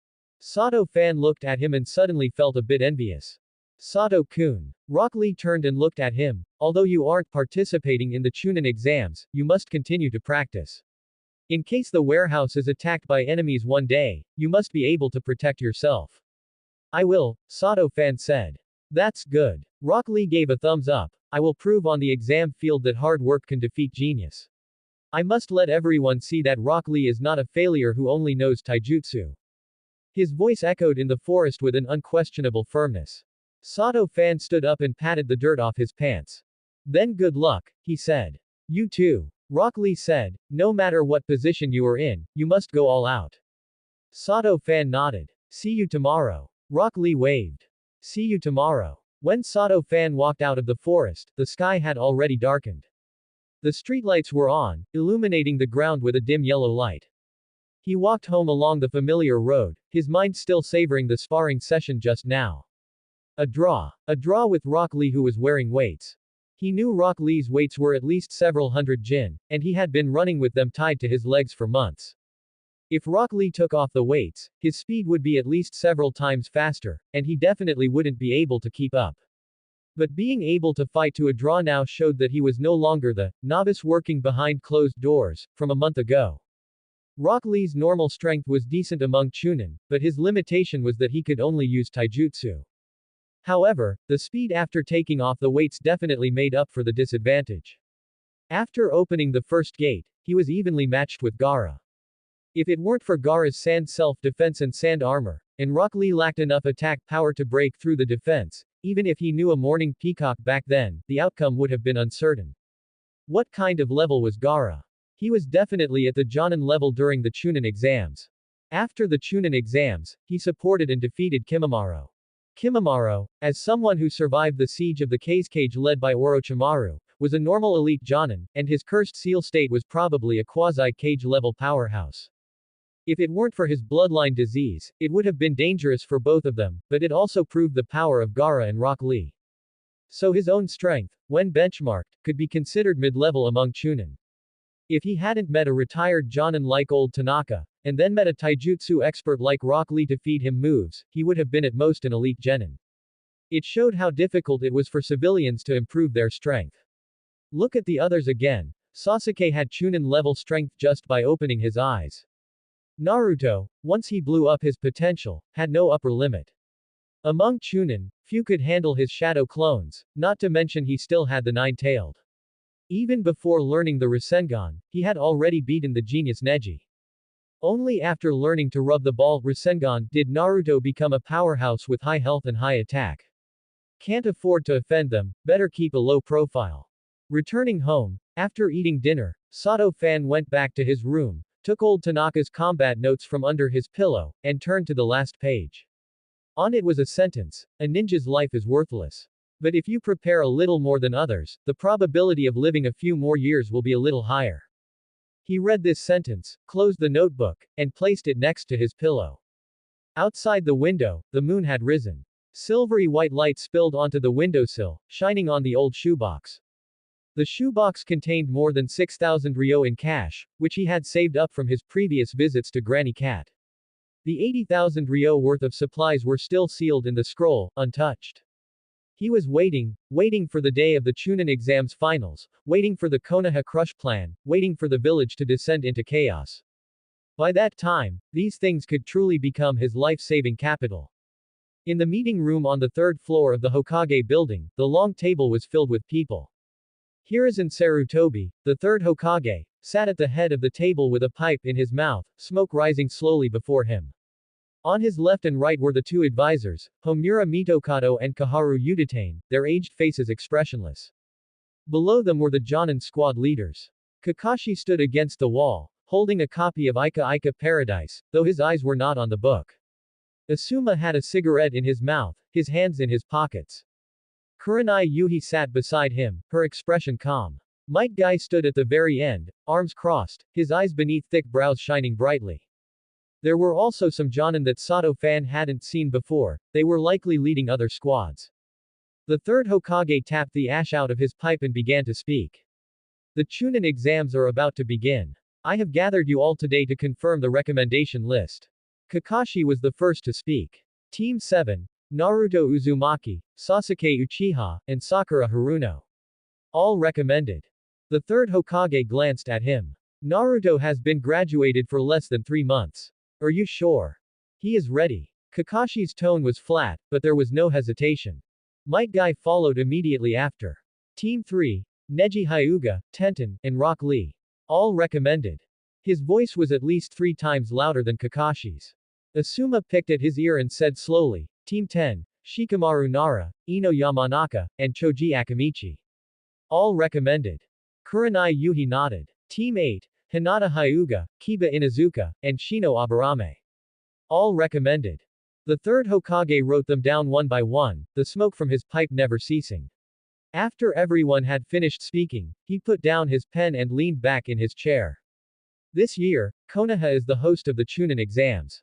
Candidates from Sunagakure, Otogakure, Kusagakure, Omegakure, Takigakure, and other villages will be participating. The number of participants is higher than in previous years, and the security pressure is significant. He paused. I hereby declare that starting from today, the entire village of Konoha will enter a state of martial law. Inspections at all entrances and exits will be strengthened, patrol frequency will be doubled, and the Anbu will be on standby 24/7. Kaharu Udatane spoke, her voice not loud, but every word was clear. Logistics supplies have already had their reserves increased in advance, and all warehouses have completed stocking as required.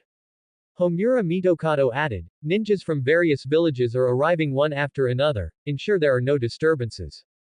The third Hokage nodded. Dismissed. By the time the news reached Sato fans' ears, it was already the next day. Section Chief Yamada came to the warehouse for a look around and dropped a remark. Everyone is very busy during the exams, so we won't be checking the supplies. Be careful yourself and don't let any slip-ups happen.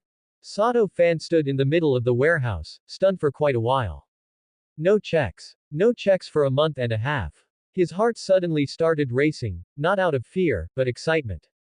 A month and a half window, plus Orochimaru's Konoha Crush plan on the day of the finals, this chaos would be enough to make everything in the warehouse completely disappear from the books. He looked around. The shelves were piled high with kunai, shuriken, explosive tags, food pills, smoke bombs, steel wire, binding ropes, medical kits, sealing scrolls, and chakra-conductive metal kunai. The total value exceeded 6 million ryo. Mine. Mine. It's all mine. Over the next 2 weeks, Sato fan worked overtime until late every night. He created 2 shadow clones, and the 3 of them worked simultaneously. The warehouse door was locked from the inside, and the windows were covered with black cloth. No one knew what was happening inside. He didn't record the details of every batch of supplies, there was no time, and it wasn't necessary. He only knew one thing: stuff everything on the shelves into sealing scrolls. If 1 scroll couldn't hold it, he used 2, if 2 couldn't hold it, he used 10. When he ran out of scrolls, he packed them in ordinary boxes, stacked them in the corner, and waited for Granny Cat to clear up space so he could send them in batches. 2 weeks later, only empty shelves and a few boxes of genuine scrap remained in the warehouse. All the supplies had been sealed into scrolls and boxes of various sizes, with a total value of just over 3 million ryo. Sato fans spent 3 days transporting these items to the empty district in 5 trips. When Granny Cat saw the first batch of goods, her expression didn't change. Seeing the second batch, she raised an eyebrow. Seeing the third, she put down her teacup. Seeing the fourth, she leaned back and remained silent for a long time. Seeing the fifth, she stood up. Did you really empty out that warehouse of yours? Granny Cat asked. Sato fan was silent. Granny Cat stared at him for a dozen seconds, then slowly sat back down and took out an abacus from under the counter. I can't take on 6 million ryo worth of goods. I don't have that much cash, nor do I have such a large distribution channel. You have to sell them in batches, and you can't be in a rush. How long? Half a year. In 3 batches, 1 batch every 2 months. The price will be as agreed upon, I won't lower it. Sato fan nodded. He had expected this. 6 million ryo was no small sum. No matter how capable Granny Cat was, she was just a black market middleman and couldn't swallow so much at once. Selling in batches and settling monthly suited him perfectly. Take the money for the first batch. Granny Cat took a thick cloth bag from under the counter and pushed it onto the counter. 2 million ryo. The rest will be settled according to progress. Sato fan picked up the cloth bag. It was heavy, and the weight in his hand gave him a sense of security. He didn't count it and stuffed it directly into his backpack. The first batch was 2 million ryo. After that, a sum of money would come in every 2 months. Within half a year, all 6 million ryo would fall into his pocket. He kept a small portion of supplies for personal use: 50 kunai, 20 shuriken, 30 explosive tags, 10 smoke bombs, 2 rolls of steel wire, 5 binding ropes, 100 food pills, 2 medical kits, and 1 chakra-conductive metal kunai. He sealed them all into 1 scroll and carried them with him. 6 million ryo was for his future life. These items were for self-preservation. When he left Granny Cat's, it was still early. Sato fan, carrying 2 million ryo in cash, didn't head straight back to the warehouse. Instead, he took a detour and walked to the perimeter of the exam venue. It was the day of the Chunin exams finals. He had taken the whole day off, not to participate in the exam, but to watch the spectacle, or rather, to watch the plot unfold. He knew what would happen next. Orochimaru would launch an attack, the third Hokage would die in battle, and the village would fall into chaos. He couldn't change those things, nor did he want to. But he wanted to see those familiar faces with his own eyes: Naruto, Sasuke, Gaara, Rock Lee, and how they burned on the stage of destiny. The candidates entered one after another. He saw Naruto, wearing his orange tracksuit, his hair still as messy as ever, and his walking posture still exuding an "I'm the best" attitude. Sasuke walked behind him, his expression cold as ice, but there was an indescribable sharpness in his eyes. Sakura followed at the very end, looking around as if searching for someone. When Rock Lee entered, Sato fan saw him. A green jumpsuit, tan goggles, and beneath his thick eyebrows, a pair of eyes burning with flames. His walking posture was upright, every step firm, as if telling himself, I am ready. When Gaara entered, the atmosphere around them changed noticeably. The red-haired youth walked in front, followed by Kankuro and Tamari. His pace was slow, his expression indifferent, but beneath those dark circles, what was hidden wasn't sleepiness, it was killing intent. He carried a large gourd wrapped in bandages. Inside the gourd was sand. No, inside the gourd was Shukaku. Sato fan stood in a tree and watched the whole thing. Because he was wearing a Konoha headband, no one bothered him. After Rock Lee entered, he began his warm-up exercises. High knees, jumping jacks, leg stretches, every move was done seriously. Tenten covered her mouth and laughed, while Neji pretended not to know him. Might Guy appeared from out of nowhere, standing behind Rock Lee, arms crossed, tears streaming down his face. Rock Lee, your youth is shining even brighter today than it was yesterday. Guy-sensei. Rock Lee turned, also teary-eyed. I will give it my all. The master and student hugged and cried together. People around them cast sidelong glances, Neji's mouth twitched, and Tenten's smile froze on her face. Sato fan couldn't help but smile. Since he had come to this world, he had to witness it, even if he wasn't experiencing it directly. He turned and left the perimeter of the exam venue. It wasn't because he didn't want to watch anymore, but because he didn't need to. What was meant to happen had already played out in his mind countless times. Naruto, Sasuke, Gaara, Rock Lee, they would write their own stories today. But his story was not here. His story was in the warehouse, in the ledger, in the alleys of the empty district, and in the ceiling scrolls.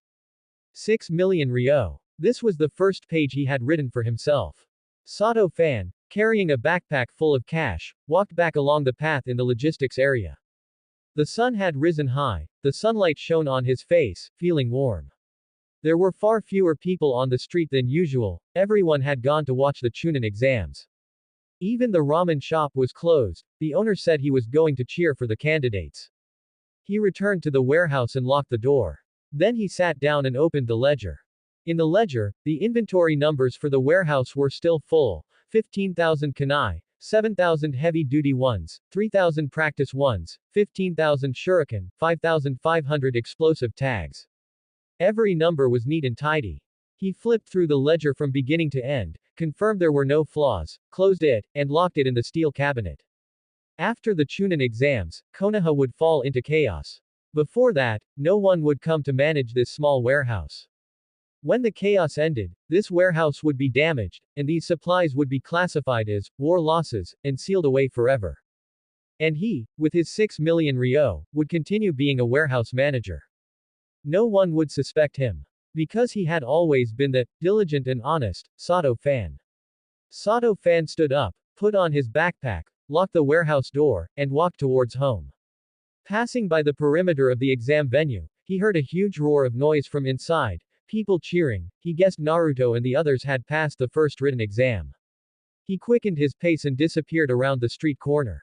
On the day the first written exam of the Chunin exams ended, there was news throughout the village about many candidates failing. Sato fan didn't pay much attention to this. The second exam took place in the Forest of Death and lasted for a full 5 days. The atmosphere in the village changed noticeably. There were more Anbu on patrol, fewer pedestrians on the streets, and even business at the ramen shop had slowed down. The logistics area remained quiet as always, no one came to collect equipment, and Sato fan went to work and clocked out on time every day. Rock Lee had passed the first written exam and was preparing for the second. When he sparred with Sato fan, he was even more serious than usual, putting fierce effort into every punch and kick. There will be candidates from other villages in the Forest of Death, and there might be experts among them, Rock Lee said. I must be prepared. Sato fan didn't say, you'll definitely pass, nor did he say, be careful. He simply showed up every day, sparred with Rock Lee for 2 hours, and fought until both of them were exhausted. 5 days later, the second exam ended. Not many passed. From Konoha, there were Naruto, Sasuke, Sakura, Rock Lee, Neji, Tenten, Shikamaru, Ino, Choji, Hinata, Kiba, and Shino. From Sunagakure, there were Gaara, Kankuro, and Tamari. There were also some people whose names Sato-fan couldn't recall. The third preliminary round was held immediately after the second exam ended. Sato-fan didn't go to watch, he only advised Rock Lee not to gamble his career as a ninja for a momentary victory. But it seemed to have no effect. On the day of the preliminaries, Rock Lee faced Gaara of Sunagakure. Sato-fan didn't go to the arena, but he heard the whole story from others later. Rock Lee had used the 8 gates, opening the 5th gate, and his speed was so fast that even the sand couldn't keep up. He had even managed to suppress that red-haired monster for a time. But in the end, his body couldn't hold out. Gaara used his sand to crush Rock Lee's left leg and left arm. Rock Lee lost, and he lost badly. When he was carried out of the exam venue, he was covered in blood, and his left arm and left leg were already mangled. When the news reached Sato-fan's ears, he was organizing shelves in the warehouse. He stopped what he was doing and stood before the empty shelves, silent for a long time. As expected, he thought, if he gave up, he wouldn't be Rock Lee. It still followed the original plot. Sato-fan locked the warehouse door and headed to Konoha Hospital. The hospital was filled with the smell of disinfectant. The hallways were quiet, with nurses occasionally pushing carts past, their wheels making soft sounds on the floor. Sato-fan found Rock Lee's room, the door was ajar, and he pushed it open to enter. The room wasn't large, with 2 hospital beds, the other one empty. Rock Lee lay on the bed by the window, wrapped in bandages. His left leg and left arm were encased in thick plaster casts, suspended in the air by frames. His face was pale, almost devoid of color, his lips were chapped, his eyes were closed, and his breathing was shallow. That face, which usually wore a bright smile, was now as still and blank as a sheet of paper. Sato-fan placed a bag of fruit on the bedside table and sat down in the chair next to the bed. He didn't speak, just watched Rock Lee. The room was very quiet, with only the rhythmic beeping of the heart monitor. About 10 minutes passed when a set of footsteps echoed in the hallway. They weren't a nurse's footsteps. Nurses walked quickly, and their carts rattled. These footsteps were slow and soft, as if something was being dragged across the floor. Step by step, they drew closer. The footsteps stopped at the doorway of the patient room. Sato-fan turned his head and saw someone standing in the doorway. Red hair, dark circles under his eyes, and the character for love carved into his forehead. He carried a large gourd wrapped in bandages on his back and wore a gray robe. His eyes were fixed on Rock Lee on the bed, devoid of any emotion, no anger, no hatred, just pure killing intent. Gaara. Sato-fan's heart rate accelerated. So, this was when Gaara came. He thought. When you care too much, you get flustered. I had completely forgotten this part of the plot. Seeing that red-haired boy standing at the door with his own eyes, the sense of oppression was completely different from what he had read in the books. The temperature in the air seemed to drop a few degrees, and an indescribable chill crept up from the soles of his feet. Gaara walked into the room and headed toward Rock Lee's bed. Sand flowed out from the mouth of the gourd at his side, crawling on the floor like a snake. Stop, Sato-fan said, standing up and blocking Gaara's path. Gaara stopped and looked down at him. The eyes beneath those dark circles were like 2 bottomless black holes. Move, Gaara said. His voice was soft but carried an unquestionable coldness. You've already won. He's lying here and can't move. What more do you want? Gaara tilted his head, as if sizing up an ant blocking his path. He made me feel pain. He paused, so, he must die. The sand suddenly erupted, rolling toward Rock Lee's bed like a wall.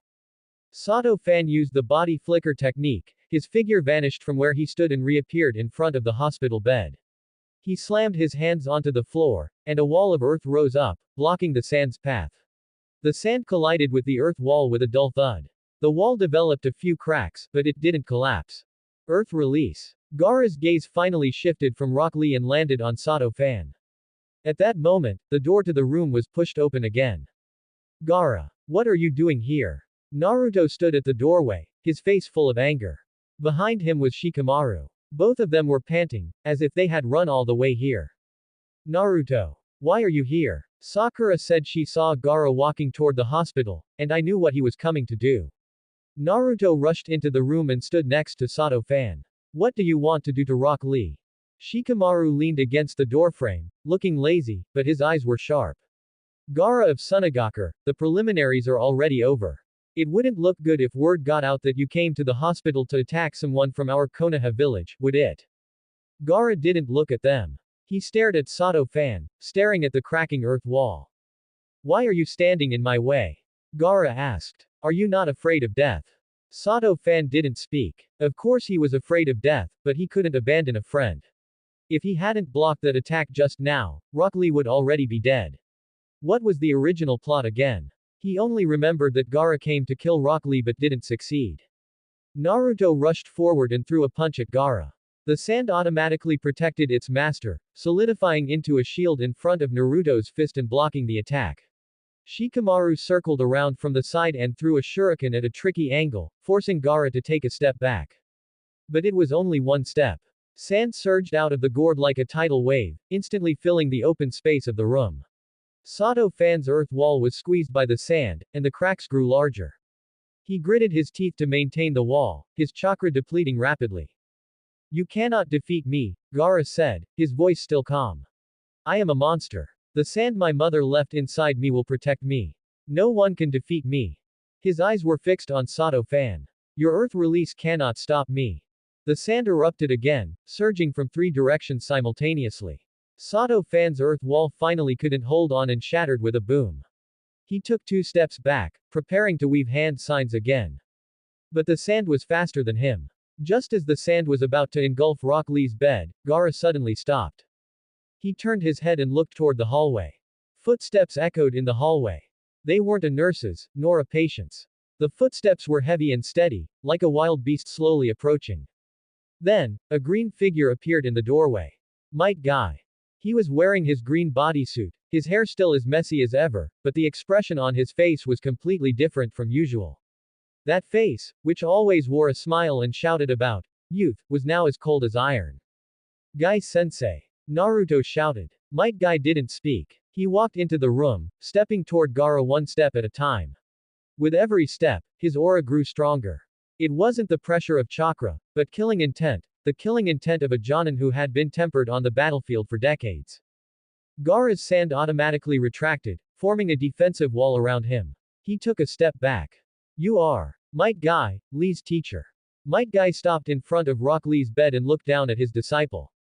His expression changed in that instant, not anger, but heartache. Then he raised his head and looked at Gaara. What do you want to do to my disciple? Gaara didn't speak. The sand flowed slowly around him, as if probing, or perhaps defending.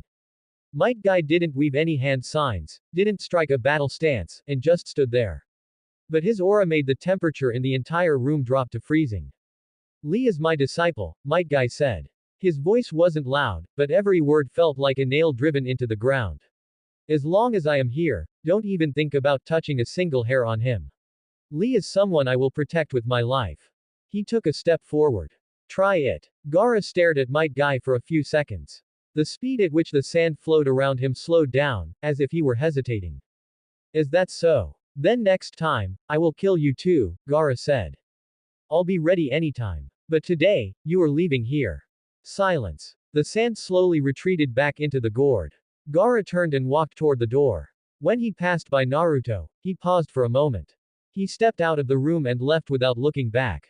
The footsteps gradually faded away in the hallway. Naruto stood where he was, clenching his fists so hard his nails dug into his palms. Shikamaru leaned against the wall with a complex expression.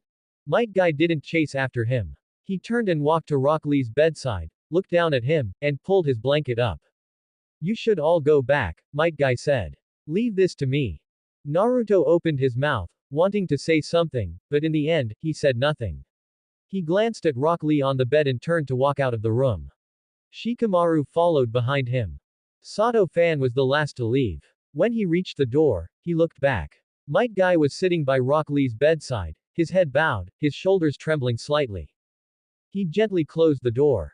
In the hallway, Naruto leaned against the wall, head tilted back, wondering what he was thinking. Shikamaru stood next to him, hands in his pockets. Naruto glanced at Sato fan. Sato, how do you know Earth release? When did you learn it? I taught myself, Sato fan said. Old Tanaka left a scroll behind when he left. You can learn it just by teaching yourself. Naruto widened his eyes. You're much more amazing than I thought. It's nothing amazing. I just practice every day. Naruto was silent for a while, then suddenly said, I want to become stronger. Strong enough to defeat that guy. Naruto. By the way, are you here to see Rock Lee? Do you know him? Sato fan looked at him and nodded. We've trained together. The three of them parted ways at the hospital entrance. Naruto and Shikamaru headed toward the Hokage building, while Sato fan headed toward the logistics area. The setting sun stretched his shadow long, but what he was thinking about now was the sight of Rock Lee lying on the bed, Gaara's black hole-like eyes, and Might Guy's back as he stood before the hospital bed. This world was cruel. Rock Lee worked so hard and nearly died in the exam venue. Gaara was so powerful, yet lived in loneliness and slaughter. He needed to become stronger, not to be some so-called hero, but so that the next time someone tried to kill him or the people around him, he wouldn't be limited to just stalling for time. On the day of the finals, Sato fan did not go to the exam site. He sat in the warehouse office, a ledger spread out on the table before him, pen placed to the side. A crack in the window let in outside sounds, faint cheers in the distance, presumably the finals had begun. All that remained was to wait. Sato fan leaned back in his chair, listening to the sounds outside. The cheers continued, occasionally interspersed with sporadic popping sounds, like explosive tags detonating in the distance. He looked at the clock on the table, 10:20 a.m. According to the original timeline, Orochimaru should launch his attack shortly after the finals began. By now, the third Hokage was likely already engaging Orochimaru. He stood up, walked to the warehouse door, and opened it a crack. The street outside was empty, everyone had gone to watch the match. Sunlight hit the paved road, reflecting a blinding white light. The cheers in the distance suddenly changed pitch, turning into screams and gasps of shock. It had begun. Sato fan's heart rate accelerated. He closed the door, took the sealing scroll from the desk drawer, and tucked it close to his body. He also took out a waist pouch containing a few smoke bombs and several explosive tags, fastening it to his waist. Finally, he tucked the chakra-conducting metal kunai behind his waist. Preparation complete. He sat down and continued to wait. Wait for what? Wait for the chaos to spread to the logistics area. According to his plan, he wouldn't go out and throw his life away. He would stay in the warehouse, wait for the battle to reach here, and then leave amidst the chaos. The warehouse's location was remote, it was highly unlikely any enemies would come. He could stay there safely until evening, then go home, and take his parents to a safe place. But after waiting for more than 10 minutes, there was no movement outside. Sato fan walked to the door and opened it a crack again. The street was still empty. The sounds of explosions and shouting in the distance came intermittently. Although they were very close, no one came here. This wouldn't do. If no one came, how was he supposed to balance the books? He needed to find a reasonable excuse for the warehouse being destroyed. Sato fan stood for a while, his mind racing. Then he formed hand seals and created a shadow clone. The shadow clone stood before him, identical to him. Go out and lure some enemies over, Sato fan said to his shadow clone. Don't go too far, just stay near the logistics area. Find a lone Odogaker ninja, deliberately show yourself, and then run toward the warehouse. Lure how many? As many as you can. The key is to get the warehouse burning, the bigger the commotion, the better. The shadow clone nodded and left through the warehouse's back door. Sato fan's main body began setting the final trap. At the warehouse entrance and inside, he set up a chain reaction trap. Steel tripwires connected to explosive tags, which in turn connected to more explosive tags, forming a small explosion network.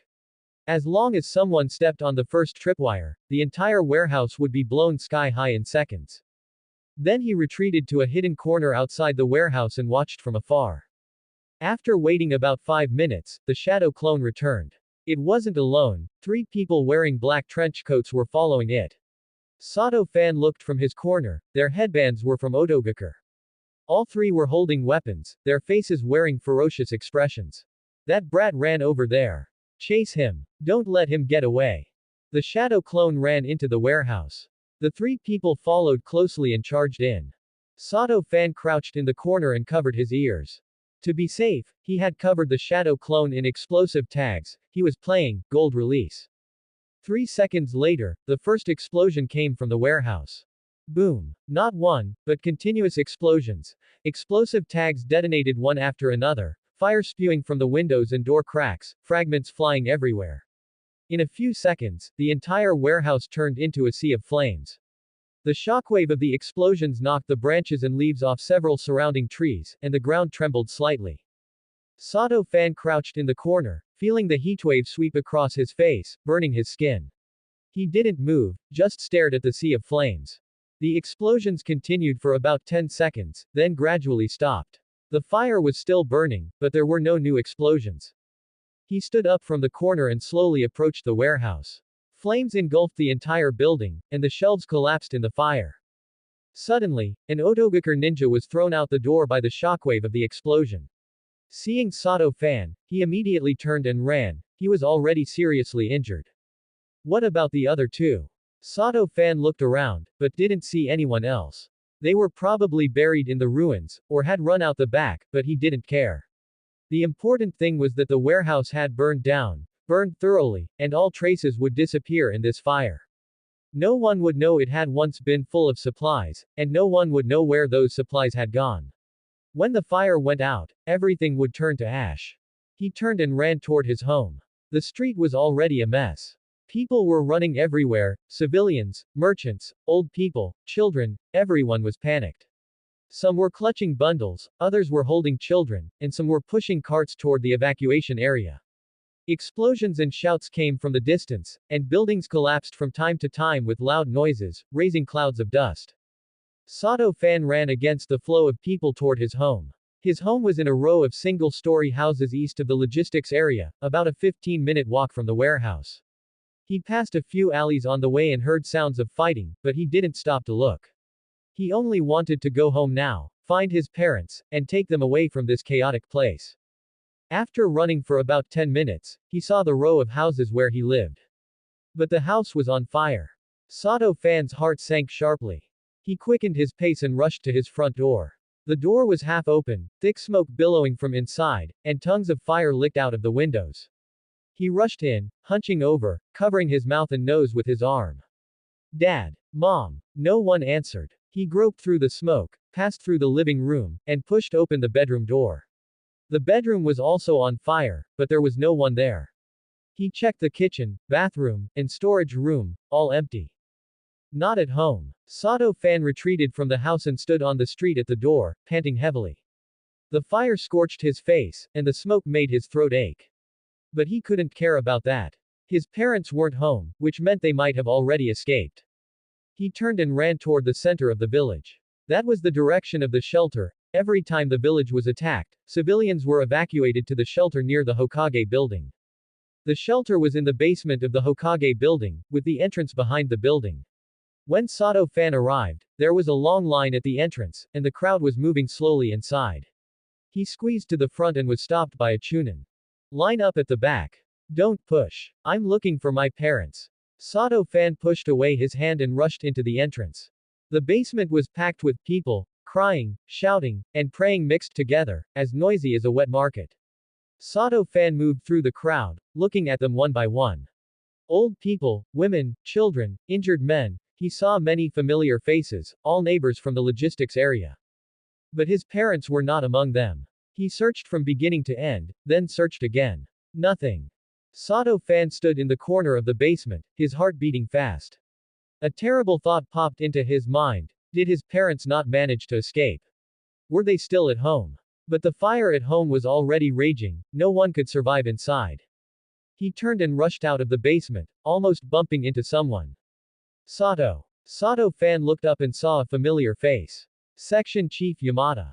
Yamada's clothes were covered in gray, and there was a bloodstain on his face, but he didn't look seriously injured. He grabbed Sato Fan's shoulder. Are you okay? The warehouse caught fire, and some people saw Otogakur ninjas running out from there. I don't know. Section Chief Yamada, have you seen my parents? Yamada froze for a moment. Your parents? I just saw Sato Michi over by the shelter, he seemed to be looking for your mom. Sato Fan didn't wait for him to finish, turned and ran. He ran past the Hokage building, past the main street, past Ichiraku Ramen. The ramen shop's facade had collapsed halfway, the sign falling to the ground and being crushed to pieces. He ran to the logistics area, ran to the street where his home was. The fire was still burning, but smaller than before. He walked forward along the street, shouting as he walked, "Dad! Mom!" No one answered. When he reached the end of the street, he heard a faint response. Fan. Sato Fan turned his head sharply. The voice came from a small alley by the road. He rushed into the alley and saw Sato Michi sitting on the ground against the wall, holding Sato Amiko in his arms. Both were covered in dirt and soot. Sato Michi's forehead was bleeding, and a large part of Sato Amiko's clothes was scorched. Dad. Sato Fan rushed over, crouched down, and checked their injuries. Sato Michi's forehead had a gash from debris, blood covering half his face, but he was conscious. Sato Amiko had her eyes closed, her breathing very weak, no obvious wounds on her body, but her face was frighteningly pale. Your mom inhaled smoke. Sato Michi's voice was hoarse. When we ran out, she inhaled a lot of smoke. Sato Fan took a medical kit from his waist pouch, tore open the packaging, took out bandages and hemostatic agent, and quickly bandaged Sato Michi's forehead wound. Then he crouched beside Sato Amiko and felt her breath with his hand. She was still breathing, but very weakly. Can you walk? He asked Sato Michi. Yes. Sato Michi stood up, leaning against the wall, his legs a little shaky, but he stood steady. Sato Fan carried Sato Amiko on his back, supporting her with one hand and helping Sato Michi with the other. Follow me. He carried his mother on his back, supported his father, and walked through the smoke-filled streets toward the shelter. On the way, he met a few panicked civilians. Sato Fan pointed them toward the shelter, but didn't stop. At the shelter entrance, the Chunin was still maintaining order. Seeing Sato Fan carrying someone over, he didn't stop them again, stepping aside to let them in. The basement was still noisy. Sato Fan found a corner, put Sato Amiko down, and let her sit against the wall. Sato Michi sat beside her, holding her hand. Mom will be fine, Sato Fan said, his voice calmer than he expected. She just inhaled smoke, she'll be fine after a rest. Sato Michi nodded without speaking. Sato Fan crouched next to his parents, took the water bottle from his waist pouch, and gave Sato Michi a sip. Then he placed the water bottle next to Sato Amiko, waiting for her to wake up. The explosions outside were still continuing, but a bit further away than before. The people in the shelter gradually quieted down, some were praying in low voices, some were weeping softly. A little girl leaned in her mother's arms and fell asleep. Sato Fan sat down against the wall and closed his eyes. He opened his eyes and looked at his parents. Sato Michi was leaning against the wall with his eyes closed, the bandage on his forehead already soaked with blood. Sato Amiko's complexion was a bit better than before, and her breathing was steadier. Sato Fan reached out and held his mother's hand. Her hand was cold, but her pulse was beating. It will be okay, he said softly. It was as if he was speaking to his parents, and also to himself. That's the end of part 2. Part 3 is coming soon. Thanks for watching. Please subscribe and support our channel for more stories.